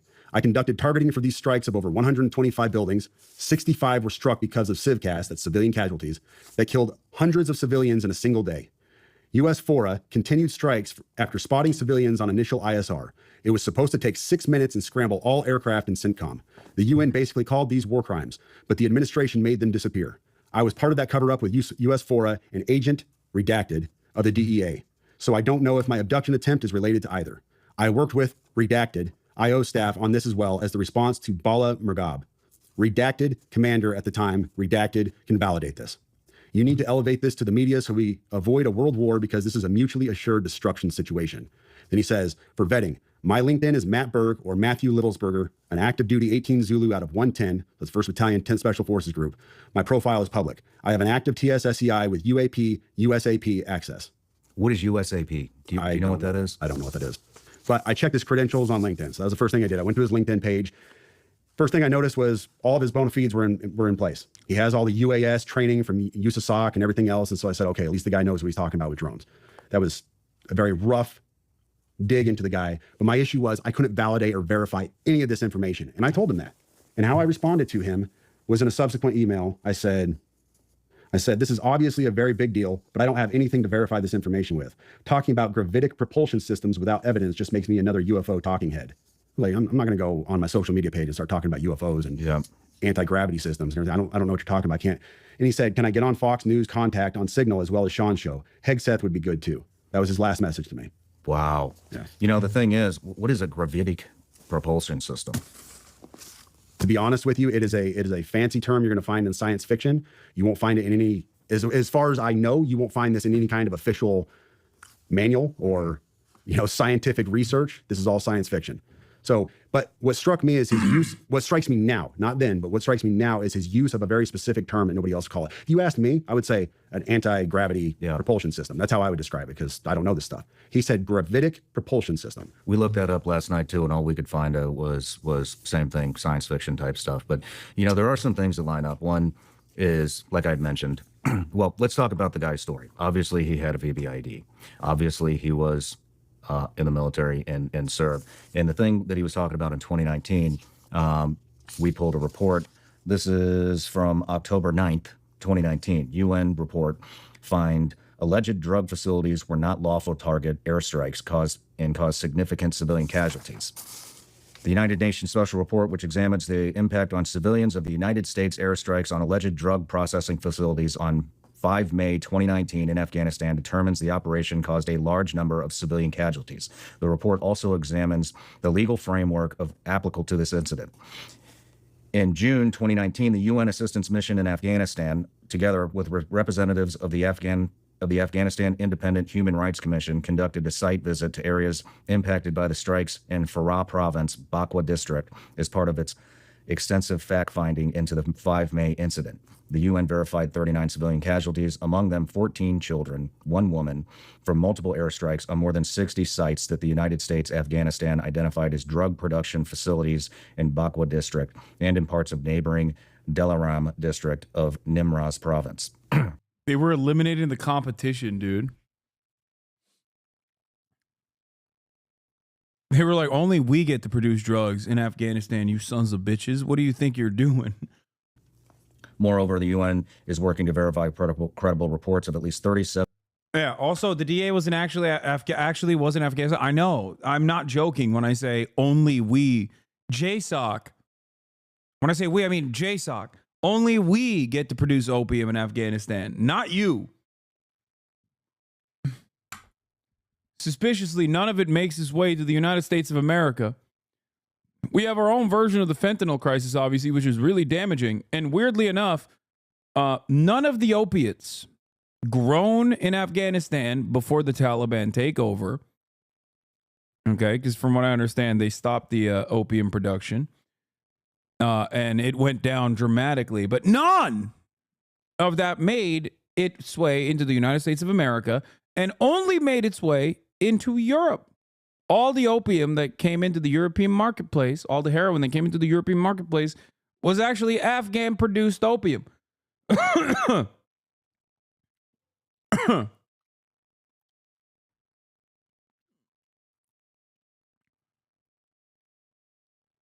So having said that, could the part of him talking about covering up war crimes in Afghanistan be real? Yeah, no shit. I do think that it's probably real, because that part is like adding on additional seasoning to a completely improvised, insane conspiracy theory, and then ending it with, and I drove a car. That is so commonplace and so normal that it is the same as him saying, to verify, I also have, my first car was a Mustang V6 in 2006. It's like, yeah, I get that.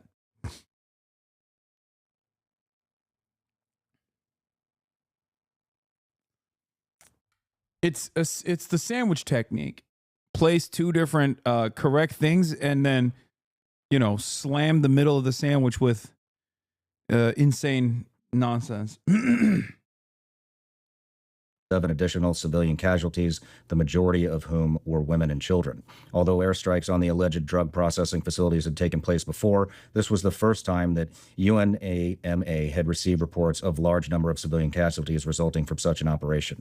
And it goes on. I'm not going to read all this. We'll link the article here.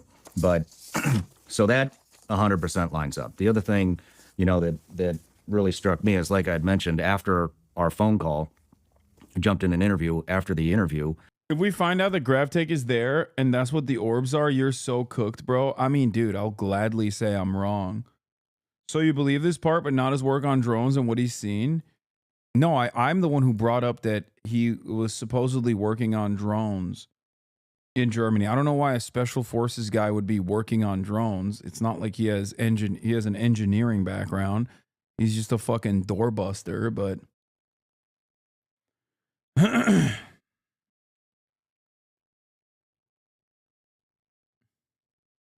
checked my phone, and I had several Green Berets, former Green Berets, one still active. Actually, I'm just going to say it was Tim Kennedy. This guy, wait, he just keeps revealing. He's like, I'm not going to say it. Fuck it. I'm going to say it. Tim Kennedy. Sent me a message late last night about 9 p.m. and said, hey, I should have brought my phone up here, but hey, basically that the use of... Didn't Tim Kennedy just recently get outed for just like also being a fabulist? It's so funny because like virtually all these guys that write books about like their exploits almost always come out to be lying.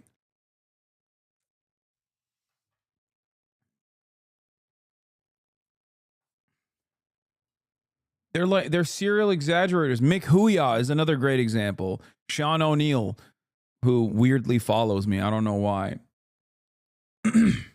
SOC wants to give me more context on what had happened on this guy. And so first I wasn't going to take the call because I don't trust the government anymore. I don't think anybody does. But I was on the phone with my producer, who was a naval surface warfare officer, and my attorney, Tim Parlatore. They said we should talk to him. So I called Tim, was really pissed off, reamed his ass about it, and then later apologized. But, I think you had mentioned that you had received a message from somebody that says nobody's heard of this guy. Tim sent me a picture of him shooting with this guy. And I don't know if I should release that photo or not, but Tim... He's like, but I don't give a shit. Tim basically told me this. So I got the POA's number, the public affairs officer, sent it to Jeremy and Tim. He talked to them. And what they wanted us to know was that this guy was an upstanding soldier, an excellent operator, was moving on, was moving towards retirement and moving on to basically enhance the future of warfare. They wanted us to know that. Then the PA officer, sounds like almost jokingly said, which I don't know why you would joke about this, said that, oh, and between us, which why the fuck would a POA officer say between us? I mean, if they didn't want us to know that information, then they just wouldn't have told us that. But they wanted us to know, obviously, that the DNA with his supposed child was not a match. And so I think what they were trying to do is basically make this out to be, oh, this is why this happened. He got bad news that that's not his child. What's really interesting and funny about podcasts like Sean Ryan's and all these like ex-CIA guys, they're popping lately. They're all over the place. Is that I just don't trust them at all. I feel like if there's a guy who's still a Fed, it's these guys. This way they get to capture the attention of a lot of the conspiratorial minded people, okay, and then just like steer them in whichever direction the federal government thinks is an appropriate vector for conspiratorial mindset, and not like dangerous things that are actually dangerous for the federal government. Like there's no way you can convince me that a guy who's like worked with the CIA is like a contractor is just now a former Fed who hates the government. I just don't believe it.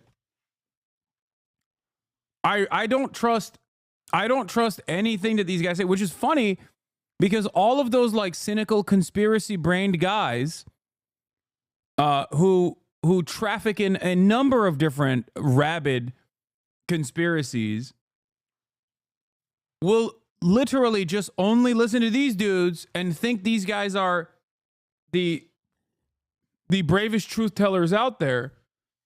And it's like, dude, if you're a conspiracy guy and you're skeptical of the government, why would you ever consider a Fed to be a truthful person?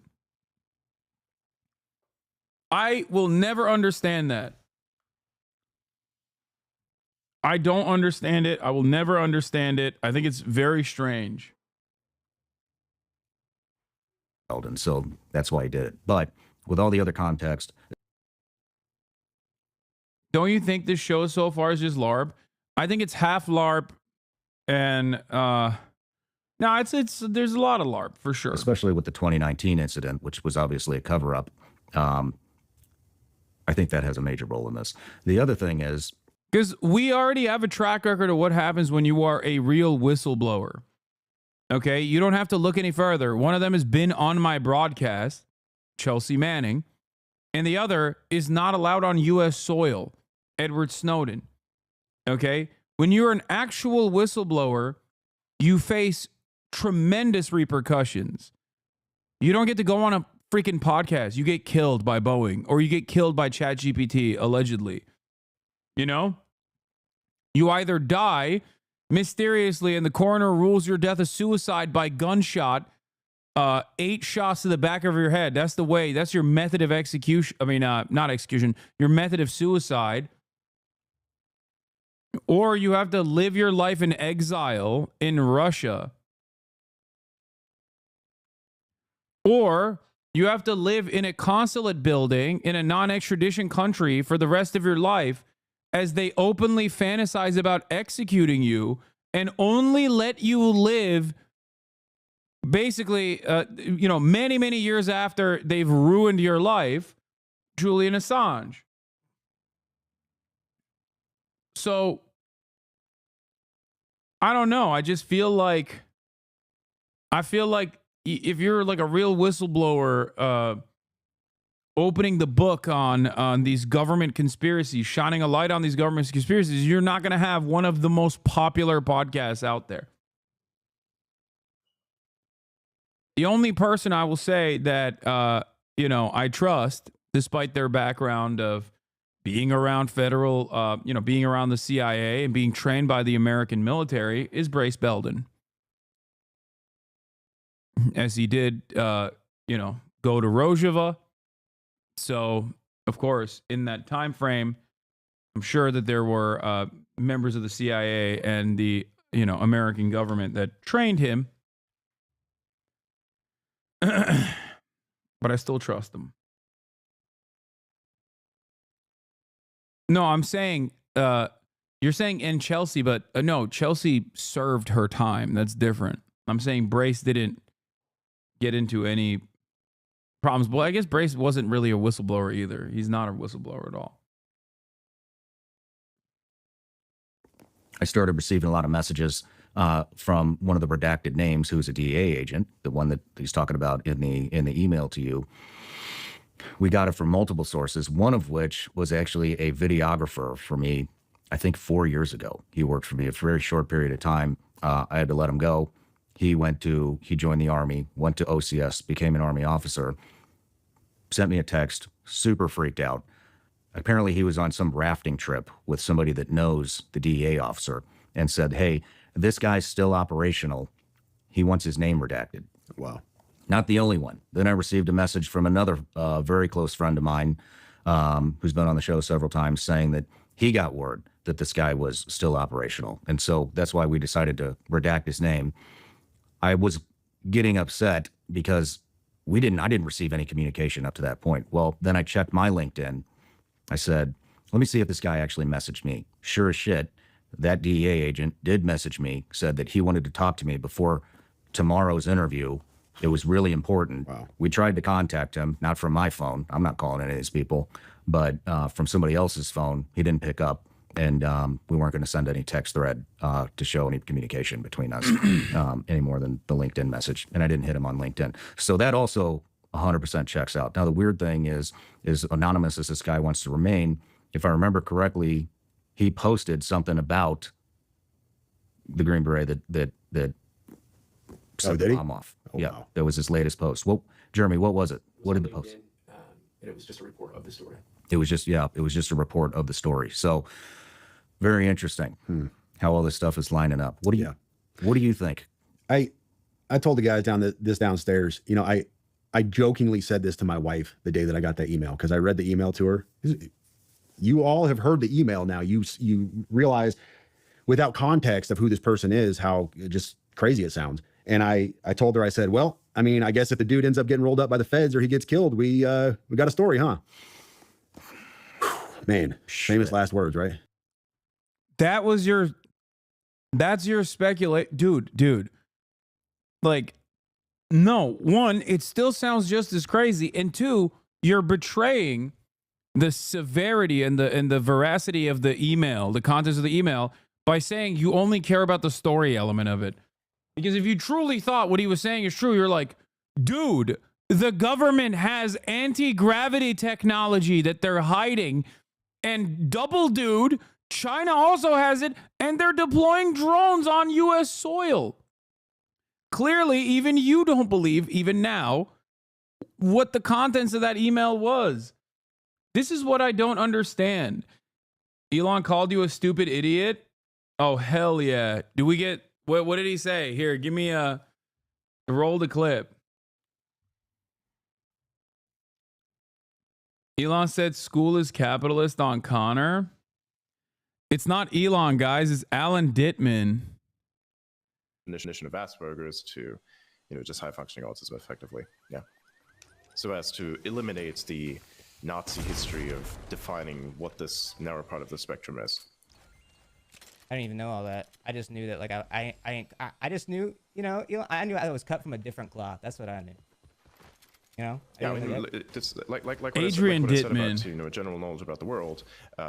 History gives you a very good insight. Of course, history itself has an issue with accuracy in many ways because, the victors are the ones who write history, not always everyone. Today, it's a little bit different, where even some of the losers get to speak, which I think is really good for, some of the losers versus wait, hold on. What do you mean? Like say for instance, if you are in a war or something and you're on the losing side, and someone is able to talk about what their experiences are within that war, some of it's going to be obviously propaganda, of course. I think actually large percentage is going to be propaganda, but some people would actually be able to, give you an understanding of history that otherwise would not have come to the forefront. The propaganda always exists everywhere, and I think one of the I think that, like, if you're smart, you can look through it now, though. No, not necessarily. Smart is a broad term. Why is this man calling me? You have, like, media literacy. Not everybody's really smart. Hello? Media literacy. You're on stream. Like, and I am. Look at your ex. You're on. I'm listening. I'm listening to Alan Dittman, or Adrian Dittman, who is not Elon Musk. Talk to my friend Connor Eats Pants. Okay, sorry. Yeah. Wait, why are you responding to my tweet immediately? Did you have notifications on so that you knew when I tweeted? What is this? What are you talking about? Oh, me as your friend keeping you accountable for your lies? You fucking lying to my community, but most importantly, lying to yourself. I'm not lying. I saw the X payout and I was like, Daddy's gotta eat. I'm not on the HasnAbi payroll. You're just trying to get fired, dude. That's what you're trying to do. You just like being unemployed. It's your most anarchist tendency. I do like being unemployed, but no, I like my job very much. I am having it's good. I help gay people, unlike you. Yeah, no, I keep you employed by harming gay people every day with my commentary. Yeah, that's true. That's fair. It's a delicate ecosystem. Yeah. I ruined their lives and then they seek legal help from you. All right. All right, I hate you. Goodbye. All right, bye. He said he hates me, chat, and then he doubled down on it. He was filming in his office yesterday. He has not learned his lessons, okay? He has not learned the lesson. Yeah, he did. How? He was like, all right, we're going to march down. And then he like got his people to go there. He like had like his fucking assistants or whatever. What's his name? Giuliani was helping out a little bit. You had helping how? He was like, we got to fucking save the country. You know what I mean? America's mayor, dude. You know Rudy? Did you, but how exactly did this person try to overthrow the government? I'd like you to define that specifically. Bro, we were just talking about media literacy. If I have to explain that to you, I don't know what I even, like, okay. I will try to explain this to you because you sound genuine. So give me a second to collect my thoughts here. If he knew he lost the election and he tried to overturn the result of the election, then that is, like, not good. I think there was just a protest, realistically, and got way out of hand because some people were egging people on. But, like, he like let the protest happen with the intention of it hopefully overturning the election. No. Yeah, but like, he didn't call it off on purpose because he wanted people to, like, you know, do as much as they could. He did. No, he didn't. He called you an idiot?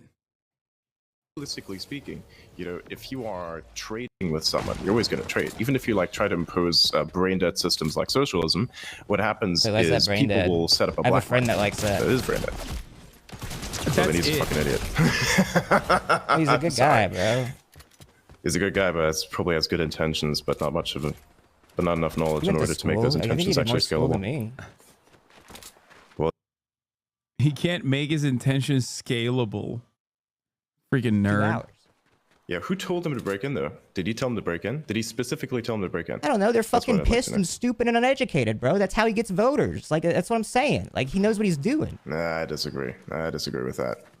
Nah, I don't think you do. So you think, okay, so hang on a second. Do you think that the majority of the country, therefore, because, you know, the majority did in fact vote for him, is stupid and angry? I don't think the majority is stupid. I think the majority is angry. Okay, but by your definition of how he gets voters, that's kind of what you're implying. I don't think the way that you win an election is by necessarily getting the majority when we have the electoral college. I think you have to like rile up like your own base. No, you have to like rile up your own base of people. If you get like an angry subsection angry enough, then that organizes that side of the political spectrum more than the other side. It's like if you have like a bunch of like rabid right-wing freaks that are going crazy, then it's going to be good for like even your moderate right-wingers because it'll get those people to also be motivated to vote organically. That is not true. No, that actually devalues the position.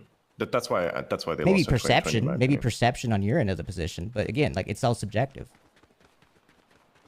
Not really. Subjective, perhaps, for the perspective of the people that are in it, you know. But who is exactly a rabid right-wing person? You have to like explain that one to me. You ever seen Don't Look Up? Look We're kind of Up? jumping all over. I can't really like finish a lot of. No, Mabi, you're right. No, sorry, Mabi, I apologize. What have you seen? Don't Look Up, like that movie? I heard about it, never watched it because I think it was a stupid concept. Wait, why is it stupid? It's supposed to be an allegory for climate change. I mean, not exactly, not just climate change. Anyone who tries to make like an allegory for climate change doesn't understand. But it's not just climate change. You can like project different things onto it than just climate change. I don't think the movie's that great. Perhaps. I just think it's kind of interesting that it like was right about a lot of shit. It just kind of like describes an effect, realistically. So that's a coincidence of being right, but. You ever seen like a different Adam McKay movie? You ever seen like The Big Short? Oh yeah, it was pretty good. Yeah, so he made that. Yeah, Big Short was pretty nice because, you know, it was in regards to an actual historical event, you know. Right. And history. I hate that I agree with Elon Musk that I think Adam McKay cooks way harder when it's actually a work of, it's like a fictional work on a real event. Are really good. Or comedies. He's good at comedies too.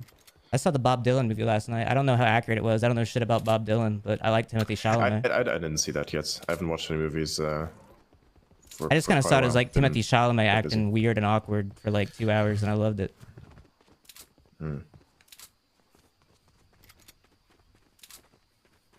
Wait, where are you? You're dead. Yes, I am. Bro, you keep dying, man. I don't even have your card, I don't think. No, I think that expired a while ago. Did you see I'm Mr. Beast? Yeah, it's kind of funny. Do you know Mr. Beast? No, of him, yes. He's sick. I think he might be like top 5 guys. That's so stupid. He has had a lot of impact. I think this guy definitely understands how to work systems that manage information and the people that interact with them. I think he's like he's good at like understanding like the culture and how to like play into like algorithms. That's got to like, be a online bot. That person that he just killed has to be a bot. Yeah, that's what like you're trying to do. To an extent, but realistically speaking, I just want to get my point across. That's what I do. Like, for instance, with something like the show that I have, what we do is we take apart various What is things. his and we have job? a discussion around What them. is Sometimes Adrian's I supposed approach things from job? a little bit of an abrasive perspective, because that often gets people to reveal their positions. Because when they're angry, they actually reveal a lot of the truths that guide them. You know, truths, their own personal truths, even to a certain extent. It could be ideology, it could be anything, but they tend to reveal what their position is. You know, Why do you I'm feel pretty you need sure to may like have get seen a your few point clips. across as like Adrian Ditterman online? Why not? Well, like, If I have a good understanding like of the why do you world use that and, instead of like your real name? Wait, What do you his job? Oh, you said it's not a real name, right? I never said that. Yeah, you did. It was like you said like, what does my name mean on that? You tweeted it. Like my name No, is I like. said I'm the most. Yeah. No, I said that there are many people that have my name, you know, but it's the name is independent from. I've never whoever heard your bears name it. before. There's multiple Really? Adrian Dittermans. Dittermans, Connor, there's yes. a There are moving. many, many. There's a moving. Look at, for shrubbery. instance, Academia. Oh my God. Snipers, Damn. bro. They fucking tracked your ass. That was great. Wait, do that again. Do that. Damn. Do that. Why? It was funny. It was a good meme. Damn. Dude. Yeah. Hell Dude. yeah. Dude. Are you on crack? I'm not gonna check Sean Strickland's Twitter, dude. Okay. Oh my God. Are you actually on crack daily? Is that what it is? You must be a crackhead if you think that Sean Strickland has ever said anything of worth. God damn, dude. Shut up. What's like your favorite music? I have a bunch of others What that I music like, do you like? but music is a bit more complicated. I have many different preferences. I like classical, some modern, electronic, some stuff from the 60s, some stuff from the 20s, some early 2000s, but very few. There's not much in today's world. Okay, this sounds like he's not in his 20s then. He sounds like he's in his 50s. I think it's a little bit too abstract for me personally. Yeah. I think she does great music for sure, but sometimes has a bit of a like it's difficult for me to connect with it personally. Yeah, I think that's cool though. It's good music. I think it's cool that I it's don't art understand more it. so than anything, I think. But yeah. Like if you look at, say, for instance, a performance like that, it's more so about the art than it is about the music, in my opinion. But anyway, what do I know? I'm just a person who's looking in from the outside. Fair enough. True. You are. Yeah. What'd you think about like that Cybertruck exploding? What do I think about it? I Yeah. think I would even say that it's a good thing that it was a Cybertruck that exploded. Well, it's not the Cybertruck itself that exploded. It's actually the bomb that was inside of the Cybertruck that exploded. But if it would have been a different car, then a lot of people would have died. Because the Cybertruck itself is a very, very tough car. And so it actually contains the explosion more than a normal car So would the guy have. just got The normal fucking car would have been obliterated in it. Dude, I don't know Yeah, what's effectively, yeah. worse. I don't know what's worse. If the richest man on the planet created an alt account to glaze himself, or there's a human being on the planet who is this much of a super fan that he can almost perfectly impersonate the richest man on the planet and tries to talk like him all the time and say things that he would say all the time. I genuinely don't know which of these, because it's one or the other.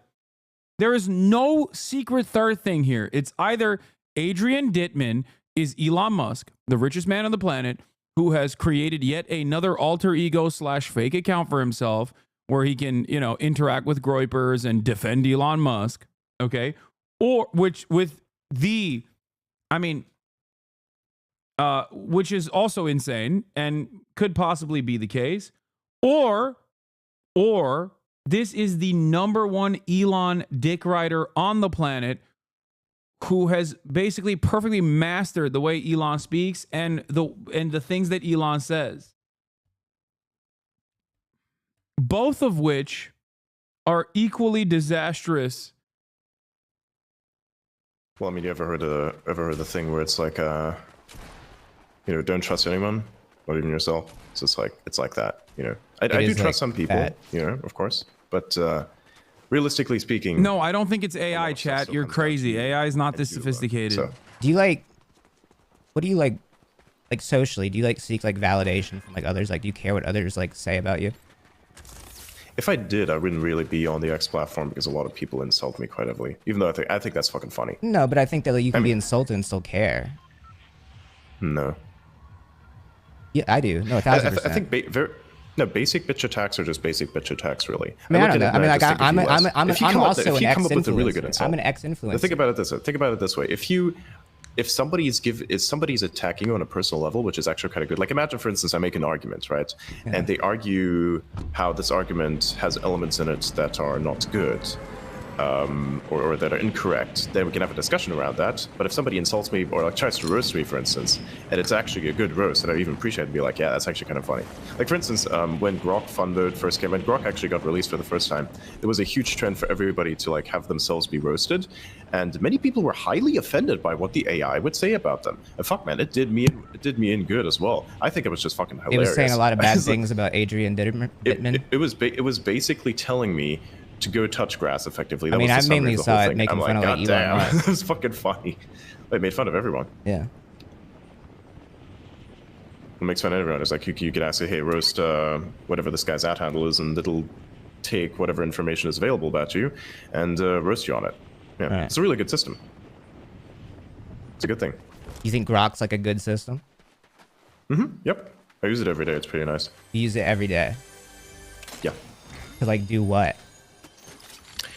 It's almost like a search engine for X in a sense as well. It helps you peer through a lot of data.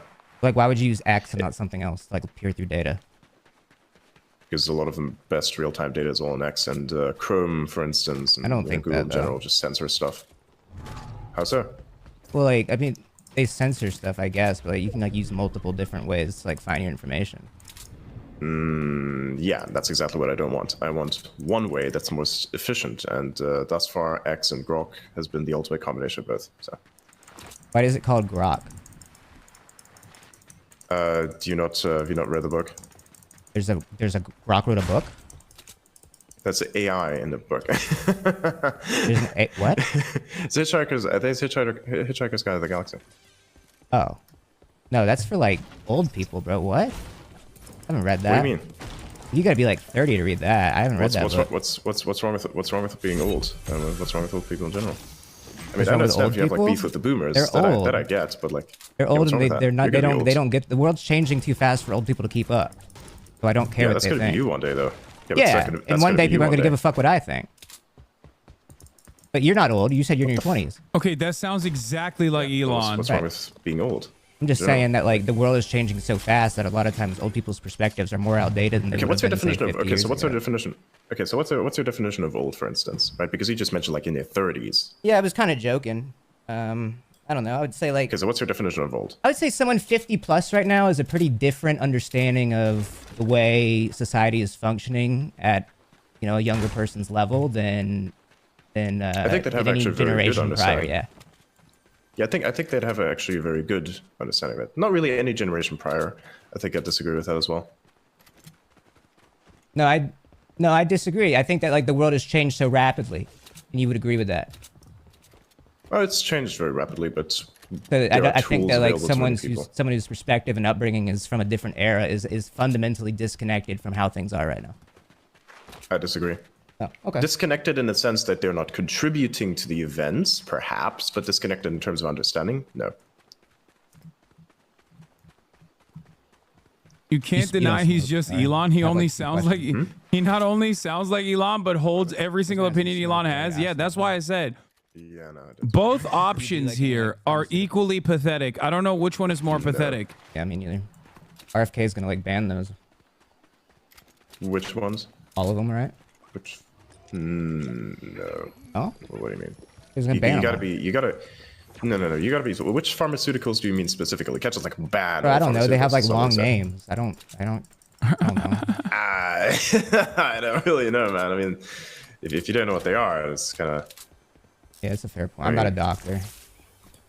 You don't have to be a doctor in order to know which pharmaceuticals are gonna fuck you over and which ones don't. I have Grok for that. Okay, cool. Have you used it? For my medical advice, yes. No, I haven't used it for medical advice, but I would say, like, if you want to understand which pharmaceuticals do which things, you can find some information on that, and it helps you start out with research that you can do, perhaps, for instance. And that would be with any other system that helps you search information. You don't need to be a doctor in order to understand what the fuck's going on. I fundamentally, doctors are just other humans as well. I think Grok might be fucking with your brain. That is a typical dumb guy take, and it is exactly something Elon would say. Be worse than the woke mind virus. Like, I think the real mind virus might be Grok and like relying on AI tools to like determine your positions on things. Ooh, good point. What the hell does this do? Why did you say it like that? Wait, what the fuck is this? Why did you say it like that? Why did you say? Sorry, I didn't mean to Sorry, I didn't mean to talk about Grok like that. No, hang on a second. What the fuck is this? Oh, yeah, sorry, I just picked up a random ass bush. One bush. Use the bush. Yeah, the bush is funny, right? Do you remember that meme where somebody got super drunk on like New Year's or something, and then they was like, I'm a bush. Yeah, they got Atlanta drunk. You're not a bush. Yeah. I'm a bush. And they fucking like literally face planted into the fucking bush. Yep. You ever been Atlanta drunk? Now. No, actually didn't. I've never been drunk to the point where I'd have to vomit. I avoid alcohol like the plague. Even when like you hit 21? Yep. Nope. Never got drunk. Why? Not like that. Drunk as in just, my brain being impeded, perhaps. You gotta do it one time. But never to the point where I'd actually, no, fuck that. I'm not gonna have a hangover. I don't want to feel like I'm dying. Fuck Did that. your friends like make fun of you? Did you get like peer pressured? No. Don't you want to like try things? No, you can't peer pressure me into doing anything. You have sex before marriage? Into this window. Yes. Sick. Not me, but that's chill. Wait, are you married? No. No. One day. Wait, then how did you not have sex before marriage? How did I not have sex before marriage? That's what it says in the Bible. Do you read the Bible? Yeah, it's what it says in the Bible, but not a religious person. You read the Bible, but you're not a religious person? Yeah, I read it. I read a lot of religious Okay, well, the scriptures, Bible actually. says don't have sex unless you're married. Mm-hmm. Yep. So doesn't mean I have to agree with I don't it. want to go to hell. You're not gonna go to hell for that. I disagree with that. Yeah, that's the fucking rules, dude. I think if it's like a sin, it's probably a little bit overhyped in my opinion. You think sin is overhyped? That's the fucking rules. No, I think dude. that the specific rule is probably a little bit overhyped, just a little bit. Who are you to determine that? God said it's a sin. It's a great rule that will help society from destroying itself. You think you're smarter than speaking, God? I still make my own choices. Nope. I still make my own choices. This is what it's all about, of course. Okay, I'm gonna blow this thing up real quick. Oh, sorry. I can't get up there now. Adrian, I don't know how to get back up. Okay, cool. Wait, what? Oh, there you go. There we go. Can blow up the rest of the house. I guess there's like this little doorway down here. What about like the Quran? You read that? Yeah, I did that too. Yeah. Like the sequel. The sequel? Yeah. What do you mean? He's right. Connor's right. It is a sequel to the Bible. He's right. Yeah, I read a bunch of stuff. Yeah. The King. Actually, a lot of the philosophies. I actually read most everything. I just like. You read everything? You know how you do binge watching? It's like how you do binge watching. I just decided I'm just gonna read stuff from cover to cover. He's so smart. Wait, that's like super smart. He's so brilliant. I kind of forgot a lot of it because just like with binge watching, if you ask somebody, hey, can you recite what happened in episode this, season that? It's like, Right. there you go. You kind of get the problem. Well, I mean, think you can kind of like digest like a show or like a movie. You can like listen to that like in the background, And like You a can book, get, like, you a have to. A book kind of requires your full attention. Yeah, exactly. Yeah. But, like, how do you have That's time what- to do that that's- when you're on X all day? I did this like years ago before it wasn't on X. And even then, like if you have a random thought, you can still post it out there and it could be on X. You can read, say, like say Years 10, ago, 20 before pages he of was book on and X, so what? When he was 4? do that, you'll be able to get through most books. I thought you were like 20. When were you reading these? Whenever. I mean, you can read whenever you'd like. You have So you were like 13, many reading like hours in the the day. Bible and the Quran, like cover to cover. Something like that. I read a lot more scientific books when I was like 13 and shit like that. That's fair. A lot of mathematical stuff is pretty nice. I just felt it was entertaining. It's nice. I had like books from the 1960s. The modern math books are absolutely fucking dog shit. The books from like the 1960s are a lot better. You They should don't read, have, like, you should these read a book on how to weird get some graphical hoes, bro. illustrations in Am I right? I'm just No, playing, I don't do bro. I'm hoes. just Fuck playing, hoes. dude. I'm just No. playing. I was actually about to play. There's like this meme about hoflation. Oh wait, describe it, please. It's basically that. You know, it's hoflation. You don't know What does the that mean? inflation of hose, as in there's. Don't Google that. Don't grok that. Actually, I think Grok would give you a pretty No, good answer. don't. No. Inflation is like the thing. It's, Don't I do think it. it was. I think if I remember correctly, it don't was like do a it. 4chan post or something from a long time ago. I think it was like from 2022, where it's like it says modern men have to work 5x harder than their grandfathers did for women, 20 times worse than what their grandmothers were. I think that- my like ancestors like went through a good bit. I found out recently that like a good bit of my ancestors were like hung for being witches.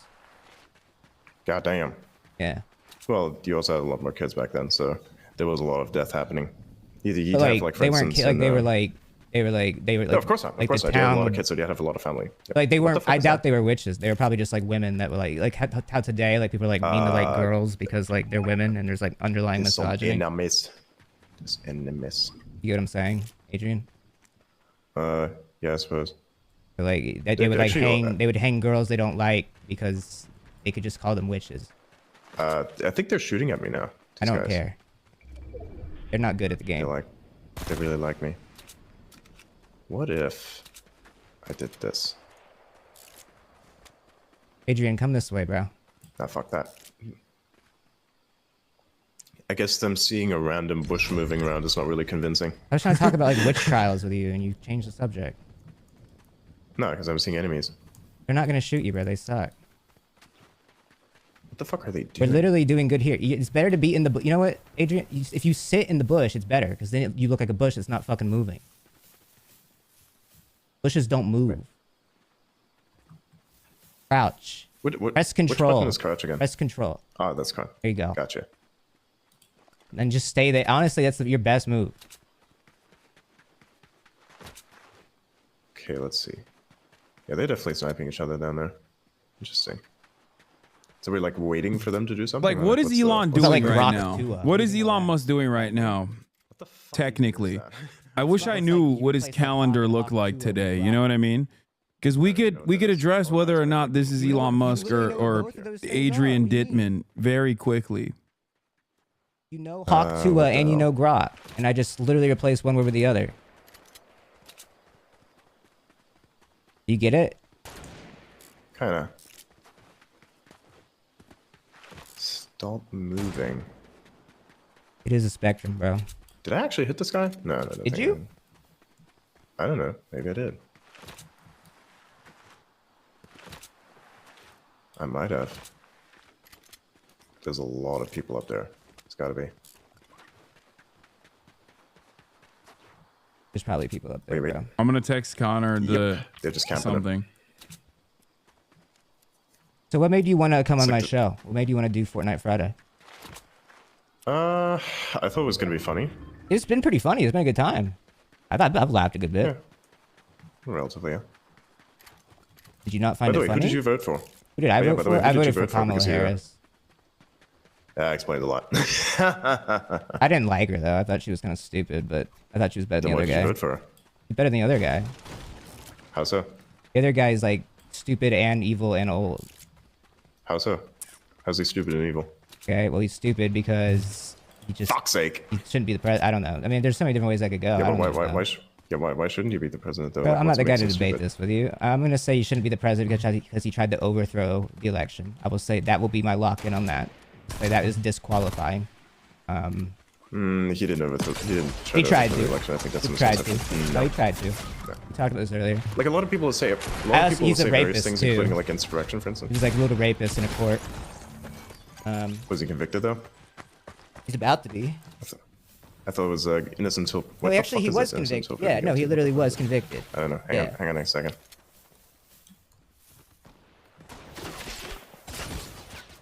And do you not think, like, say, the history of a prosecutor that has imprisoned people for no fucking reason effectively is like worse, as well, not as bad? Like, ooh, did I actually snipe this guy? Holy shit! Okay. Yeah, this guy's gonna full shot get me. I'm gonna die here. Oh Fuck god, this. he's so bad. Yeah, nah. God, he is ass. One more game. Ready up. He's worse than me. He's worse than me. He has no tracking. Bro, don't say that. Be nice to yourself. You love yourself? Yeah, I do, but I'm also not stupid to not admit what's going on. Forgot what I was talking Let's about. see. Oh yeah, voted for Kamala. No, yeah, I thought that Trump was just kind of a piece of shit. I don't know, and he tried for the election. And he's a rapist. Brock says he's a rapist.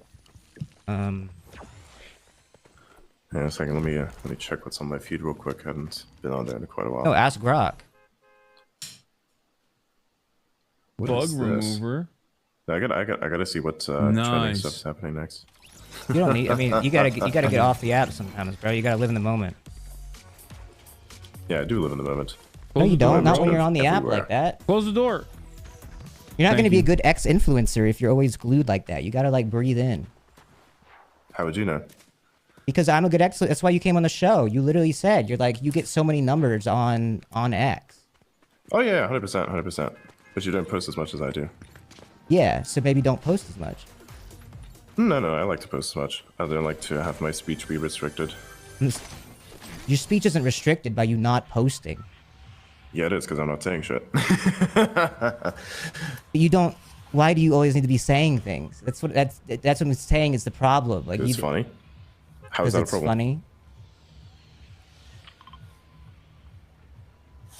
You know what the fuck?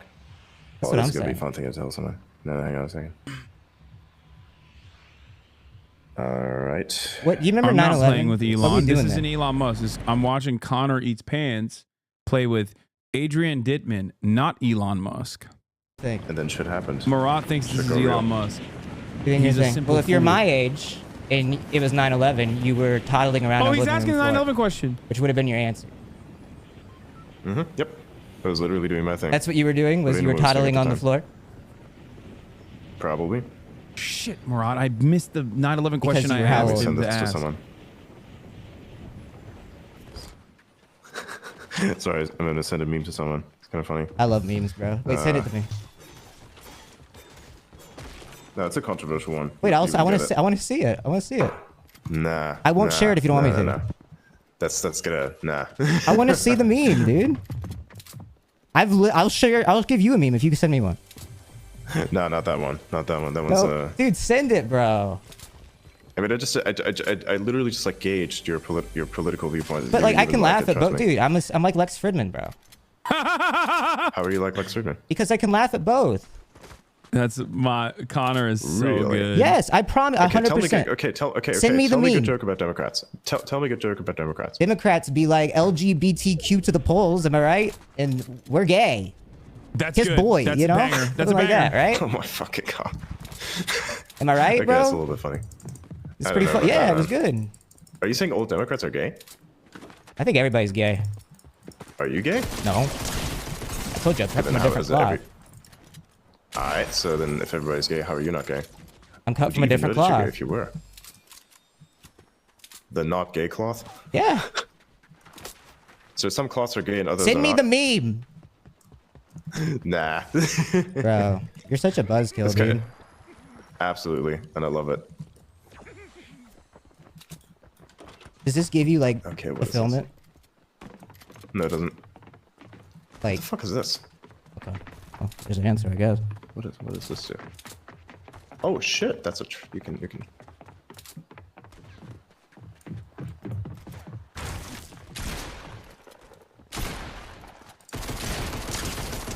God, they are so bad. Shoot bullets through this. How you feel? The people he's clapping are so bad. What do you mean? Like Adrian. Hang on a second. What the fuck is this? What if this guy's gonna like actually walk in here? That'd be kind of funny. Are you doing good? Yeah. I'm doing pretty good. Did you vote for Bush? See what these people.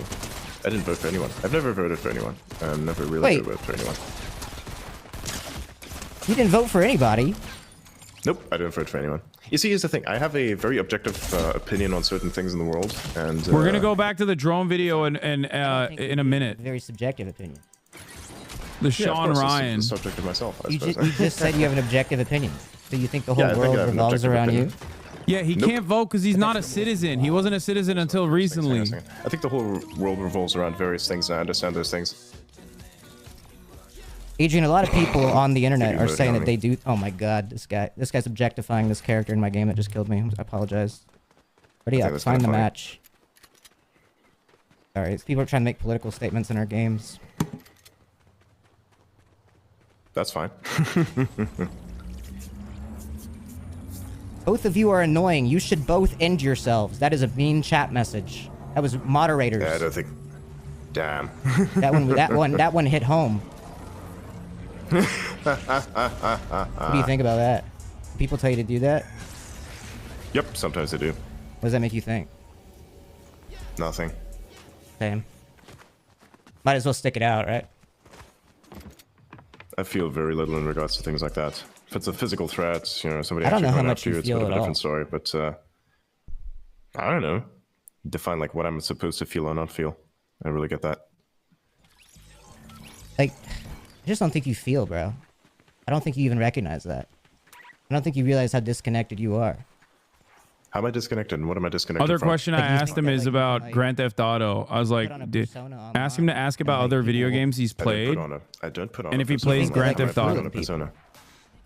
Let's see if he asks. Like, you're Adrian.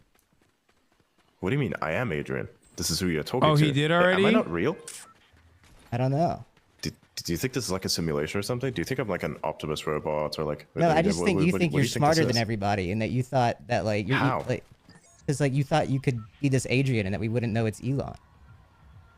Wait, hang on a second. This whole time you're thinking that I'm Elon. Really? I'm just joking. Sure. Like, what would you like if I did think you were Elon? What would you think? I think that would be kind of stupid. What would be stupid? That I think you're Elon, or that Elon is doing this? Yep, 100%. Yeah, actually both of those. Actually, but actually, the fact that you'd think that Elon would be doing something like this. Elon has no need to do things like this. He's got a lot more important things to do. Like what? Like why would he do anything like this? Like what? Like what? I don't know. Running the tons of companies that he has. He has that dealing with all the perception that he problems has that comes to with do, it. but he's just a rich fucking guy. He just owns it. Other people does everything for him. He doesn't have to do shit. Okay, how about this? You have a bunch of money, do you? No, I suck at my job. Alright, then how would you know what he's doing, and how would you know how to be rich or not be rich? Right? This is Because I get how money, I get how like a CEOs work. Like it's like Okay, I get how how does a the- CEO work? And I don't. I mean, it depends on the company, I suppose. It depends what that looks like. Okay, Depends on the cool. company. Then why don't you become one?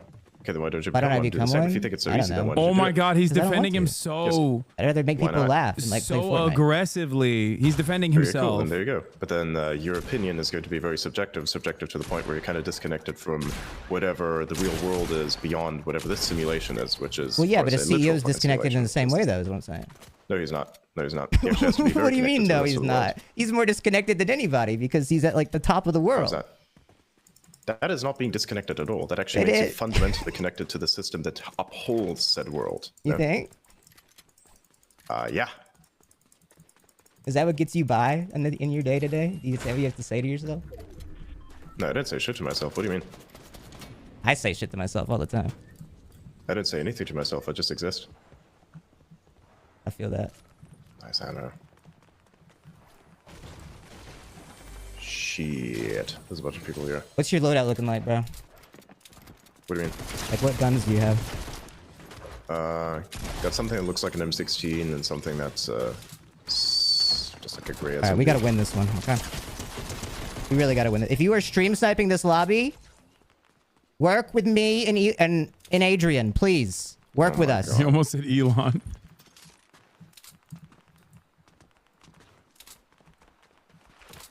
I'm sorry. That was actually genuinely a mistake.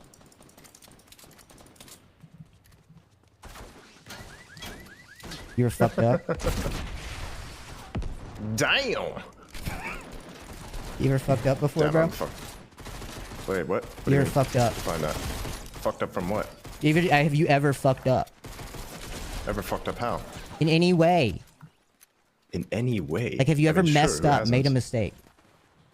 Well, yeah. Everybody makes mistakes. What do you mean? Everybody has his days. It's a very human thing. It's like it's chaos. You watch That's how the Disney world Channel? works. It operates by. No, I think it's fucking dog shit. You think it's dog? You think Disney Channel is dog shit? Yep, 100%. I Why? don't watch it. It's a waste of fucking time. What? It's for kids. Yeah, and kids shouldn't watch it either. What should kids watch? Not that. What should they Something watch? That's actually educational. What did you watch when you were a kid? They can watch things like that. What did you watch? A lot of documentaries about how nature works and You how watching science nature works, yes. documentaries as a kid? Also, I would ask him about China Off what? too. Like, That's how the did you other watch 'em? thing. You know, discs. Disc? DVDs. Like what? Like which documentaries? Which nature documentaries? So anything by David Attenborough is pretty good. The BBC back then did a lot of good work, especially some of their older, stuff that they've made. It's actually pretty decent. That was a Because they good used to do a answer. lot of exploration, as a matter of fact. So, yeah. If someone asked me what if I gun to my head, someone's like, "What documentaries did you watch as a kid?" I would have said BBC nature documentaries or like National Geographic. That's probably Yeah, what I I would didn't have really said. watch much of National Geographic. It's kind of like overhyping certain things, but no, realistically speaking, the BBC did a lot of good work back in the day. In your That was 20? just kind of ideologues. Yeah, I'm in my 20s, yes. Oh my god, he flubbed How does this that. gun work? What do you think about like China? Oh, he's asking the What do you China mean, what I question. think about China. Like, what do you think? Like thumbs up, thumbs down. It's an interesting country. I think they do a lot of good work. I think that at the moment. Bush! What the fuck is that? Bush! Bush running around down there? Connor, Bush next to you! Someone's about to shoot you. Yee. They're hiding behind that rock over there. Okay, they suck. Yes, they do. You know who my skin is, by the way? Is Will Smith. You know Will Smith? Yeah, I do know Will Smith. He kind of fell from grace real hard. What? What do you mean? Oh, the slab? Yeah. Did you see that shit? Yeah, of course I did. It was pasted all It was over the internet. everywhere on Yeah, that X, guy's still bro. alive. I asked him to ask about like the additional government scrutiny against people who work with China. Scratching there, he's gonna ambush your ass. Snoop Dogg. Nice Oh, a shots, bunch. There you Adrian. go. Nice. No, yeah, he Found a good slapped. It gun was here, it's crazy. pretty It easy. was like it was a little inappropriate. Have you ever slapped anybody? A little inappropriate. Goddamn, that guy did some It other got stuff it I got didn't people even know. talking. I mean, at the end of the day, you probably liked it Sure. because it brought like a lot of people on X.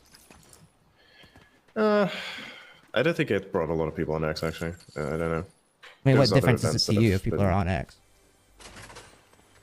I think it's cool because that's where I am. Right. Of course.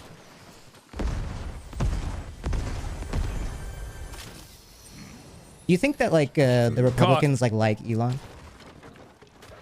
The Republicans? Yeah. It's a very broad term. I think there's You a think few Trump Republicans and that his dislike him and a friends lot like- of Republicans that like him. Do you think they like him? I think so, yes. He works in the interests of America, I believe. Elon I think definitely operates I with think the they interests probably of talk about him behind his back and make fun of him. Some of them might, perhaps. Perhaps, I mean, I wouldn't know. I bet they How all would I think know? that he's just like the biggest like just loser. Nope, I don't think so. Like, well, they just took all his money to like advance their own beliefs in politics and like to like justify his own like self-worth. Of, like, I'm important, I can fund this election. It was not about that. Well, he doesn't think it was about that, but he can't psychoanalyze himself and he doesn't do any introspection. So I think, yeah. Oh. How would you know? And we can tell. We can see him on X the entire day. Yeah, but how would you know? I mean, like, what is your I understanding mean, you of can the world? psychoanalyze somebody when they're on an application like 48 hours a day. Are you a psychologist? Could be. No, you're not. No, I am a psychologist. Cool, sure. Dude, he gets so defensive. You could have kind of cooked me there. You didn't pick that one up. That's kind of funny. Wait, what could I have? Wait, actually, tell me the bit. Nah, you're gonna have to figure that one out. Wait, tell me the joke, bro. If I missed one, I gotta know. Nah, somebody's gonna probably clip it together if they remember. Remember when I was telling you that you didn't have to? Yeah, sure, I'll tell you. Remember when I was telling you that you don't have to be a doctor to understand how things work? There you go. I don't have to be a doctor to understand how things work. Oh god, his jokes are so bad. He thought that was a callback. If you're referring back to that, then you're saying that like I don't have to be a psychologist to psychoanalyze you. No one. Yeah, but your psychoanalysis might not be the most correct. Sorry, not you, what kind of Elon. experience do you have? Not you. Wait, what? I was talking about Elon, not you. What are you talking about? Yeah, I know. Oh. Sorry. You're saying a lot of confusing things. Hang on, what the fuck is that shooting that's going on down here? Is this guy shooting at me or is he shooting at somebody else? Oh no, he is shooting at somebody. He's probably shooting at somebody else. Bonk, bonk, bonk, bonk, bonk. What do you think about like Blue Sky? It's a stupid app full of pedophiles. Full of pedophiles? Oh yeah, 100%, man. There's a bunch on X too, though.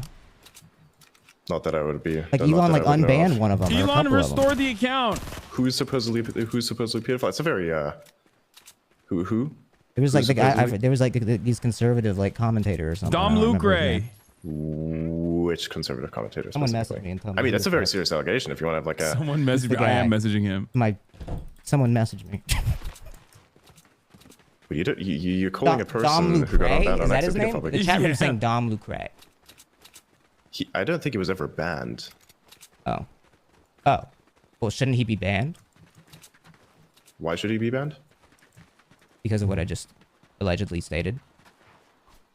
You didn't allegedly say. You didn't allegedly state something. You literally stated something. So apparently, the chat room is relaying that this guy posted inappropriate imagery on the X platform, and then you ban them, but then you unban them afterwards.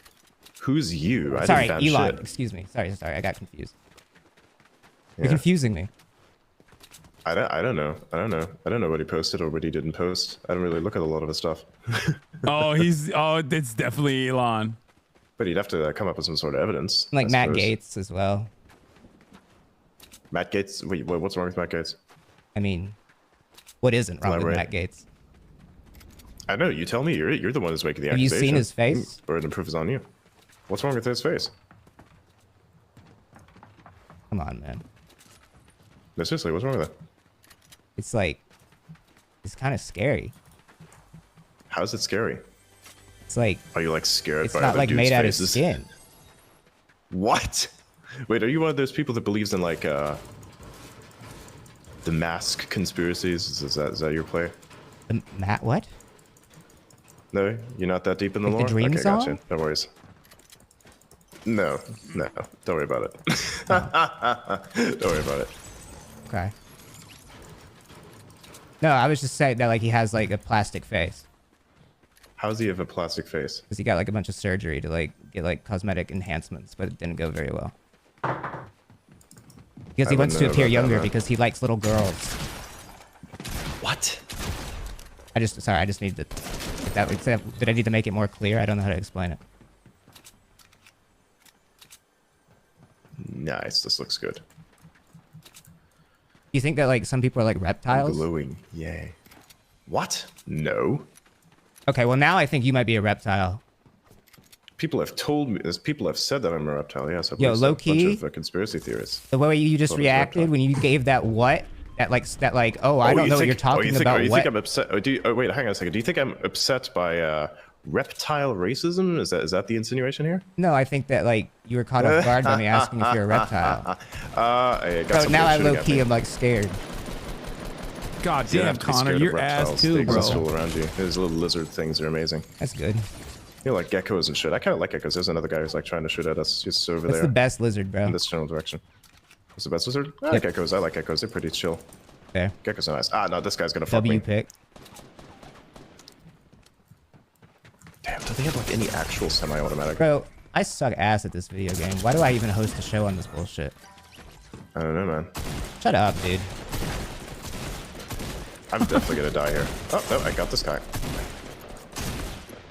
Come get your friend. Come get your friend. Go get your friend. Get your friend. Dude, don't use the shotgun at that range, man. Use the AR. Sorry. Use the AR. Use the assault rifle.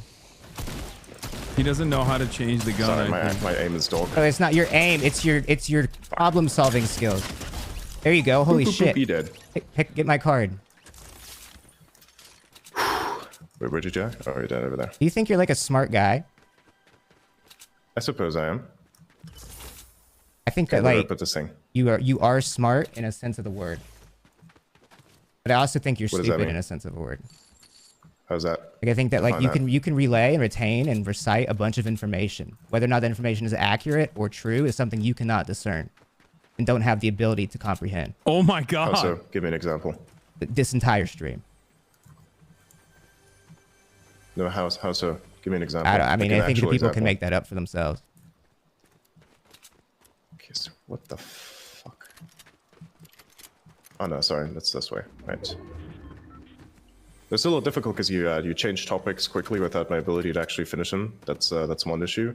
Another Yeah. issue is that I'm playing a game I've never Well, played the before. issue is like There's a bunch of stuff. You Actually. benefit from like So, rambling on and on and on and not stopping. is what I I'm do not saying. ramble. You think you don't ramble? No, Oh I my don't think so. god. Where the fuck is it? Is this thing down Sorry, here? Adrian. Like, I'm being what a is little this bit adverse here. I just got frustrated that we lost this round. Don't throw the grenade at the wall! Yeah, I know. Okay, thank God. You need to pick me up and revive me. Where is the thing? That's up there, is it? I don't fucking know. He's not. Oh my God, me the then. circle. Dude, we spent so long. You see what I mean, bro? This is what I mean by problem solving. Again, like I said, this is a game that I haven't played before, so yeah. I won my like second game on this. I'm definitely gonna die in this. Dude, he's I'm, like, so. inside This of is the so place good. here. I know a He is 4-year-old that so won his first good. game ever. Well, I'm not a 4-year-old. How old are you? Like I said, I'm in my 20s. Like you said. Yeah, I'm definitely gonna die here. Fuck. He's gonna get assassinated, dude. You know Ninja? Nice! Yep, I do. Nice, nice. Go, go, go, run. Keep going.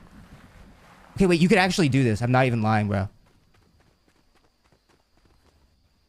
Yeah, I know Ninja. He has streamed a bunch on the platform, and of course he's he very doesn't like mimetic. me. So I wonder why. Oh no! Produced too Was many that an smiles. explosion? Elon is mad at him too. I defended What the women. fuck is If, that? if you want an actual answer, I defended women, by the way. Okay. Just for the record. Girls watching. I don't think you need to say it. That it would be self-explanatory, wouldn't it? Just saying it. You're on the spectrum, right? You get it? Yeah, I think we've established it beforehand. Sometimes So this you thing's need to gonna plop down clarify. here at some point, right? How do I Yes, see it the will map? come down from the sky, but Alright. you need to be careful because they're going to be looking out for you, trying to snipe you. You're in like the wide open right now. Yes, that is true. Yeah, they're gonna fuck me, 100%. That's what I mean by like problem solving. So there's gonna be a lot of shooting that's coming from there. Yes. I don't That's what I'm really saying. want to Like get like stay near, here, get but cover. That's what I'm saying to listen to me. I have like 0 meds. Can you listen to me? Yeah. Okay, you see what the circle is? You need to Yeah, no. find cover. So you should probably get like here maybe, in like this little corner. Never mind. Hang on. The loot just dropped there, so I'm gonna get some loot, heal up real quick, and then go back to the center. I'm not gonna use this gun. This thing's useless. Okay, you need to get heals. Yep, 100%. That's why I'm going to this crate. Yeah. What do you think about like Jeffrey Epstein? What do you mean? What do I think of him? I Like, think would you everybody allow understands him on exactly X what if he was did. still alive?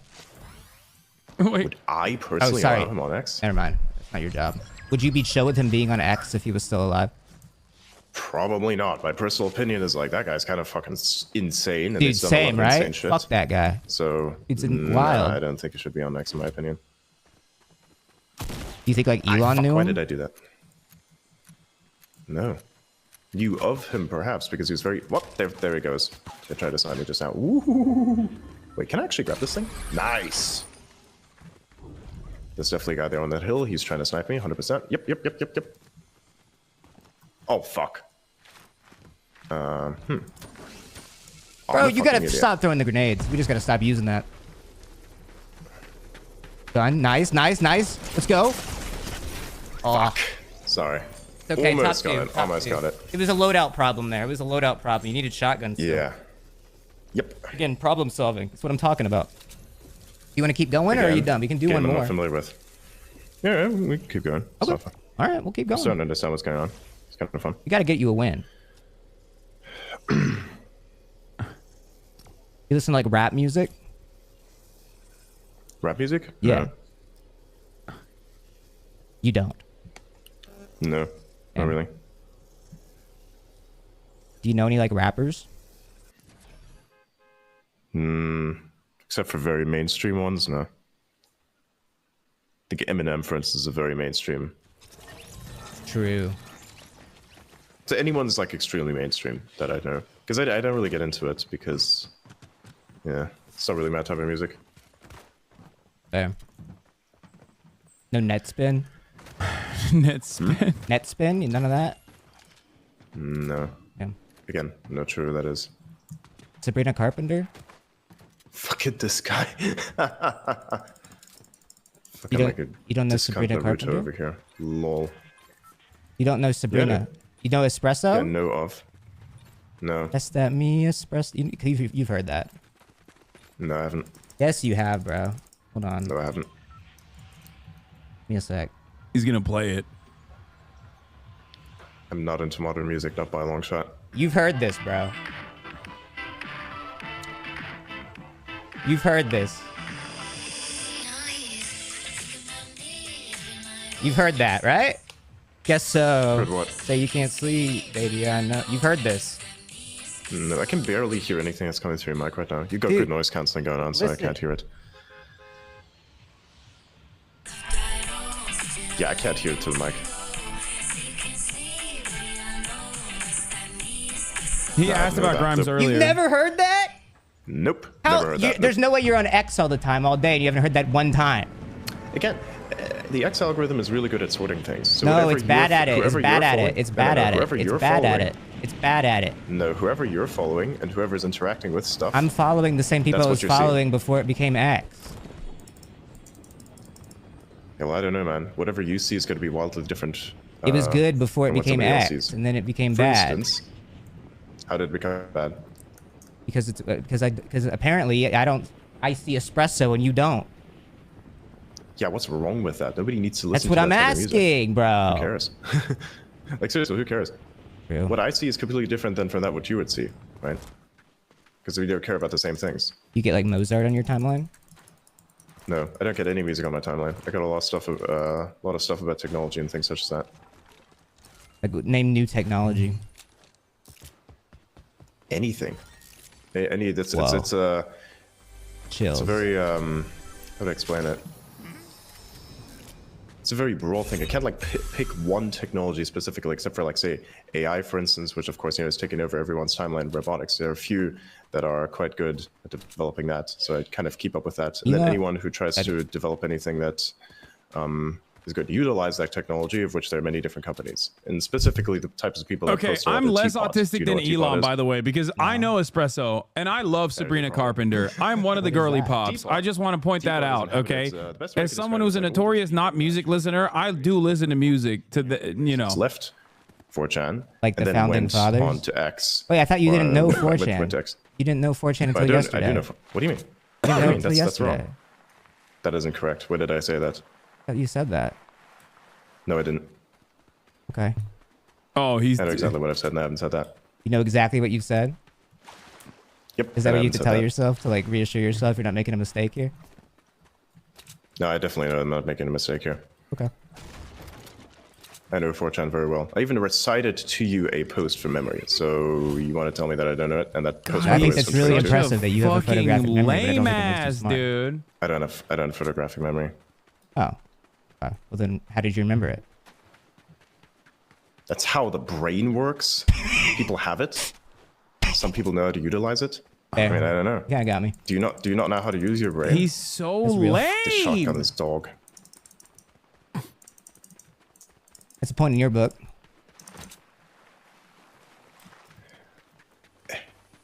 I know 4chan very Please, well. please teabag. Please teabag. I want to be friends. Come You here. like football?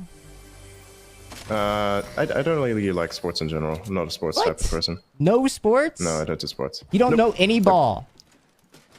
Nope, I don't play any sports. Zero ball, none. Anything I cannot participate in directly, I don't have an There's interest like in. math It's a waste of my time. to sports that you could care about. Yeah, I'm not going to do that. Why would I turn math into a sport? I use math to solve problems, not math to make myself Like look what more problems are intelligent. you solving? Any problem. Math is a very generalized thing. It can solve many Name problems a for you problem if you you solve. understand it What conceptually. problems do you solve actively with math? Like what? Sometimes I feel like he LARPs as an autistic savant, by the way. Like, this is like LARPing. Everything. Realistically, it's literally everything. It's all around you. The universe works by it. Adrian, what are you doing with math? This is like literally everything. You do understand. This is what you would say if you were just like LARPing as like an autistic savant. You know what I Adrian, mean? what part of your job is utilizing math? Everything, literally everything. Reality is based on it. How do you not understand that? Like X is like the everything app. Fuck this. This guy's gonna fucking slice my ass. I'm gonna make him run out of ammo. Gotcha. That was a fun little giggle. Come here, bro. Come here, boy. Like do you understand what I'm saying? Like this is like This guy is so difficult to kill. Why is these it are some like There you go, stereotypes of autism, and chasing this guy you know, like the type of person who's like, oh, I use math for everything. Like fucking beat this guy to death. What the like fuck? I'm just like Rain Man. You're Like that's what he's interesting guy, doing for when he sure. says stuff like that. You certainly are interesting. Sure. What the fuck was that? Oh yeah, someone's definitely gonna fucking kill us. You on him? Yep. Looks like you are. I have like 5 shots. Oh my god. Hey, that's me on Saturday night. Am I right, Adrian? But oh, you don't I drink. don't know what that Never means. mind. Sorry, I was trying to like be boys, but Yeah. I guess, yeah. trying to be Oh, chill. yeah, I need this thing. Break the ice. I need to exchange this thing. Okay, let's get this Yo, shield on someone so I pour don't me down die a double instantly. shot of whiskey. Heard that? Yeah. Jelly roll? Or Post Malone, one of them? Jelly Boozy? roll? One of those? No, it's the black It's dude that interesting, you go by raps a lot of, country. Well, he celebrity sings country. Doesn't references, even but rap. why does it matter? Isn't Why does that who matter the to guy you? is? Because they're Shabuzi. popular. It's like, it's pop culture. Why does Culture that matter? matters. Culture matters. Pop culture and actual culture are very different things. I think pop culture, to a certain extent, you can have like an opinion on its utility, that's for sure. I mean, I think there's some elements of popular culture that are good, but not all of them. Yeah, but I think that like, it's fine to be interested in really pop so. culture and like enjoy things other people enjoy. Yeah, 100%. But I don't need to. I don't need that. Yeah, but I think it's strange to like question my understanding or knowledge of it or seeming interest. Like, it's just like I the don't normal question thing. it. You asked why. I'm not questioning it. You know the Rizzler? Oh my fucking god. Yeah, I know some of the brain rot. It's The everywhere. Rizzler is not brain rot. What? Everything's brain rot. I wonder whose fault that is. Not mine. Not mine. Yeah. Would you I'm say not it's the one who's Elon's? making it, am I? No, definitely not. He's not the one who's making it either. He's the one who makes cars, robots, and rockets. He's not the one who makes internet I don't think brain he rot. makes a car, a robot, or a rocket. How's that? I've He never literally seen him does, build though. one. You've never seen him build one. He should like post a video of him building one. Are you stupid? You do realize it's like a national security problem if you were to post things directly about how these systems I mean, work. he could You like, do realize I that mean, a that's also one of car. the He reasons- could, You know, like, that's also one of the he could make a reasons why you car. can actually Oh my not god! He should make a car. many, say, immigrants work on the rocket. Thing is, not just immigrants. I'm not themselves, talking but you about. actually- This is actually what I have mean to by be you a going on US citizen. tangents, Adrian. I'm talking. This is what you're No, doing. I'm it. literally trying to tell you why he cannot post anything about how he's constructing a rocket. Besides, he's not I'm the- he's telling not the you, person he that can directly post builds them. himself showing how to make a vehicle. Why? Because you just said he does it. Yeah, he does. Okay, I want to see him do it But why should he post it? because I don't Why? believe he does it. He's Well, then just that's your rich. belief, He just pays the people that do it. Okay, then how's he- Sometimes less Okay, money than then they why deserve. Okay, how about this? How about this? How about this? How about this? How about this? How about you get a loan from a bank somewhere, get a bunch of people to invest in your I don't thing, believe and in the then banks. Also make a bunch of money. I don't believe in the bank. Well, there you go, and that's your problem. Even though the bank is literally the thing that holds all your I money. don't believe you in like a any bank. currency. All that stuff's going away. You don't believe in any currency. All of it's going away. It's not. Okay, then why do you do anything? It's all going away. Why am I doing anything? Because my life doesn't revolve around Exactly. the capital I accrue. Like my family, the people I care Literally about, does. people I love. It literally No, I care does. about If my you have no money, family, you like the have people nothing. around me, and like putting a smile on people's faces, getting a little. Yeah, 100%. Because even producing if you good were to run out emotions. of money, then probably they will. Yeah, because then they would probably support you with their money, even if you didn't care about your own money. I don't give a fuck. Because But money like is that's what I'm still a saying. thing Like that you money need. is more like a problem. It is not. Yeah, you like it, don't you? I don't like money. It's a Little thing that bit. you need in order to do more things. Like a That's little it. bit. No. So it's I mean, how do you, I just explained to you what I think about money, that I think it's a, wait, what the fuck? I'm just gonna throw this grenade at him and see what he does with it. Do it. Nice! Wait, I don't Random hit. You got him? Oh, there's a guy Good there. job. Well, it wasn't a Yeah, I random think I hit. did, You yeah. did throw it right at him, but yeah. I'll give you that still. Yeah, something like that, yeah. Fuck, I'm an idiot. Die. Yep, you did. Okay, there we You go. gotta stop laughing, bro. What's wrong with that? It Why gives can I it- laugh? I thought it was about It gives it putting, away, you bro. know, It smiles gives on it people's like if faces. you're trying to keep this up, like it. Okay. It gives it away. What gives what away? I'm very confused, man. I don't want to be the one to tell you. Super machine gun. Nice. Okay, I'm keeping that thing. Okay, what else? Do we have anything else here that's pretty useful? So if that ammo over there. This shotgun's pretty useful. I'm probably keeping that. This thing has only got like 3 bullets in it, which is kind You're of kind of killing it this game, Adrian. Good for you. I'm kind of letting you run this show now, and you're kind of doing pretty well. All right. If you say so. You play chess, bro? A little bit, yep. I play checkers. Yeah. There's a guy that's coming around. Yep, two of them. They're squatting. Let me link. Good job. Nice. What is he Nice shooting shots, at? bro. Flanked him. Yeah. Okay, this works. What is this thing? You gonna get married technical shotgun. someday? Oh, yeah, that thing. Yeah, why? I don't know. I Just just picked wonder, the like, what wrong do you think fucking about like shotgun. I marriage? picked up a sniper rifle. You think someone can have like Nice. multiple That's pretty good. partners, or like just like one? Yeah, you can definitely have multiple partners if you'd Definitely. like. It depends on what your specific what your preferences are. You can have multiple partners, I think. I don't really go for that, but you can if you want to. A lot of people pull this off successfully. kinda and, woke. You know, it can work. Multiple It's not partners woke, is a it's bit woke. very, very, very. No, it's a very old thing. You have to look it up. That's been going on for centuries, maybe Oh. thousands of years. Like that's a very Yeah, but very that old was, like, thing. Not before, everything's like, work, right? iPad. That was If you before, like, live in a work iPad. echo chamber, yeah, of course. Like if you live in a work echo chamber, that everything's work to you, of course. But that's just not work. Work is also based on something. What work was is something that's fundamentally. I think you're in an different than what it anti-woke is. echo chamber. No, I'm not. No, how do you know? How would you know? I'm in a tech. I'm not in any other echo chamber other than the tech echo chamber because that's like where I like to be. Because everything that defines everything is literally based on it. Oh, and this guy's about to fucking kill me. You're so interesting, Adrian. Yeah, I got fucked. You got to keep going, I guess, until you don't want to do it anymore. No, I'm fine with this. I'm starting to like kind of learn how it works a little bit. Oh my god, he's gonna have him on for so long until there's literally an emergency Kinda at funny. Tesla. Imagine Fortnite 2. What would you do? I don't know. I'm not really a person that does much with first-person shooter games, so I really wouldn't know what to tell you. Third-person shooter. A third-person shooter. Sorry. When did you have your first kiss? Got a story? There's not really a story around that. I mean, there's always a Find story behind it. someone- You find someone, you sign up Elon their is brain, so and then it's, lonely, that's- dude. Elon so Musk is so You lonely. we do what with their brain? I mean, that's how it works, isn't it? You what with their brain? It's, What? it's all just emotions, you know. You try to find someone who likes you, they'll like you back, and then you play chess effectively, if you would, or checkers with their mind. It's just role play, effectively. Everybody gets a role. Yeah. Nah, I mean, I get that. Human emotions are kind of weird. They're like nobody's really in control of them to a certain extent, and they don't really know what it is and how they work properly. So they just like let themselves be guided by instinct, and they do such stupid things. It's fucking hilarious. Isn't it crazy that like you can have so much power? How do you mean? Like,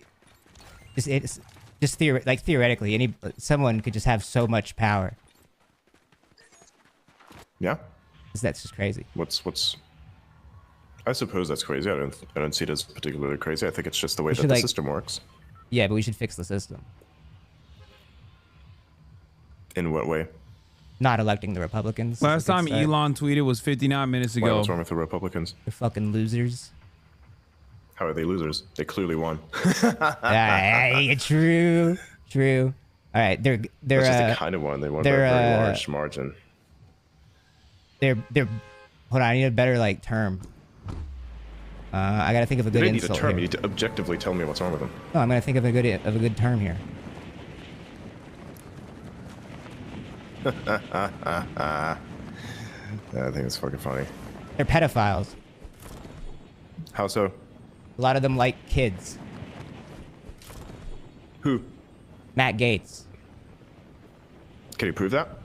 I don't know. That's Congress's job or whatever. They're So like, hang on a second. Your entire shtick behind, so you generalize all of the Republicans, and you think and you allege that one of them, Matt Gates specifically, is like a person who supposedly likes kids. That's what you're alleging. I think he and likes you like to project that 17-year-olds. over everybody else.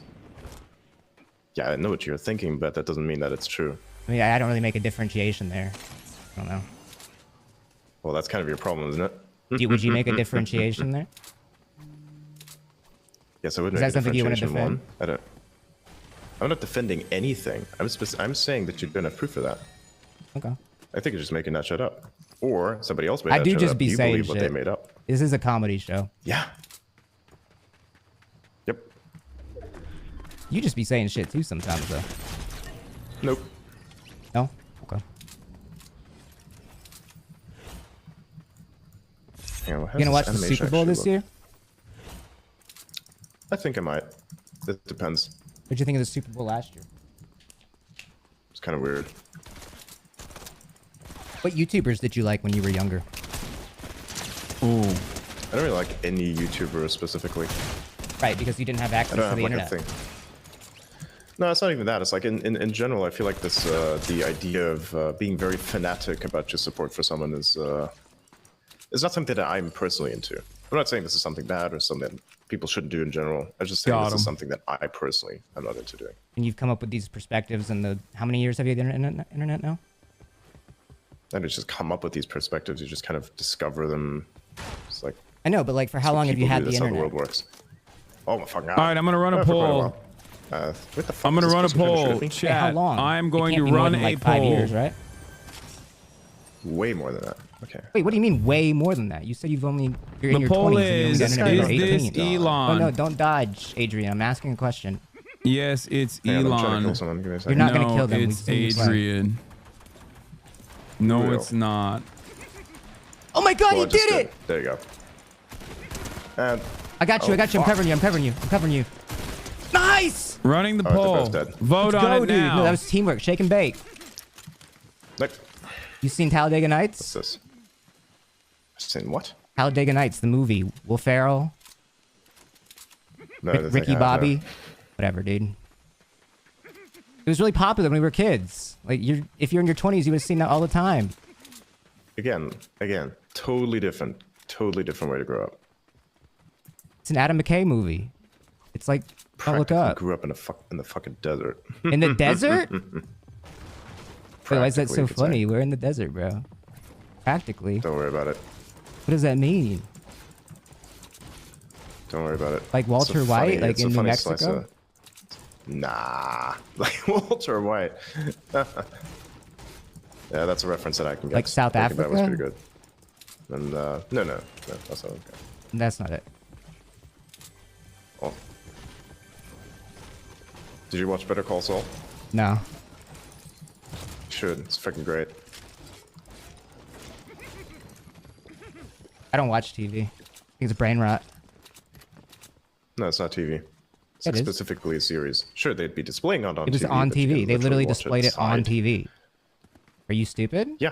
That doesn't mean that you have to watch it on TV. You can literally subscribe to various of What the does it matter? What? video demand providers. All yeah, right, it does matter 85% because, say I don't yes, like it's to have my brain Elon. be inundated with ads and news that's all lies. Yeah, like on X. No. How's it a lie? You have to point to. You have to point to. There's tons of lies on X all the time on the timeline. Which ones? Which ones? Which ones? Like, I don't know, Fox News. Oh yeah, but that's mainstream media though. Right. Or like, I don't know. That's the problem. I have a problem with mainstream media. Yeah, I think we could agree here. Yeah. Yeah.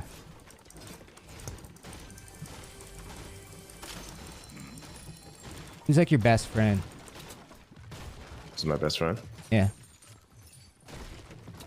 There's a few of them that have accounts on X. You know, my You co-hosts. only have I'd say, friends are on pretty good X? Friends. No, I'm not gonna tell you my friends are in real life. Get fucked. okay. Absolutely not. I was just wondering if you wanted to talk about it. I don't know. Nope. I value my privacy. It's fair. Pretty sure you can understand that. No, totally. Where's the fucking crate? This thing's pissing me off now. Is this staircase good? I'm gonna have to tear it down. How could Connor afford interviewing Elon for that long? Bro, because he's jobless. You build a house. How like Connor has more of a fucking job than Elon does. Understand that he is a friendless, holeless, Twitter addicted, pathetic individual. And he also happens to be the richest man How on would the you do it? planet. Like if you need to like build shelter right now. He is the most unemployed man, dude. He's a CEO of like 3, 4, 5 companies. That's all he does is tweet all day. To kind of throw shit together. Which If would you be are in the very wilderness, difficult to do. you are in the wilderness, how do you make shelter? What resources do I have? And You're which in the wilderness woods. specifically? You're like in like a forest. I don't know, like a generic forest. Okay, so generic forest. You read Hatchet? North America. What You've tools surely do I you've have read at my Hatchet. disposal? You read all these books when you were younger. That's like a book everybody reads. You've read Hatchet, right? No. There's no way that you have not read Hatchet and you read all these books and you're in your early 20s. Nope, I haven't read that. Okay. Nope. Well, basically, you're in the middle of like the Canadian wilderness, okay? A plane crashes, Okay. you need to survive. How do you build shelter?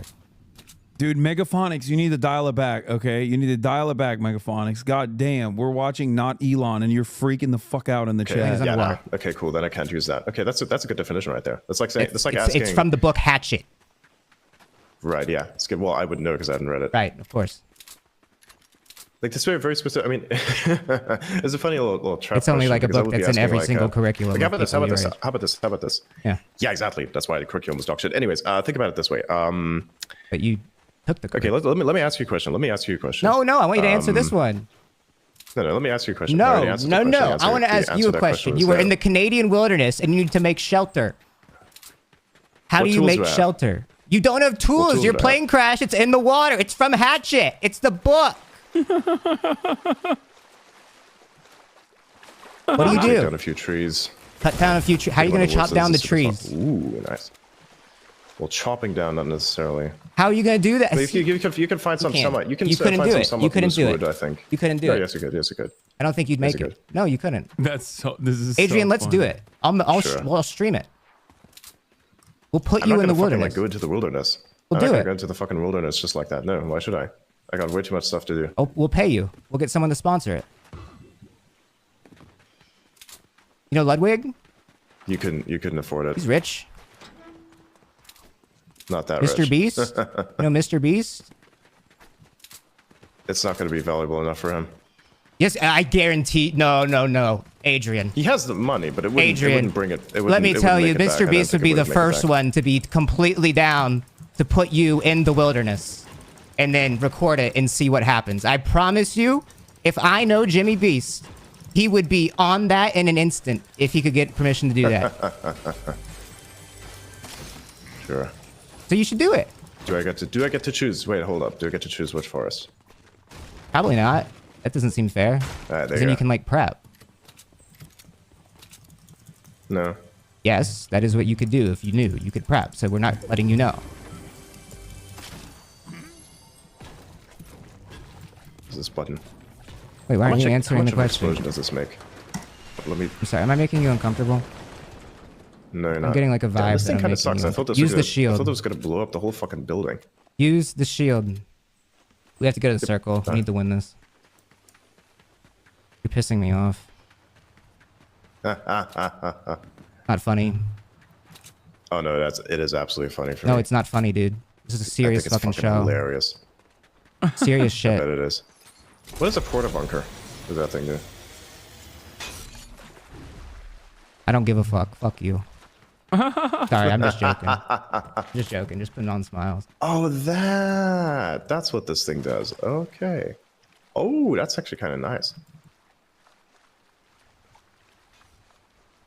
You got this, Adrian. They don't have the porta bunker in Hatchet, but it'd be cool if they did. Yeah. It's like infinity spam.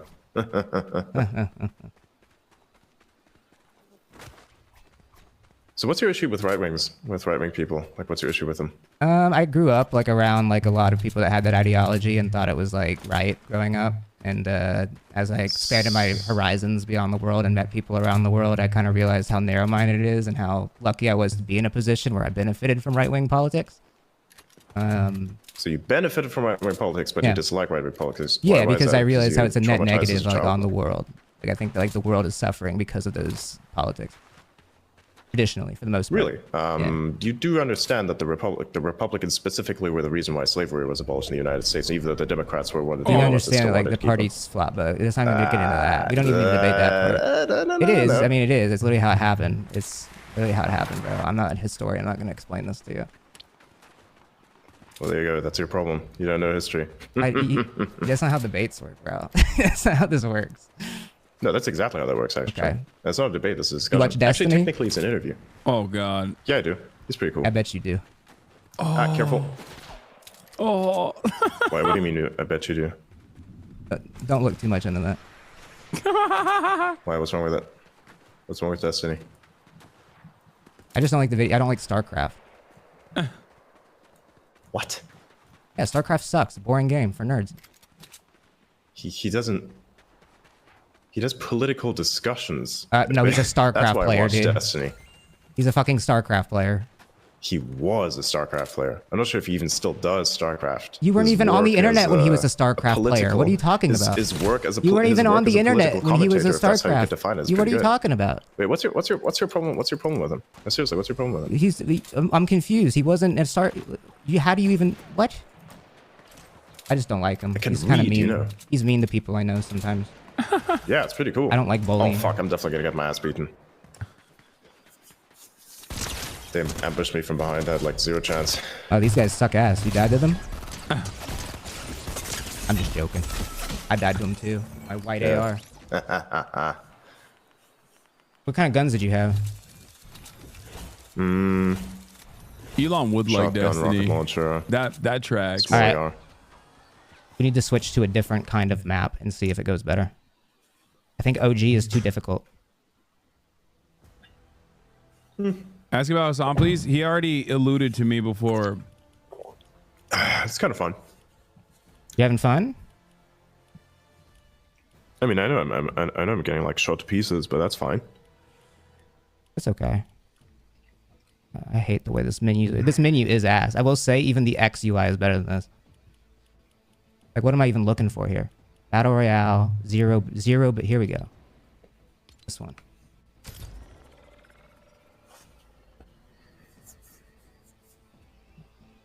Are you ready? I need you to click return to lobby if you can.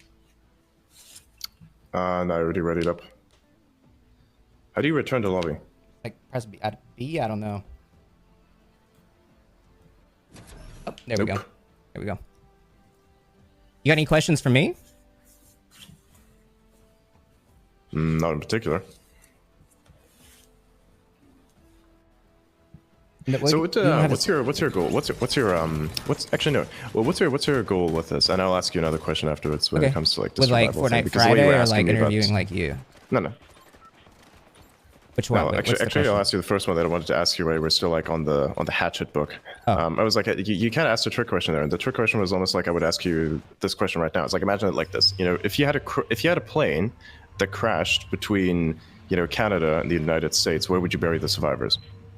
A plane crash between Canada and the United States. Where would you bury the survivors? Wherever their family wants to bury them. What?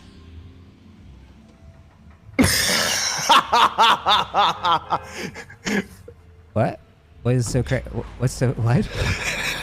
Are you okay? You don't bury the survivors. Oh. Oh, good one, bro. That's a knee slapper. Nice. Oh wait, I didn't know you had game like that, Adrian. That's what I was saying. I didn't know that you were that funny, You were bro. asking me a question like that. You were giving me like a bunch of stuff, but it didn't really make that much sense. That's you see what such I was a doing dad there? joke, dude. That's what I want to do. Oh my god. Yeah, 100%. Well, it worked, didn't it? That's the joke. That's the type of joke you make after your 11th next of kin is born. What else? That's were you gonna not ask just a me? What was the dad second joke. question? That's an omega dad joke. That's the father of 12 children. At this point. Actually, no, I do 12 remember. children, one of which you've disowned. Goddamn it. Like interviewing you specifically. With interviewing me specifically. What was your intent with this? Well, I thought it'd be interesting because I didn't know if like you were Elon or if you were Adrian or what that even meant or what that looked like. And honestly, I'm still not 100% either direction. But you know, once What I do you started, mean? It's like very obvious that I'm not. I think that Like, you there think is you're a lot no way smart. that you have time for this. Your ego is very, very big, and you think that you are a lot How's my ego smarter than you actually come across to anybody with a brain. And now that you've put yourself on such a scale that you can be perceived by so many, and not just in private locations with other rich billionaires, that now it's so easy for people Okay, to wait, like, hang on. Are you see how stupid you hold are. up? Are you insinuating? Hold up. Are you insinuating that I'm a billionaire? Are you insinuating No. that I'm a billionaire? No. That's literally what you just did. No. It's kind of ironic. I don't know what you that. just said, What does by the way. insinuating mean? You don't know English? No, What? you're confusing me. It's the language you fucking speak. You want me to finish What's my this, by the thought? way? Twin fire auto shotgun? You don't want me to finish my thought. Oh, nice. Now go ahead. Explain some more. That's what I was think you saying. have like the beef. I think you have like beef with some billionaires. Which billionaires do you like? All of them. Let's go down. Every single billionaire. Every single one. No one should be You a like billionaire. all of them. Wait, so you don't like Being all of them, or you being a like some of them? billionaire is morally corrupt inherently. Nice. Yeah, that's bullshit. It is because it's literally too much money to comprehend. You do not need that much money. Yeah, you do. It's fine. If you have that much money, you should have that much money. What's No. wrong with it? Oh, fuck, I'm gonna get swarmed. Because it should be going to other people that are not as fortunate to be given that money. Do you not understand how business works? You have to I have a do. business be profitable, and you are hiring people within that I business. do, but which I'm is not the way defending that how you provide businesses work people either. with money. I'm not defending how businesses work. Then. Oh my god. I know you're like obsessed with like capitalism and like business, but corporate structure. But like I don't care, bro. I care about vibes, bro. I care You about the should. Super Bowl. I care about the Super Bowl in sports and like Fortnite, and like which Pokemon are The going to be Super in the Bowl next is literally game. the Super Bowl. The Super Bowl And, is like, literally my one of the beautiful most wife. capitalistic events. And like my future you and were my married. family. That's what I Oh, care fuck. about. I don't care about businesses. You should. It's literally everything around you. No, maybe to Oh, you. Fuck this thing. Hang on, sorry. I'm like reloading Wow, my shotgun fart and it's not really working out princess. too much.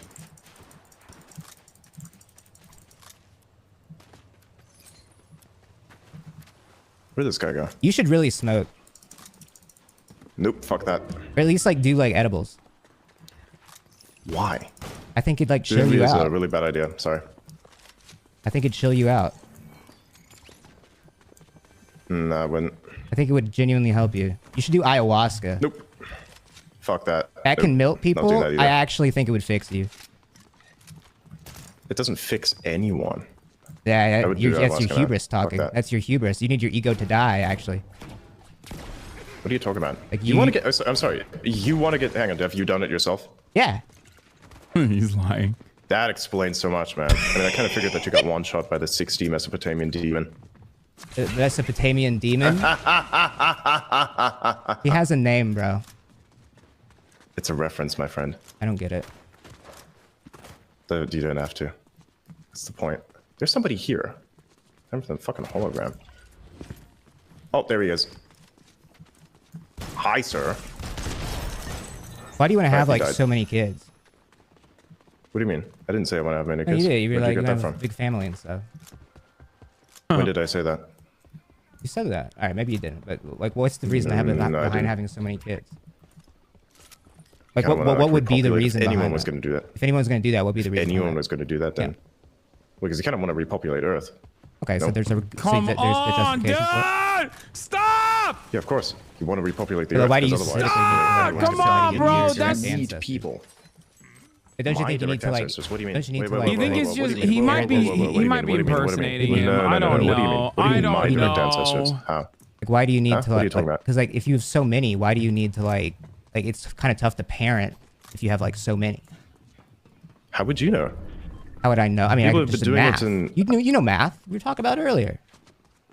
Well, you don't know math. The so more, you the more, no, I can count to like 10, 12, 11, maybe 13. I can't tell if you're trolling or if you're generally being this stupid.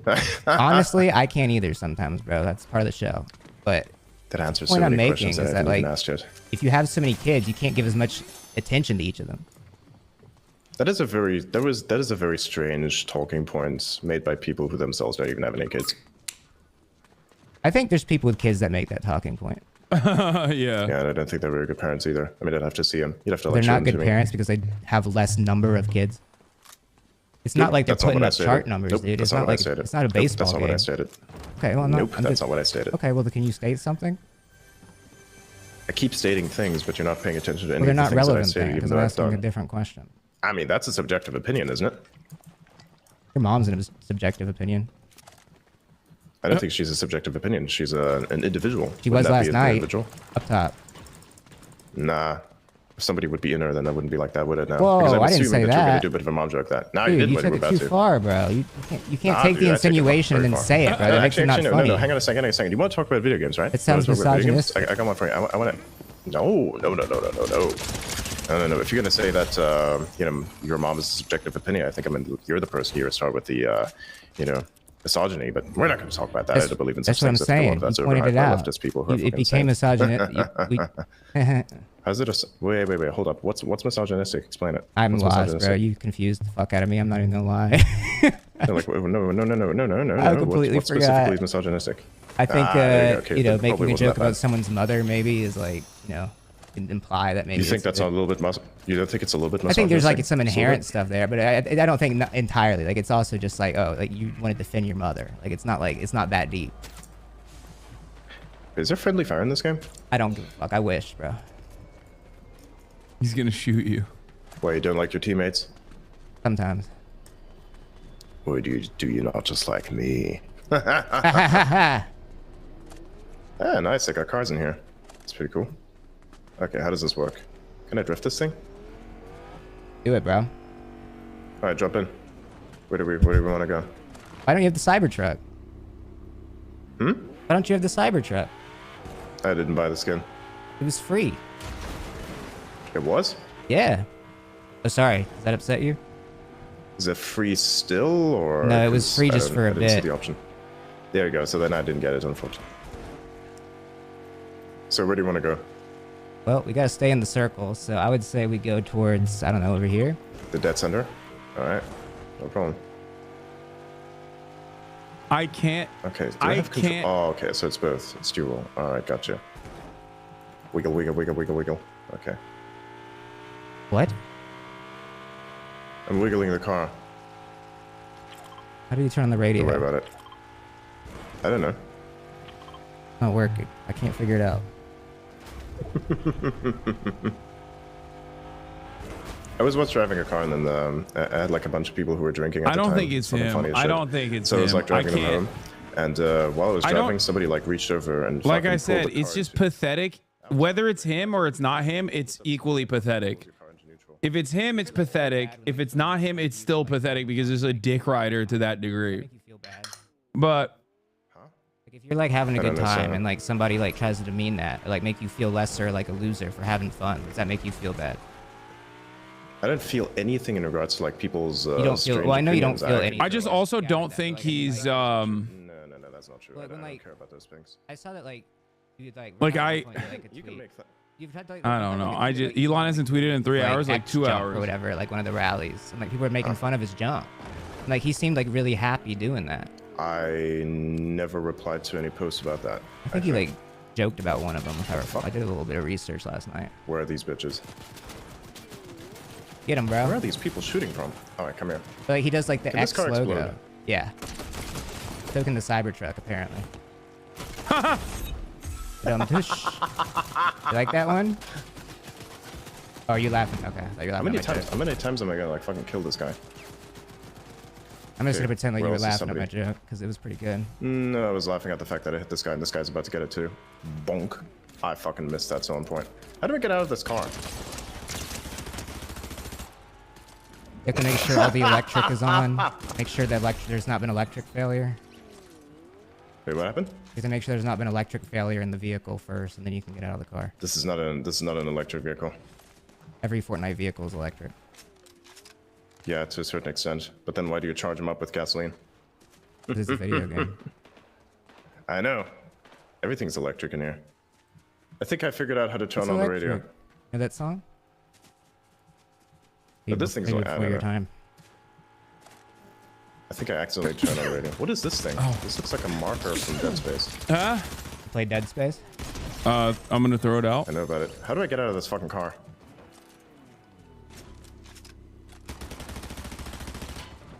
You're out. You did it. Oh god. What we did I even do to that guy? hit my face bro. on the- We need to get a win. on the I'm tired mic. of this game. He tweeted when he was dead. I like Fortnite, don't get me wrong, but like you can only do so much. So what is this thing? What am I looking at here? What do you think about like Vivek Ramaswamy and your Emmy? What do you think about him? Wait, hang on. Before Stop we doing do that. that, what is this thing and how does it work and what does it I don't do? know what it. I literally don't know what it does. I don't know shit. Reveal nearby spirits. I literally don't know what it does. Talk about Vivek What is this? Ramaswamy. Wait, what's up with him? Like, what do you Why? think about him? I think he cool. He cool? Huh? Yeah, he cool. You like his vibe? I didn't see anything wrong. Yeah, he's an alright dude. He's okay. He cool. Yeah. I think he's kind of funny. Why, what do you think of him? I think he's just a funny guy. He knows how stupid his Like any of voters his- are, and he kind of just plays into it. I kind of respect that. What do you mean? Like he knows exactly what he's What do you doing. mean? You can tell in his face and his eyes. He knows exactly what he's doing. Huh? I don't think that he thinks his voters are stupid. Oh, he thinks they're the biggest idiots on earth. How so? I just know, bro. You can see it in his eyes. Nah, I don't know, man. What the fuck is this?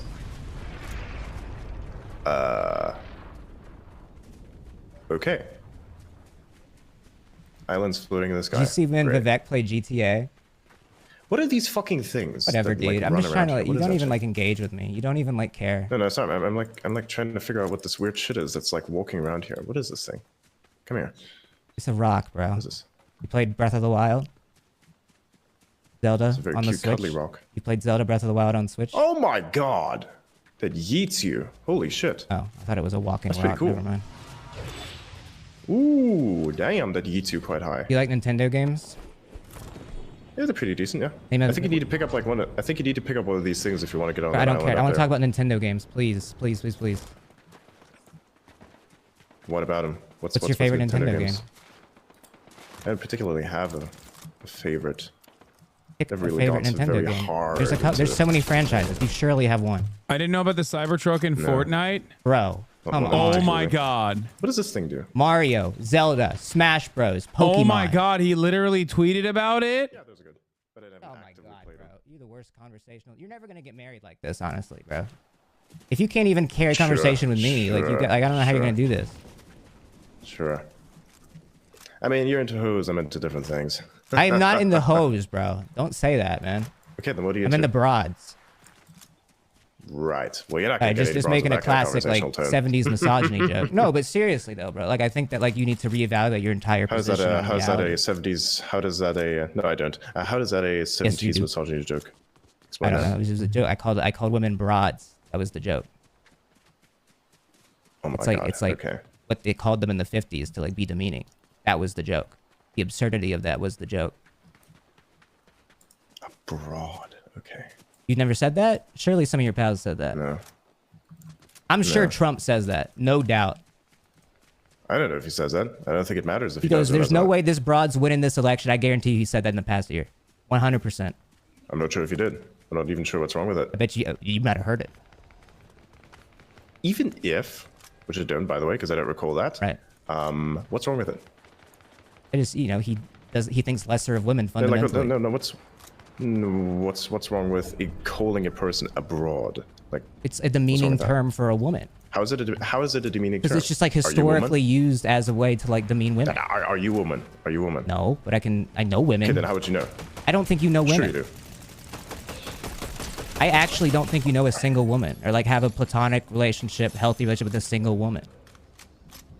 What? I don't think you do. What? Oh no, I God. don't.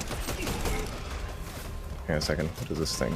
Name 3 women. Oh my God, this thing. Name 3 women. Name 3. I'm not gonna name anyone that I'm personally. Name 3 women. Name 3 girls. Nice, got it. Name 3 girls. Why? You're on the timer. Wait, there's what? a time. There's literally a timer going on right now. I really don't care. There's a timer. We're gonna see 3 women. Why should I name a specific woman? I don't understand that. Name I'm not into 3 people. women. Why?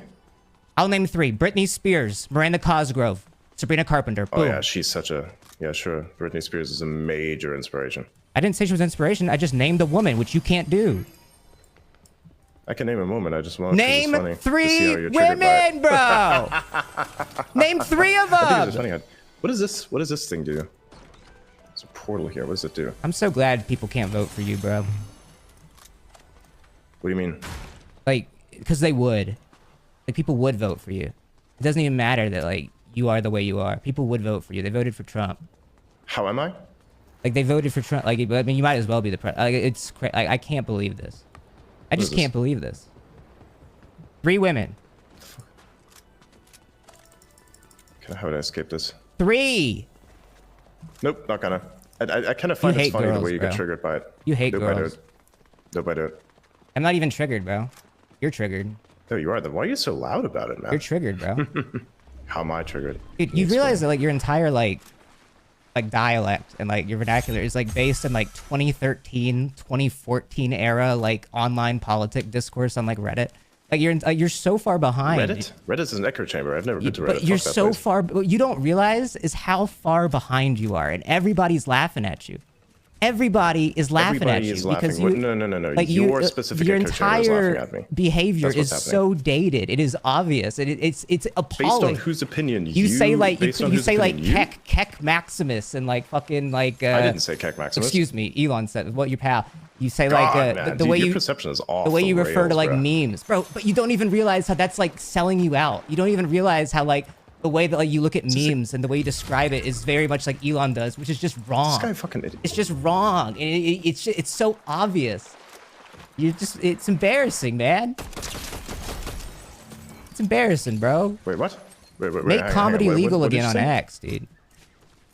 What? What are you talking about? The way that you talk you're about saying a lot of memes. things. So The dis- hang on a okay, second. the How am I dis- talking about memes? The way that you How am I talk talking about memes, the way you talk about jokes and internet culture is so dated that it makes it obvious. How? Which ones? Which ones specifically are Keck, dated? or say fucking the way you talk. This meme is great when you post like a Wojak or like a rage comic.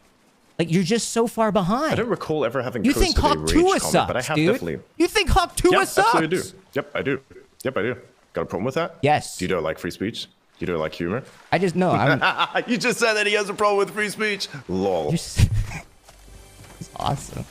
You got it. Yeah, you got it. But I really let you interrupt there. Anyways, You got me, man. You got me.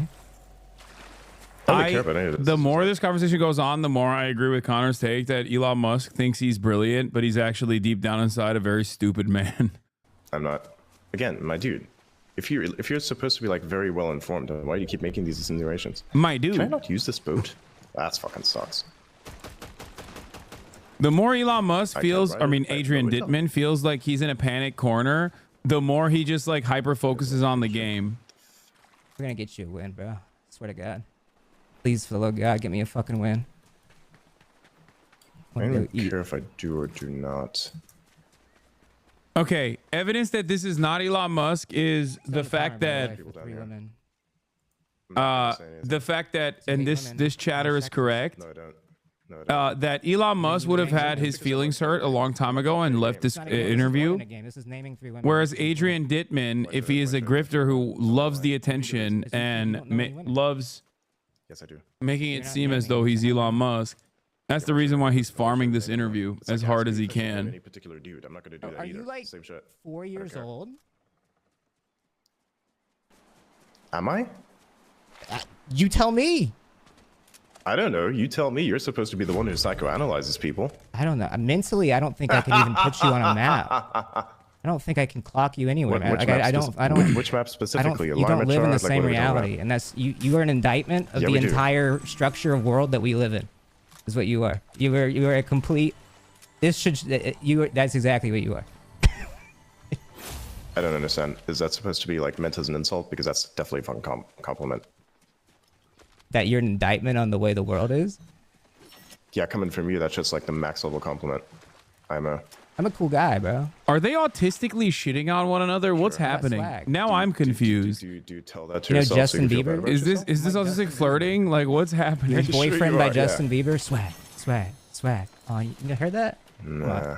Chilling by the fire while we eating fondue. What is this? You heard that? What does this do? I have noticed that he has a tendency to constantly pay attention, like a lot, close attention to the game anytime he feels like. And then pick them off individually? Yes. Now I you're love getting how we're it. playing it like the Dark Forest theory. The Dark Forest theory? Yeah, I'll explain it to you later. After No, we I know kill what it these is. people. It's about They're like alien Jujutsu life. Kaisening. They're Jujutsu Kaisen autistic domaining right now. He opened up his domain, and then Connor opens up his domain is larger. What's that supposed to mean? I think they should. I think you got a lot of hate in your heart. Elon posted 7 minutes ago, No, I first launch. I mean, this could be a. think it This manifests literally in could ways that be you don't handled by comprehend or his digest. social media You got a lot of account. hate in your heart. How's that? But the Because fact that you don't he'd be understand playing the world. Fortnite while there's a Tesla launch, I mean, a SpaceX launch happening is pretty low. So it also is more evidence that this is not Elon. Nope. And your This guy down here justification like for it hiding is around your here. wealth and what you've accrued. I don't have any wealth. What do you mean? True. Who do you think I am, actually? You did. I think you're Adrian Dittman is who I think you are, bro. Good, nice victory royale, dude. Yeah, good games today, Adrian. Good games. Thanks for Nice. playing, man. Yo, thanks for coming on the show. You know what? All the discourse aside, I genuinely do appreciate you having an open dialogue today. Yeah. I thought it was badass, and I think it's cool that you do that. Now, I do think, again, that I do think you are Elon Musk, and I do think that it's really embarrassing that you do I'm this. definitely not. I'm definitely not. No, dude, one day, here's the thing. The way that the world works, one day, there will come a time where everybody will know exactly who I am. And the claims such as those will appear as Are you the remarkably Antichrist? stupid. What? The Antichrist. That's Mr. Beast. Okay, so that's a new one. Okay. Wait, what? I'm just joking. Cool. Who do you think I am? Elon Musk. Do you think I'm the Antichrist? Okay, cool. Yeah, sure. Why specifically Antichrist? What How do you about me sleep? makes me? How do I sleep?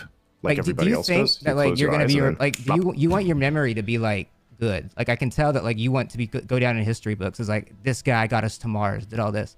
Like you're only gonna be remembered as like a negative stain. I am not gonna be remembered as that. That's what Elon's gonna be remembered as. That's what Elon's gonna be no remembered matter as. how many people. Right, is Yep, a that's negative stain. Nope.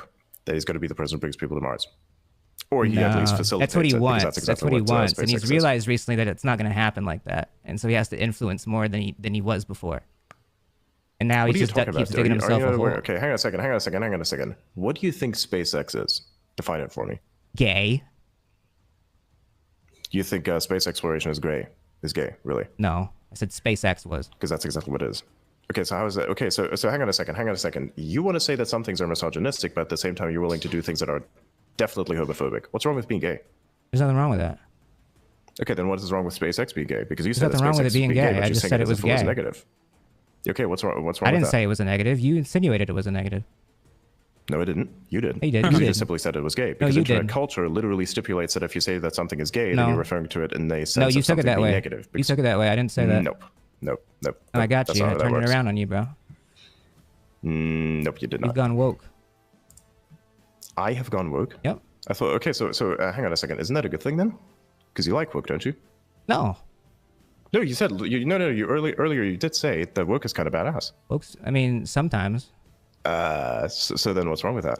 Am I becoming I guess better? there's like. Is that what you're trying to say? It's I guess what's there's like going on? nuance. You're to saying a it lot like of a things. negative. What's wrong with it? There's like nuance to so much in this world. Okay, that so you were- hang on a second. Are you saying that there's parts of woke that's bad? Yeah. Which parts? That like maybe you can be too woke sometimes and like alienate people from like learning about like how they can actually progress their view of the world and social systems around them. Like DEI, for instance, that would be pretty bad, wouldn't it? No, DEI was awesome. Twitter was so much better with DEI. No, it wasn't. Yeah, it was. A lot of less censorship. bots. A lot of censorship. Nope. Yeah, sometimes There you were- need censorship though. So like Nazis don't like run the site. No, Nazis run 4chan. Yeah, the 4chan came There's to no X. Nazis. There's no because it was there's no free Nazis speech. that run X. No, the good parts of 4chan came to X, and then a bunch of people who'd like to, of course, spread their I thought strange you didn't know views, anything such about as, you know, 4chan. people are Nazis. Again, you keep saying that, but it's not true. When did I say that? You said you don't know anything about 4chan earlier. I did not. When did I They're say that? having an Point me to it. autism. You They're got a going bunch of ban people for that ban. that can clip We your do. shit. When did We I say do. that? Yeah, we do. Okay, then find that moment for me. I'd Okay. like to. Well, I'm sure that I'm trying to. I've got to end the show, bro. I got plans. Gotcha.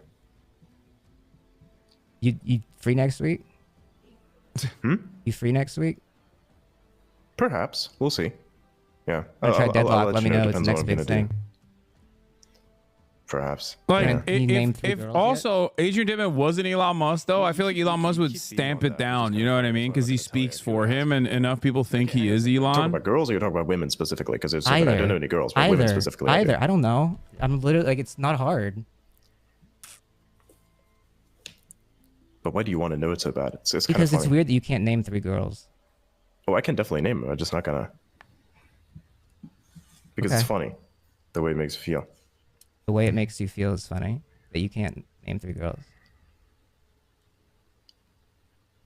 Yeah. Okay. This is just funny entirely. I think this is funny. I get it. It's I like, get you it. just name him, just name him, just name him. I get it. I'll name I mean, like, three. by which, Grimes, by which- Vivian, Ghislaine. Huh? Just name three girls. Don't do the other. Don't do the other two. No. You want me to name women specifically? That's not a problem for me. I can do it. I'm just like pushing you because I know that you're trying to push some sort of thing, and I'd like to figure that out. And I just discovered it, I believe. What'd you discover? Don't worry about it.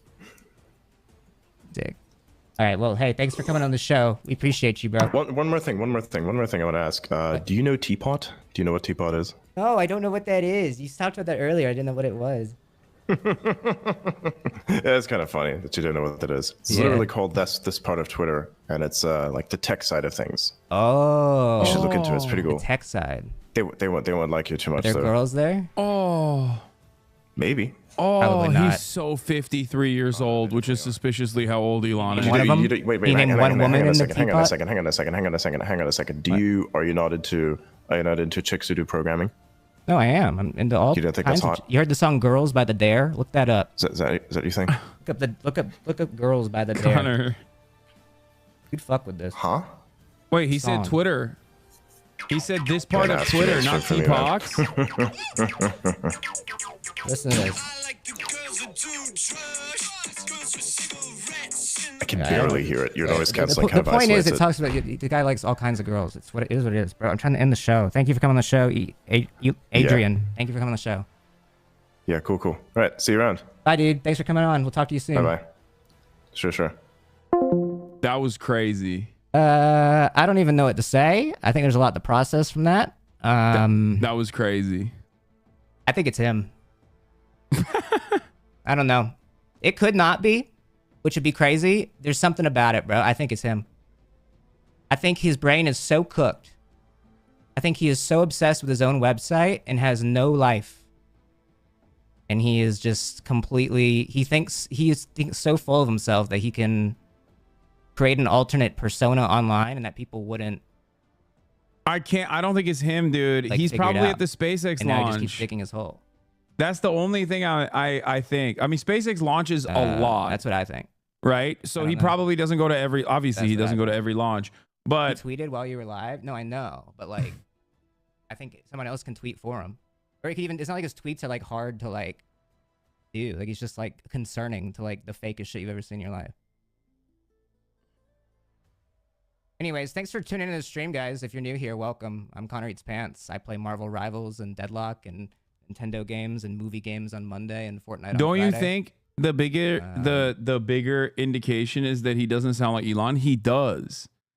He just has a different by the way, shouts out to Connor Eats Pants. Go follow him. What a remarkable, incredible ongoing show. Big things are happening in the HasnAbi universe. listen to Hasan? Do you want to listen to HasnAbi? Okay. What the hell? That's crazy. I do have this impact on cats. He doesn't. There are clear differences. I know Elon just tweeted. I know. I saw. His plane took off from Florida like 10 minutes ago. That doesn't mean he's in it, chatter.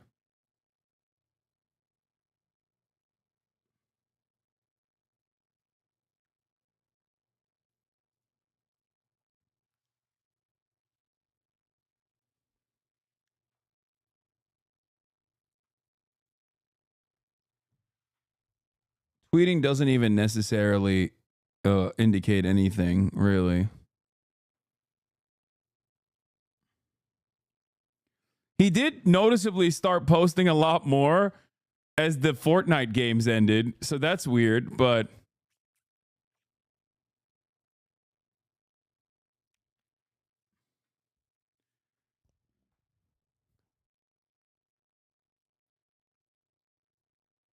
also Starlink is a thing he'd be playing on his PJ. That's no. No, he would not be able to uninterruptedly play video games, be on Discord. Like, he would have had to be in the PJ the entire time.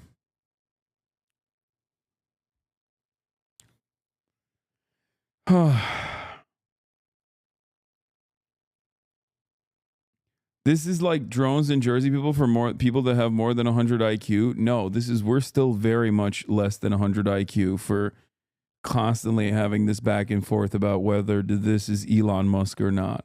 We are also very stupid.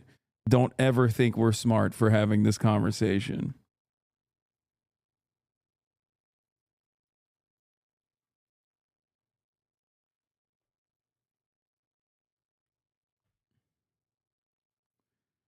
Algorithm tweet coming soon to promote more informational, entertaining content. We will post it. Oh my God, that's literally what he was just talking about. No! What? Okay, I'm losing my mind. Oh my God. Oh my God. Come on, dude. They just talked about it. Dude. Stop!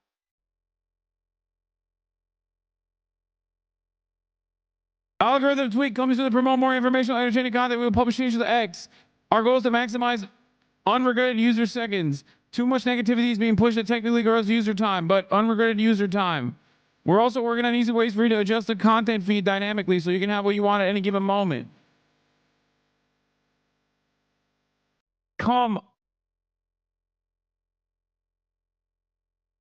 No, I still don't think it's him. But also at the same time, it's just like so frustrating.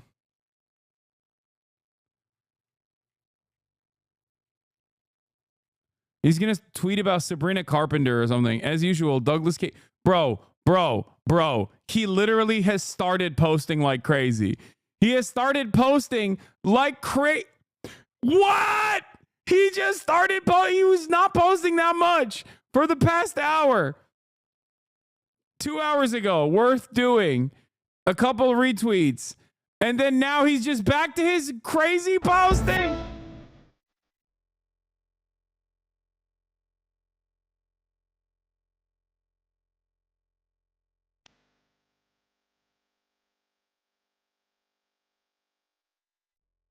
Oh my Lord. He's going to pretend it's an AI he made that's light years ahead of everyone. And it's just him and his brother, dude.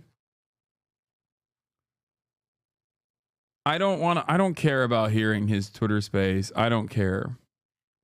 Why are you in denial?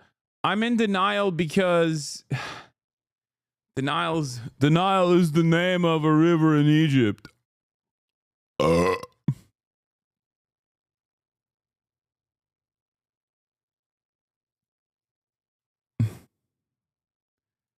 H-1B visas?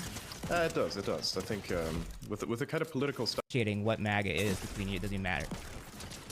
It does. I think with the kind of political stuff that has happened on the platform, especially stuff that I had to deal with personally, I think it matters very much. Wait, what did you deal with personally? what has happened over the last couple days. I don't and know. even leading up to that. I'm confused. Elaborate.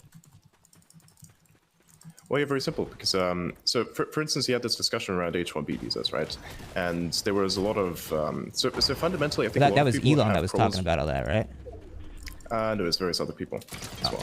They were just kind of trolling him that he responded in various ways, but right. What the fuck is this? Who's this guy? See, he does it every time. He does it every time. Every time he gets nervous, he just like turns around and he's like, what the fuck is this? No, this is fake, chat. Stop. This shit is fake. Okay? This is not a real post. Please, you're getting duped by 4chan. That's not proof. I don't believe that one. Anytime he gets like cooked on something, he turns around and he goes, what the fuck is this? Ah, like he hyper focuses on the game. I swear to whatever is holy and dear to you, this is not Elon. I love it personally because this is one of those like low level conspiracies where it really doesn't matter if it's Elon or not because both outcomes are equally fucking pathetic. Obviously, it's more pathetic if it's Elon.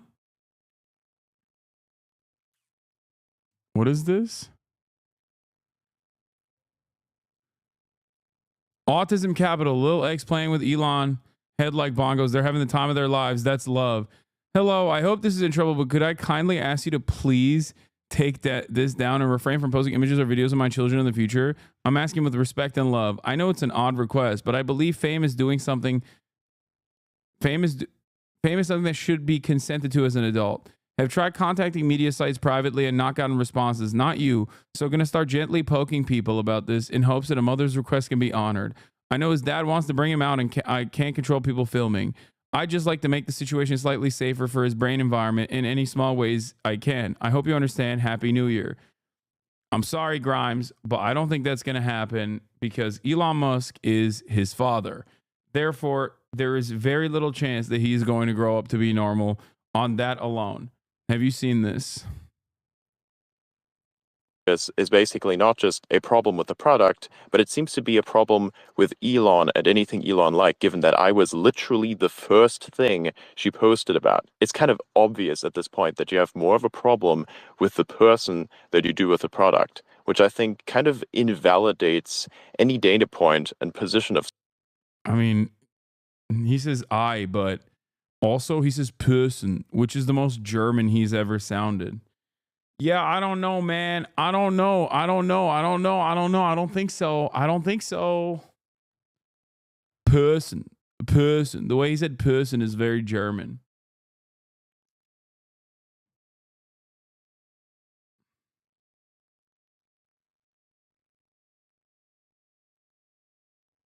He uses I here too.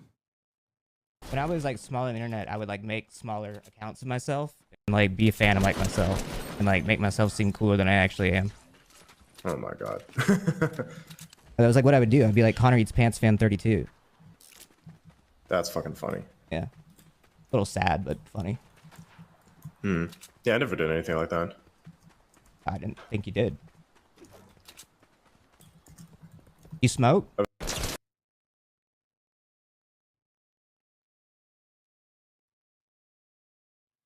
When Elon knows he's wrong, he responds with anger and defiance. When he believes he's right, he responds with derision. He definitely is not Adrian Dittman, but people should keep saying he is because it clearly annoys him to have to share attention with a random guy.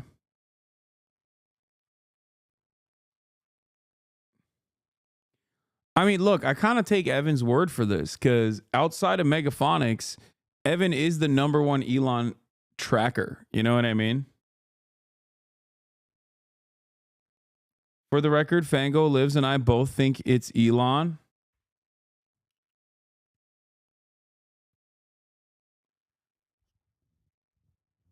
He's definitely cringe as hell. He is definitely cringe as hell. He's like cringe in the same way that Elon is. But I will say that he comes across as smarter than Elon Musk sometimes. And what I mean by that is that Elon Musk has like zero comprehension capabilities. He is very bad at communicating. Even like basic kinds of conversations Elon has a hard time dealing with. Peter Thiel as well. Whereas Adrian Dittman, on the other hand, can keep a conversation uninterrupted with like relatively little stumbles.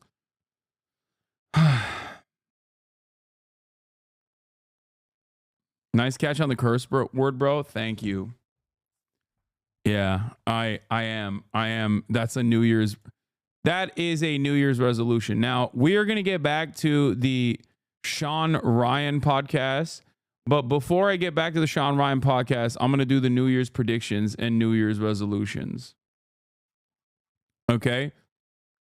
For 2025, it's time. It's officially time. I'm busting out the Notepad application and we're going into New Year resolutions and predictions, okay? It's finally time. We'll start off with goals. Okay, we'll start off with goals. Ladies and gentlemen, let's go. Okay.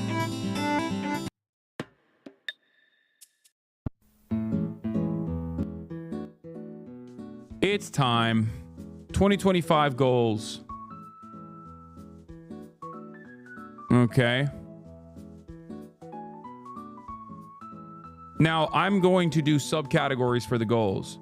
We have fitness goals. We have stream goals. And we have life goals. And for stream goals, I should just say actually content goals instead, not stream goals. Okay. Now, this one is really difficult. In terms of fitness goals, it's really difficult to have fitness goals this year because I nailed last year's goals. As you guys remember, perhaps if you were here, one of my fitness goals for last year was reaching 16% body fat, which I did, which I reached.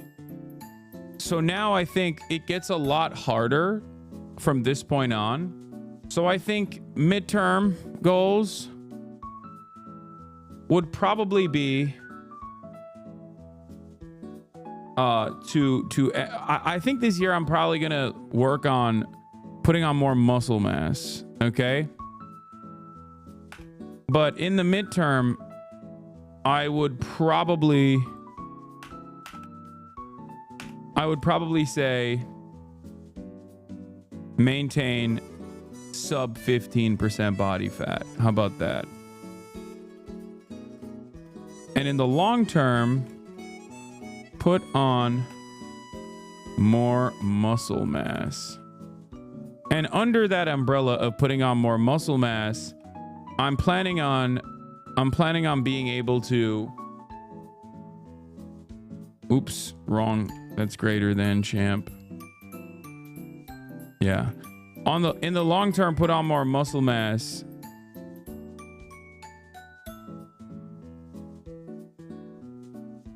In terms of putting on more muscle mass, I'm planning on not compete. No, I'm planning on hitting targets, right? Weight goals for different compound exercises. So what I mean by that is on the bench press, on the BP, hit PR, okay, which would be not even PR, but it would be my goals, I think realistically should be to be able to do 225 pounds 15 times. And I used to be able to do it 10 times, like even during my cut. 225 is 2 45-pound plates on each side, which would mean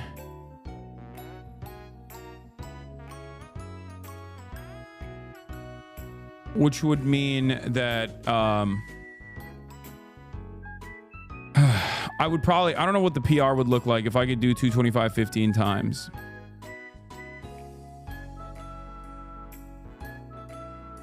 I've done 225 for 29 reps. What are you, an NFL linebacker? That's like an insane number for even you. You would have to be straight up the biggest roid head on the planet / one of the strongest athletes. That's like NFL combine. People can't do that.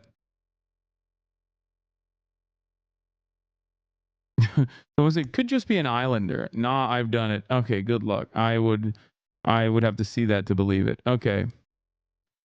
For deadlifts, let's say 315 for this PR. One rep max. Okay. For deadlifts. For deadlifts, I'm gonna say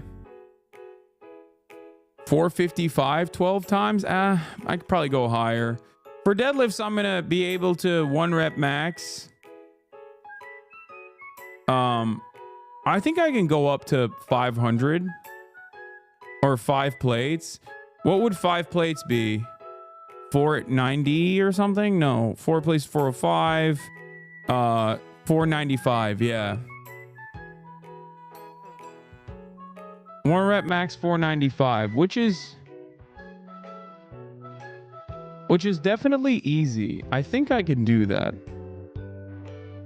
So I don't know if I'm undershooting it. Because right now I can rip 405s.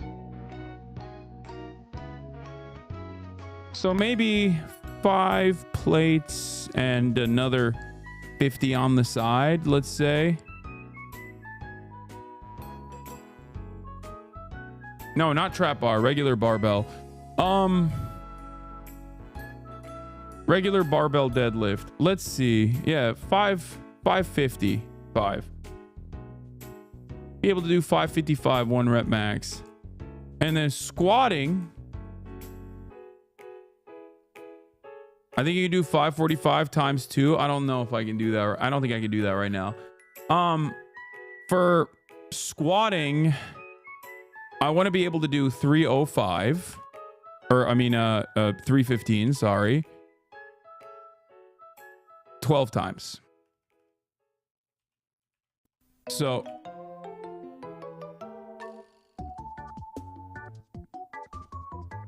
like I said, my squat is not great, and neither is my bench press. Boy, if you don't bring a 450 squat, I can't.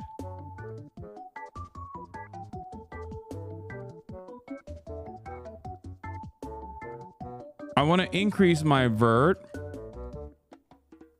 for basketball. I want to become more explosive. Dunk consistently / in a game.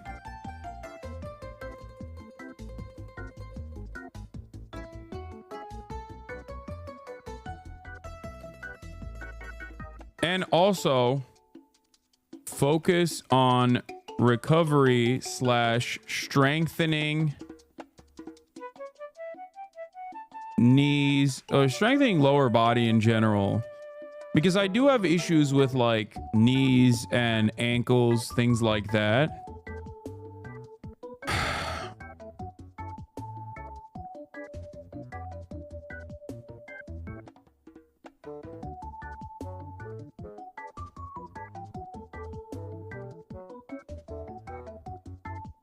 I will not be doing a marathon. No, I'm not interested in that at all. Any chin-up goals this year? Not really. Knee stuff can get tough in your 30s, so good idea, yeah.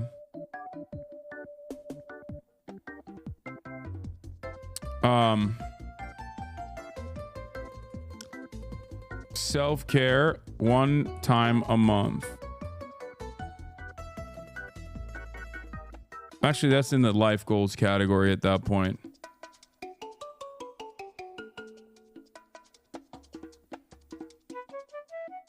Take more time off. Lol.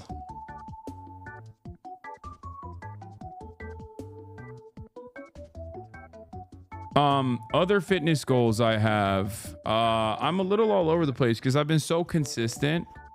I've been so incredibly consistent with my fitness that it's difficult for me to figure out like where to take it at this point.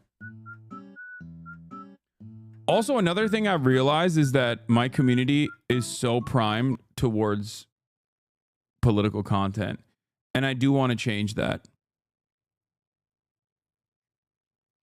Because that definitely is a content goal. What I mean by that is like, even after the Connor Fortnite thing, like back in the day when I used to swap from like politics to, you know, reacts or whatever, we wouldn't have this much of a massive number of people that are like, oh, you're not doing politics? Like, I'm done. I'm tuning out. And that is not like, I'm not faulting anyone for that, but myself. I think that I do need to definitely focus on more fun content, more collabs, and reshape community to have more diverse fun tent enjoyers. Because right now we are so primed as a community. Like, look, when politics is happening, it's fantastic, right? Everyone is like locked in, dialed in. Everyone is invested. People come to me for politics. But back in the day, I used to be able to do politics and also other fun stuff. And people would just like come back in when we were doing fun stuff, right?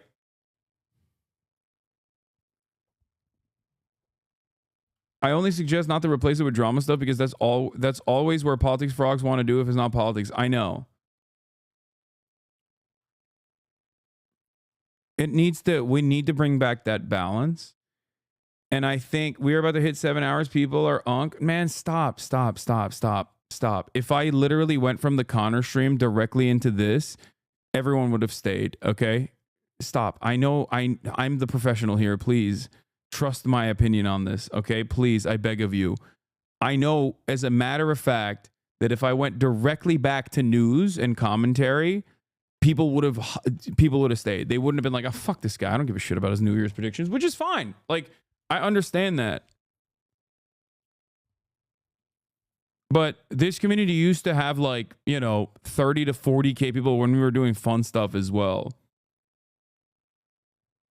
Yeah, ever since Russia invaded Ukraine, it's been a minimum of 6 hours of politics. Most chatters since 2022 don't know HasnAbi as a variety streamer, but entirely the news streamer and nothing else. Exactly.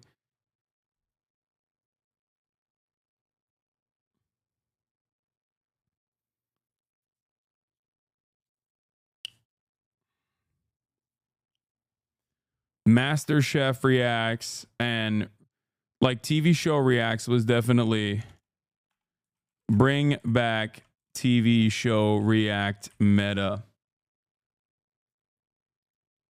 And I don't think you guys understand, like, that creates a massive funnel. That creates a massive funnel for this community as well. That brings in new people, new eyeballs, people that aren't like immediately invested in politics, but then also get invested in politics as well as a consequence of that. You know? And there was a point in my career where I used to do that and more people would come in. They were like, oh, hell yeah. Finally, it's time for like MasterChef reacts or whatever.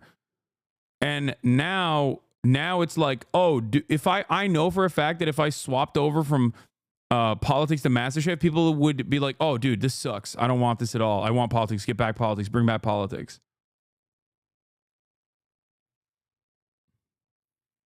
Wouldn't you say that it's different because that was a platform-wide meta? Of course, you would have more people. The whole platform cared. Kind of.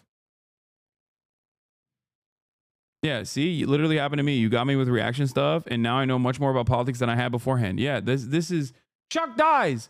Thank you for the 25. Get the subs. That is a huge aspect of this. I think that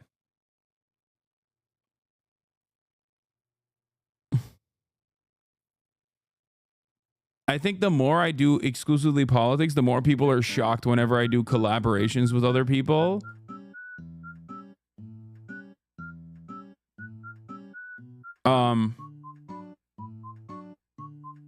Jubilee is a major turnoff. First of all, you're not wrong. But also, secondly, I do not care about your opinion as a 68-month subscriber. No disrespect to you. But you are exactly the type of person I'm referencing when I say, like, you've been here throughout the years and you've probably become a rugged politics hardliner in general. like, no disrespect to you, but you are the opposite of who I'm trying to target with this content shift in general. The content shift is exactly not you, but other people. No disrespect. Okay?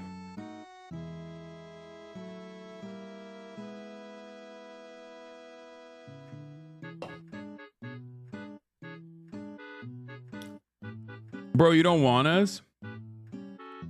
No, it's not that. I love the community that I have. I love the community that I've cultivated. This is, you know, something that I'm very open about.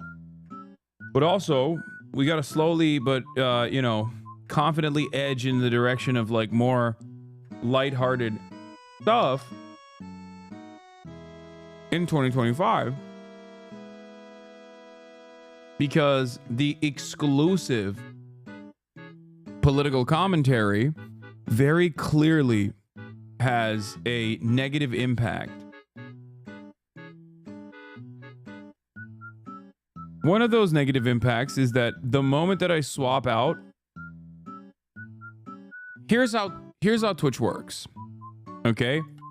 When you have 30,000 viewers, you are more likely to get 40,000 viewers. What do I mean by this? Twitch is a very top-heavy platform. So when people immediately trickle out, when I swap over to variety content, I'm no longer a variety content streamer, and I'm no longer at the top of just chatting. So more random people don't tune in for variety content. I also don't churn out variety content on YouTube and all the other platforms where people clip stuff. And therefore, people don't know me as a guy who reacts to random things or a guy that has fun. People only know me as a guy that does politics. So the expectation from my audience is only politics. Now, that's normal and good. There's no issue with doing only politics. I love politics. I do it all the time. The only issue, on the other hand, is that exclusively sticking to politics ends up creating a community that exclusively wants politics, that leaves when there's no politics, and that has a tendency to whittle away at the audience. Fun shit, dumb shit, collabs, and the like cast a much wider net. But when you train your audience into only expecting political commentary from you, like I have done for quite some time, I, one, am very off-putting to most people that don't care about politics. And two, I end up losing people whenever I do something that is less political. And when I lose people, when I'm doing something less political, less people hear about it, and it might as well not exist. That's the unfortunate reality of content in this sphere, is that you could do something. There are probably streamers out there right now on this platform streaming absolute bangers to hundreds of people, just hundreds of people. And they're putting all of their effort, all their creativity into hundreds of people watching. But because of the way that Twitch works and because of the way that the directory works, it doesn't mean that their content isn't good. Oftentimes their content is infinitely better. Okay? They're smart, they're thoughtful, and they're doing their very best. But unfortunately, they don't have the broad audience backing, so people just don't hear about it. People just don't see it, and it might as well not exist. Okay?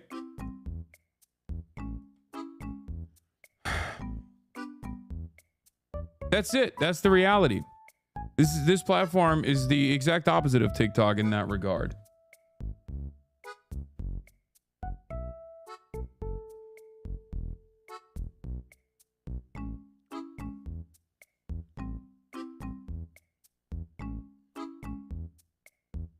So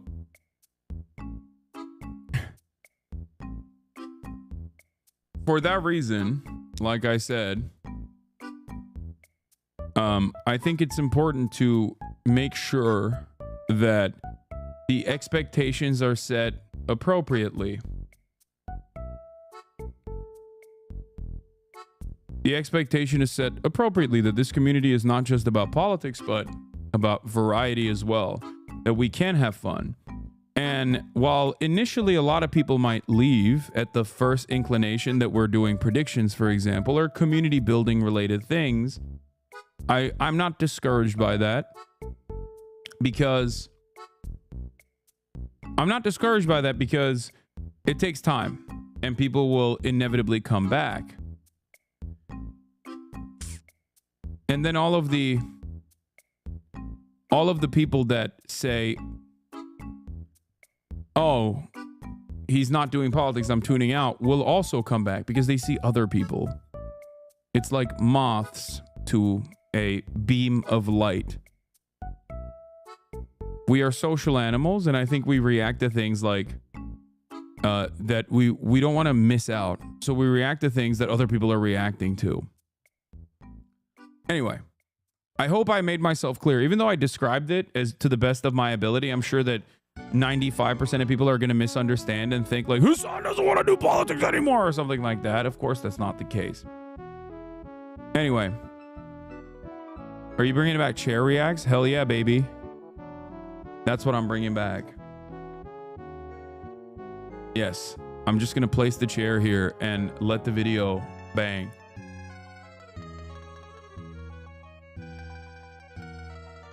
Can I give some good faith constructive criticism? I recommended you to an IRL friend one time and he tuned out after watching you only 1 hour since you were talking about some D-drama for a portion of the stream and he was just so confused. Obviously, you understandably got to bite back when getting flamed by DG and haters, but perhaps maybe you did give too much stream attention to them sometimes. Yeah, no, that is not good constructive criticism. That's bad constructive criticism because in the process of doing 8 to 10 hour streams, I think the coverage that I've done on that issue is like so marginal and so minimal. It might have been a, unlucky moment, I guess, for your friend.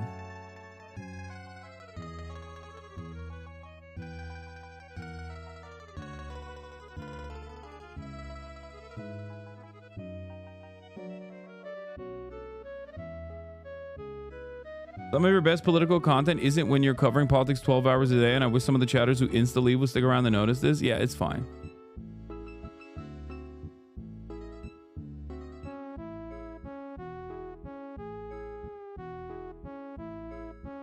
Bro, that's the most constructive shit. Okay, again, look.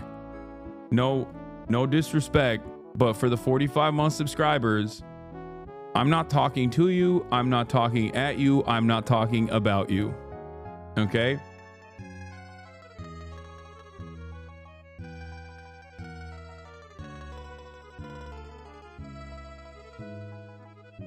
But the best thing to do would most likely be depending on their interests of like if they're a gym bro, show the Bradley Martin conversation. Because the reality of the matter is, it's probably better if you want to show, as a first impression, if you want to show me to your friends, it's better if you're not in the room. Okay? No disrespect to any of you. You're all wonderful. I love this community. But it is probably better if you are not in the room, which means I'm just not talking to chat, but instead I'm talking to a random person. Okay? It's just true. Because many of you have probably recognized that when all of you are in the room in my ear, I am not at my very best. Okay?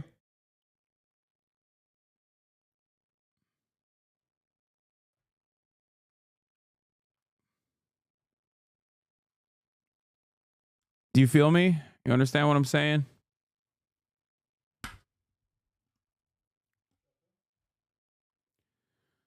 But let's continue. My friend said you don't smile. It's true. I used to a lot more, we're going to get back to that. Okay? Smile more. More travel content. Japanuary. It's happening already. China. Thailand. France. Vietnam, maybe. That could be sick.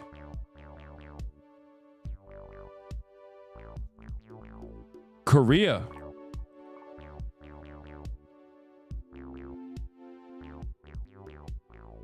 Maybe do an Asia tour.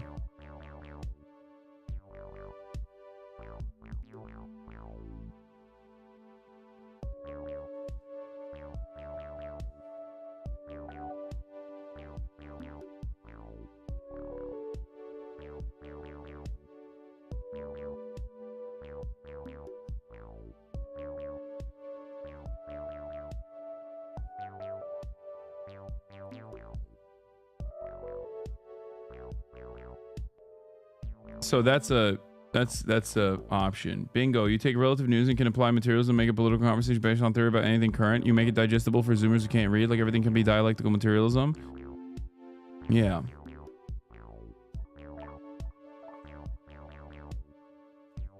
Hasan, will you maintain 50% body fat while you add muscle, or will you bulk and cut? I would potentially bulk and cut, or main gain and cut. I want to see more of this, Hasan. Let it out the closet. After I make it through. Yeah, I'll be looking out for you guys. I know. I'm trying to finally let it out the closet. After I make it through. All right. Yeah, we got to do more. We got to do more stuff like this for sure. For sure. For sure. For sure. For sure. For sure.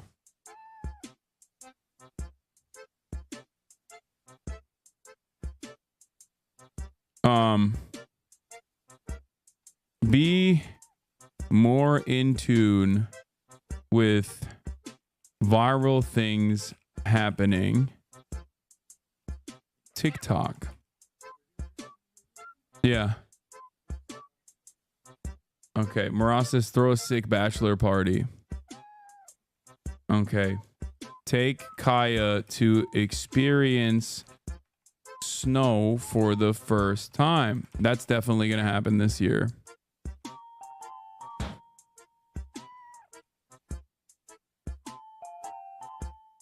Kaya second. Well, I guess would it be third? No. Second B-Day party. Yeah. I guess she was first when she was born. So it would be the second ever birthday party, but she would be... Wait, how does that work? Oh my God, I'm literally having a brain fart. Kaya was born... Yeah, she's going to be 2 years old. That's so stupid. Yes, Kaya's going to be 2 years old.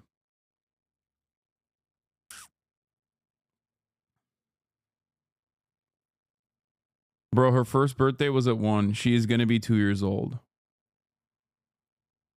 I need to take a break.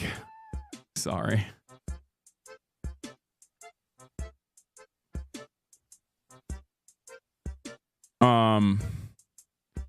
You know what? Canada as well. I'm gonna put Canada on that list. I've never been to Canada.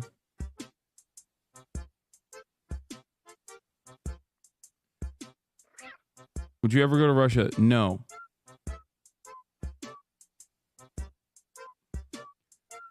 I would love to see... I might sound like a sweaty nerd, but I would love to see theory streams return. It's good to take some time to ground your content in Marxist theory.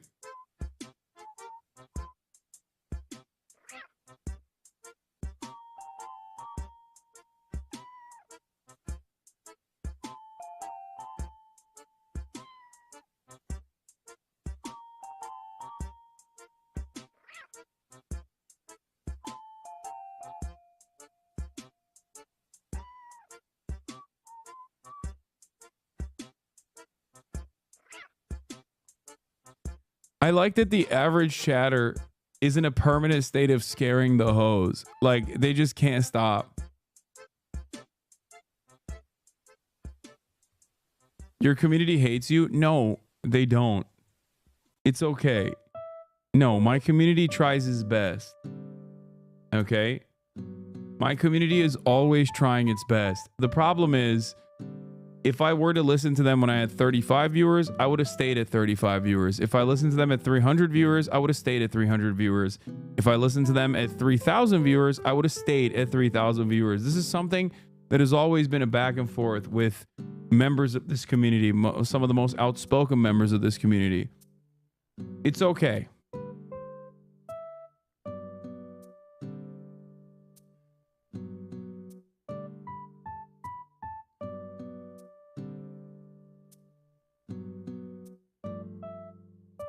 There are competing interests here. I think some of the competing interests come from people that desperately want to be hipsters about this and like want this to remain like a tiny community that's more, you know, where they can be heard more, or other people that just genuinely think that this would be good content. I don't think it will, but it's okay.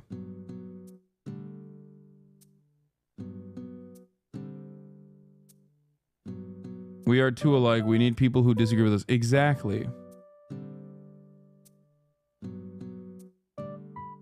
Why I left the left? My chatters wanted a tiny community. Yeah, I know. Except throughout those years, as this community has grown, I don't think I've left the left.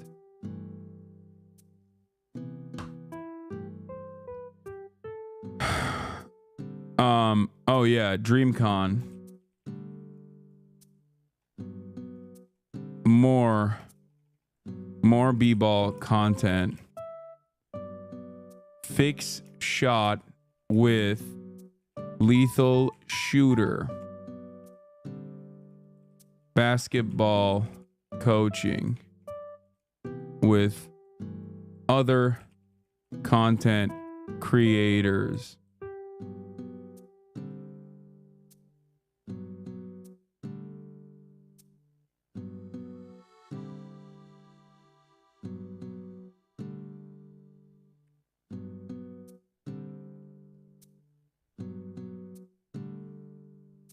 I'm not going to do a D&D stream.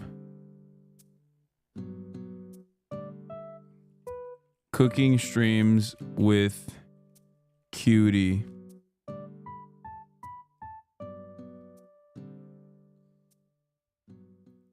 Yeah, that's another one. More NMP collabs? Oh, for sure.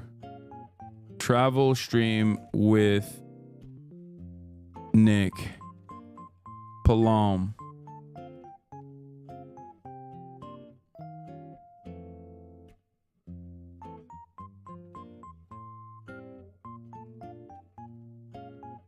Okay. More community things. More community content. For real this time. It's not an election year. I have no excuse. Okay? Chad Vice. Monthly.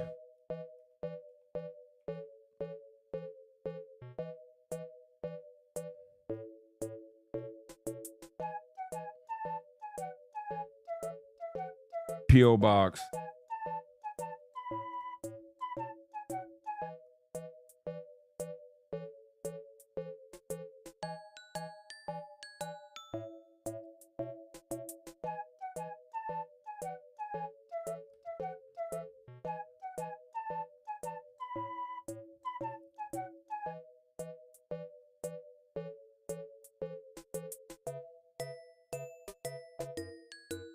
Dating profile reviews could be fun as well.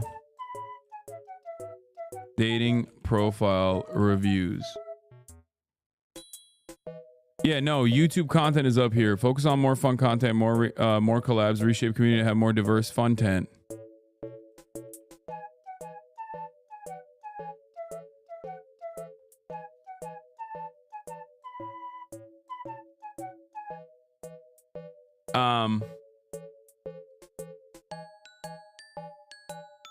Life goals. Take more time off from streaming.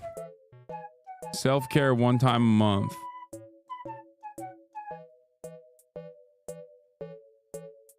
Lean into the clip farm meta. That's what I need to do as well. Lean into clip farming.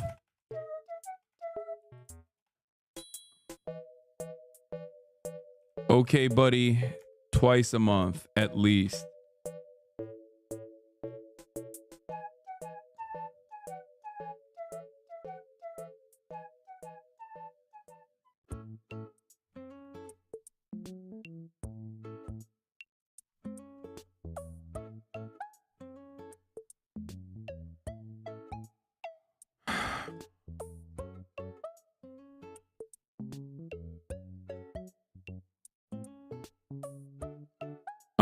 What else for content goals?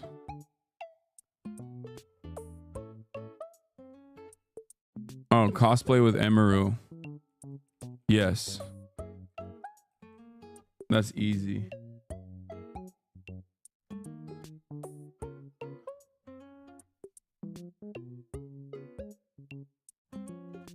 Kaya Beach Day? Sure. Kaya Beach Day. Why not?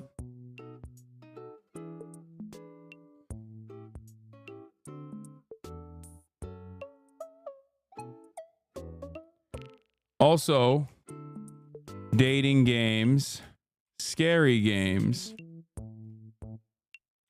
more gaming. How about that?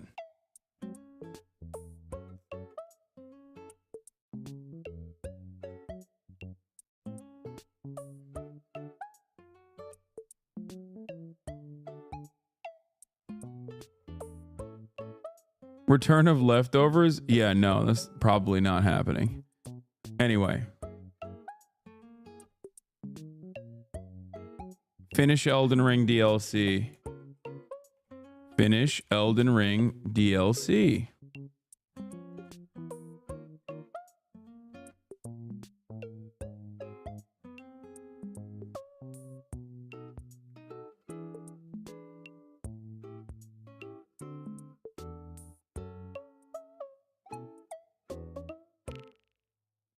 Get your best 5 against Ludwig in basketball for bragging rights. I mean, that's easy. That one is not even a... Hasan, you should do a tour where you hook up low-level subscriber channels with high-level subscriber channels. There's a really good gaming group that have been in the video gaming reviewing industry for a long time. They're called Easy Allies. They've been overlooked on Twitch since Twitch started. Very nice people that just need people to notice them. This chatter has only posted this in the chat nonstop. In between... Go to Catalonia, Spain, or Vienna, Austria.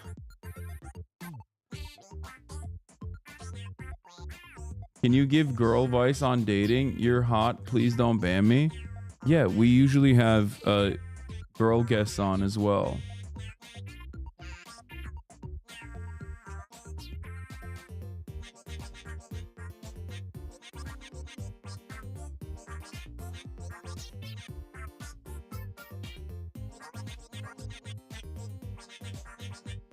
Genius idea for free San Diego Zoo return trip with Maya and Stav. Oh, that is a fantastic idea. Okay. Maya Zoo review plus Stavi.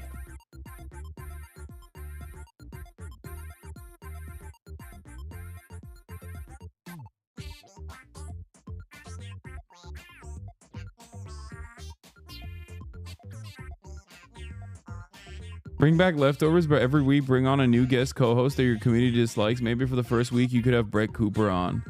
Okay, you said community dislikes, and then you mentioned Brett Cooper, and I feel like this community likes Brett Cooper more than me. So that would not backfire.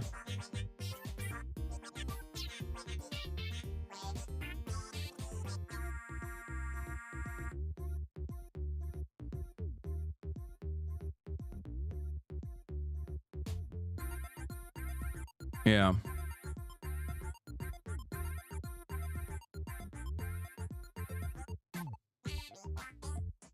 More Will Neff streams, am I right? Yes, you are right. But we're doing that already.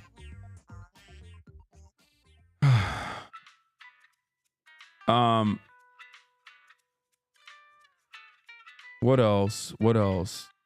We're doing that. We're doing that in Japanuary to begin with.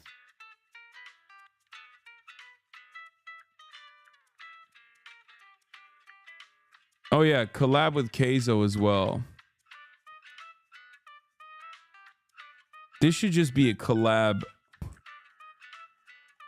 list, honestly. And then this should be travel.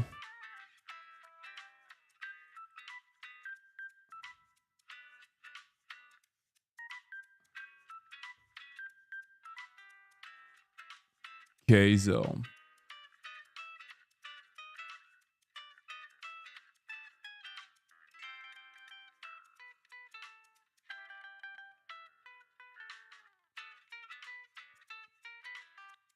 How about some dream guests for both the stream and the pod? Yeah. Also, overarching content stuff. More content on the second channel. Also rebrand the second channel. More TikToks.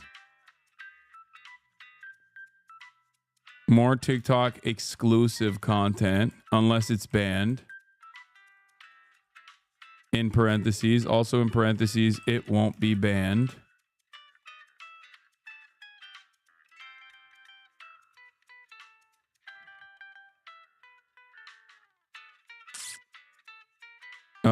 But yeah, collabs Jeff Nippert for sure.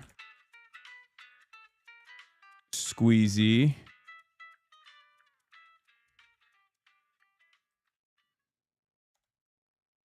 More shit like you and Will going to the Heart Attack Palace type shit, just hanging out will be fun. Yeah.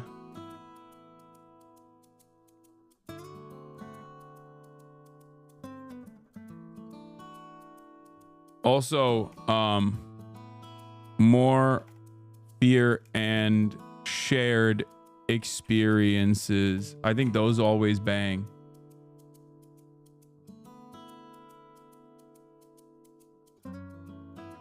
I want you to put me back on your chair to the left on one time as a New Year's resolution. Wow, the Connor Eats Pants in here. The Connor Eats Pants, Mr. Fortnite Friday. That's crazy. What the heck is the Heart Attack Palace? Oh, it was Heart Attack Grill. Here, this is what they're talking about. I used to do so much fun stuff, man.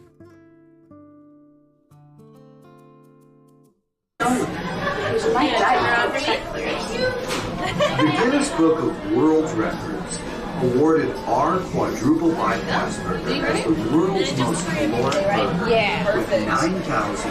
Oh wait, I think. Wait, don't turn. Look at that. Since that time, we've expanded our surgical even bigger burgers. I don't know. We don't allow light splitting and sharing any of our larger burgers. Let's go. When we went to Heart Attack Grill, that's also the worst possible. Epic idea, looky here. Get a wondrous idea, Gaming Trust. Play random Steam horror games you can play. 1 or 2 streams will be highly rewatchable as well. Yes.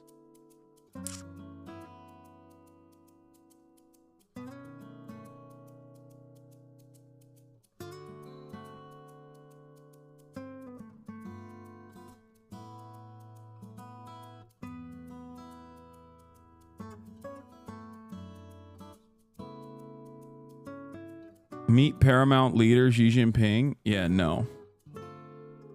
That's a stretch goal. It's not going to happen.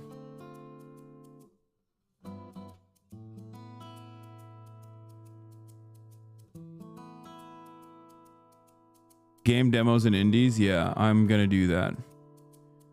Oh my God. This one Turkish chatter constantly chirps at me for biting my nails. I'm not going to stop biting my nails. Okay, please, please stop. Please stop asking me to stop biting my nails. Yeah, look at this. Heart Attack Grill. Open up on him. He's a big boy.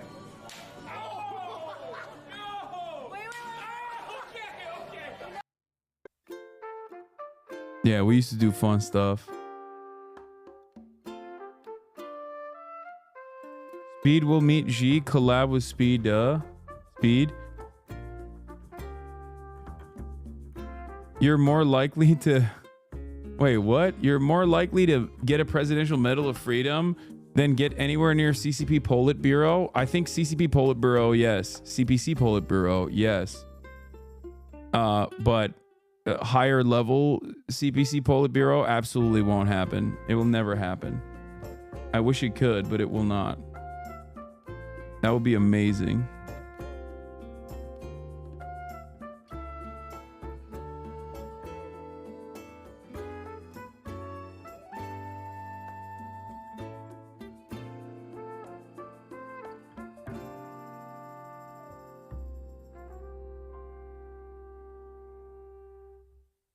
Squeezy. Oh, I said it wrong. Squeezy. I also want to do more of like I want to do track racing again because that was a lot of fun. Yeah.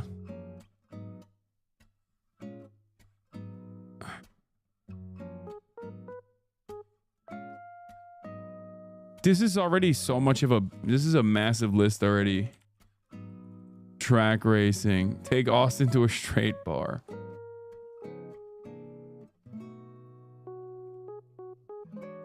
Learn to ride a motorcycle. How about that? Something crazy. Off-roading with Murat. I mean, that's so boring. Off-roading when you're in the car is not as fun. Like when you're in the car, it's fun, but like you're not going to get pleasure out of it when you're watching.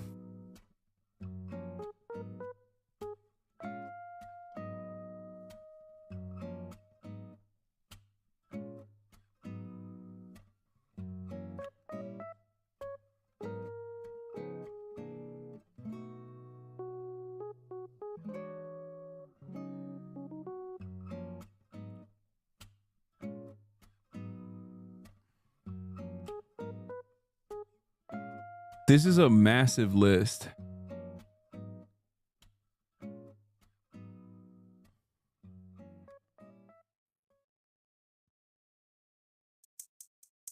Anyway.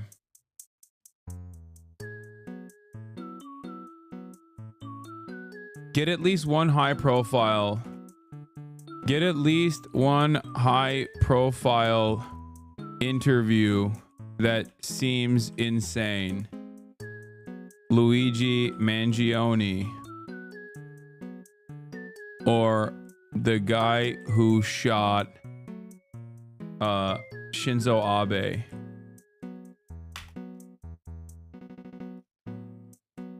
Something like that.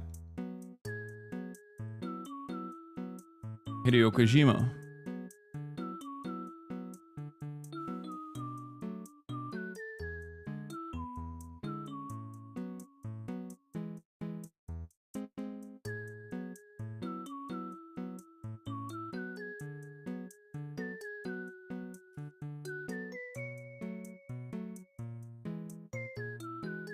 Interview Abu Muhammad Al Jalani. Okay, that's insane, and I don't want to do that. These are all more likely than Hasan finishing games. Is true, but not the finishing Elden Ring. I said I would do it, and I will do it. Visit the Italian Cultural Institute of Los Angeles to atone for your anti-Italian racism.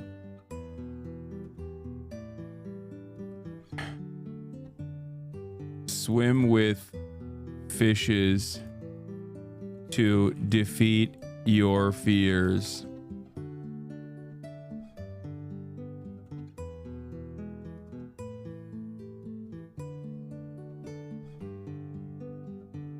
How about that?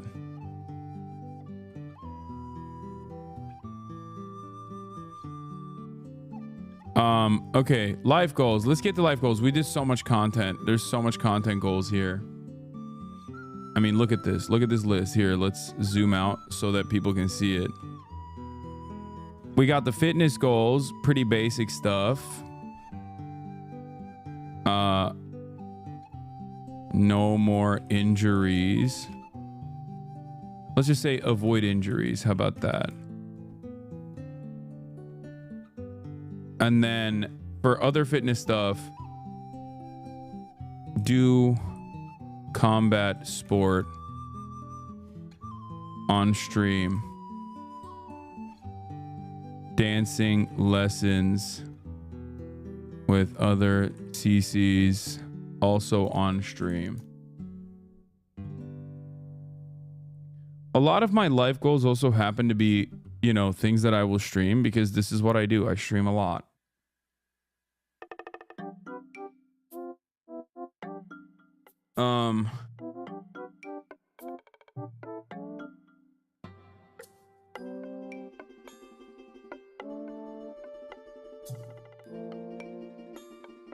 Okay, life goals. Take more time off from streaming. Self-care. Once a month. Get less angry at chatters. No more cursing.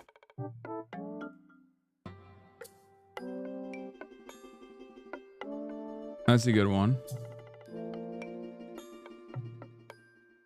No more cursing. Get less angry at chatters. Generate more positive vibes / have people be more charitable to you. Hire a PA.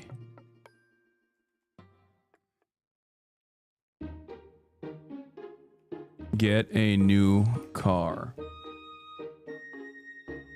Bro, perhaps do a Hajj or Umrah stream. Go to Saudi Arabia and visit Niam at least. Yeah, no.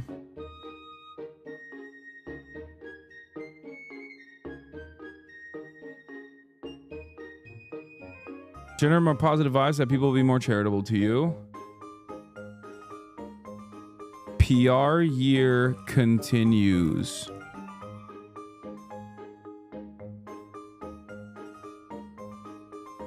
Get less angry at chatters. Less focus on bait unless it's funny.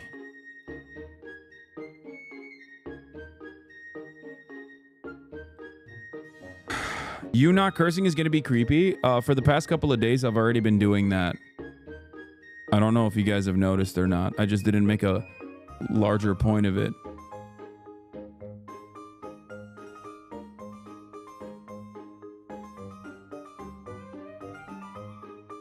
Leak a dick pic this year. You won't. Yes, I won't.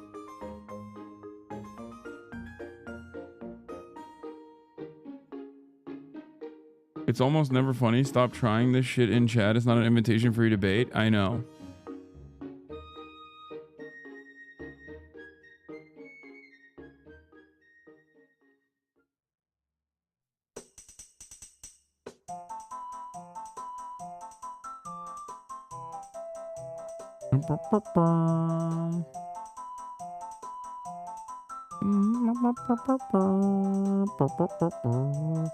I noticed it, and it caused me to examine how much I curse when I'm filling space, so I'm trying not to. There you go. Why less cursing? I think I curse too much. That's it. I don't care about like boomers enjoying my content or anything.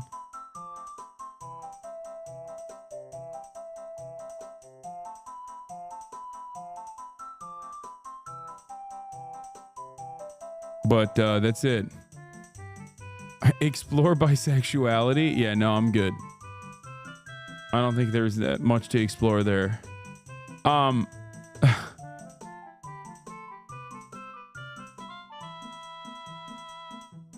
So yeah.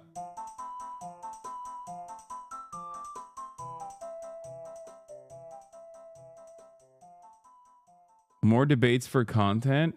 No. This is a bait, right? I assume it's bait.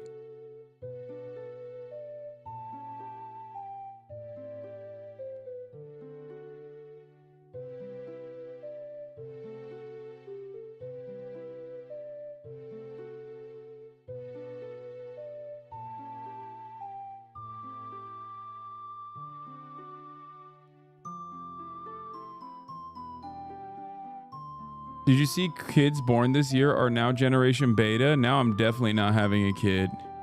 You underestimate the amount of drama perverts in here, Hasan? I think I do.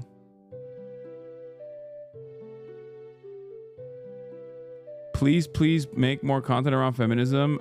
Maybe it will make people realize that you are not sexist, please. Probably not. I will continue making content around feminism as I do. And I think people will still continue to say I'm a misogynist, which is fine. It's okay.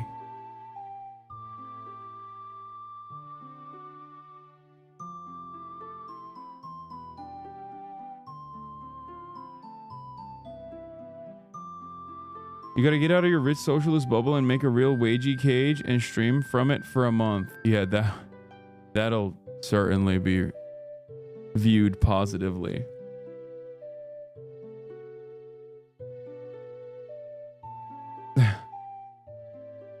Yeah, this rich champagne socialist LARPing.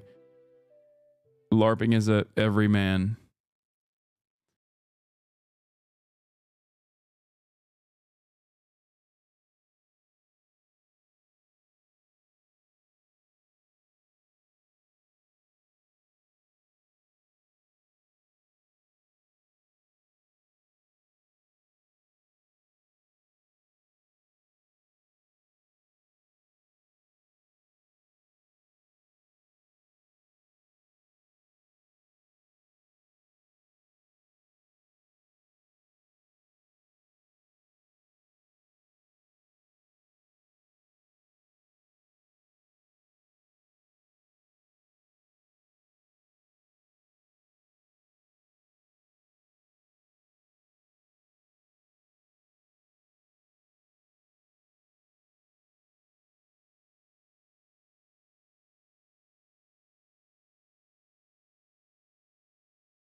I don't think you realize except just how drama brain the majority of this community is. I hope that less politics includes a decisive move away from simply clicking on drama chatters in general. They need to be ignored more.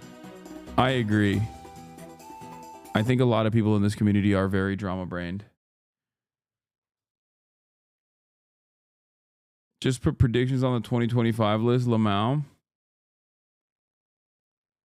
That's cheating. You can't predict what's happening, lol. I mean, it's only been 4 days. There's still time. There's still time to make predictions. I'll watch the Sean Ryan stuff tomorrow. You're going to look so cool on a motorcycle. Yeah. Reinstall the embargo on Destiny Reacts. Yeah, I haven't been doing Destiny Reacts for quite some time. And I don't think I will do any time soon. But I do think that the limited amount that I have done have been important in terms of defending myself and also showcasing. Like I do need to, at certain points, especially when I'm relentlessly under attack, I do need to showcase my perspective. I think that that is good. I think that that's good to do.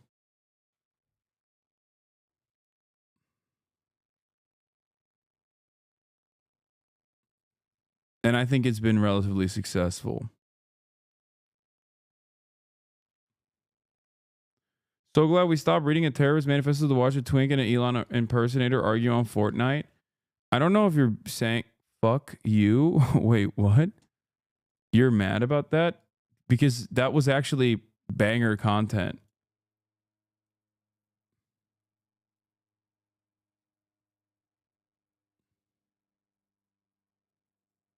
It's actually so insane how their massive brigade stopped as soon as the election was done, almost like they wanted you banned for that specific event. I think that was part of it.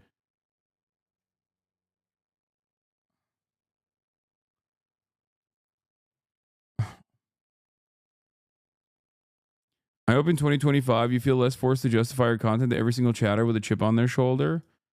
Yeah. See, I'm already doing a bad thing by not ignoring this person. But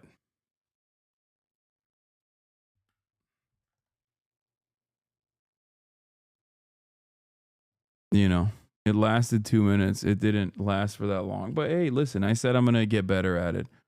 It's going to take time. We'll outline what your schedule definitely needs to be this year. 11 to 3 p.m., read Capital in a monotone voice. 3 to 6 p.m., debate random Discord trolls. 6 to 9 p.m., scold people for enjoying things. I failed to see how this could be anything but beneficial for your growth, honestly. Yeah. That's what I should be focusing on. Scolding people for enjoying content, I think. This will surely yield success in fostering a much larger community. And it won't make me look like a gross, unapproachable weirdo. Leftist final boss. Yeah.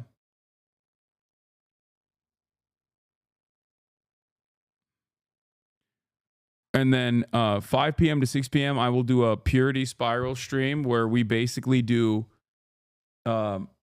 Maoist cultural revolution style struggle sessions where we get together and we basically both self-flagellate and also whip chatters as well. I think that could be cool. Followed by Fed jacketing and inventing numerous new ways of engaging in wrecker behavior. Because no leftist movement is complete without sectarian infighting. Okay? We have to find new and unique ways of hammering in identitarian talking points into any sort of classist, into any sort of class analysis. And also, we must do it in a way where we accuse each other of not being sufficiently progressive. In a world where most people just either laugh at or openly and actively despise progressive politics, partially because of how unapproachable, boring, and also smarmy and self-entitled, self-aggrandizing it is. I think this would yield the most positive outcome for community building. This way we will do some real praxis for once, which is not when you go out and do things, engage in mutual aid, but instead endlessly critique others who are trying to do good things. I believe this will work. This is how we become max left. Marginal differences become the most consequential alienating factors that absolutely rip apart the last remains of class consciousness and solidarity in this community. That's what I'll be doing.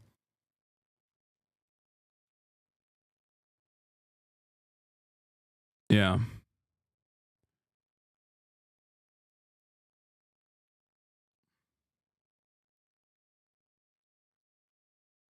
Kaya knows it's time for her. Yeah, she's already up in arms. Hello. Hello, ma'am. Anyway, on that note, it is time. Love you guys, and I will get back to predictions and more updates and the like tomorrow. Peace, everybody. California, says Hasan. The starlight to the topic just begun. There he is again, Hasan is streaming. Hasan is streaming. There he is again, Hasan is streaming. Hasan is streaming.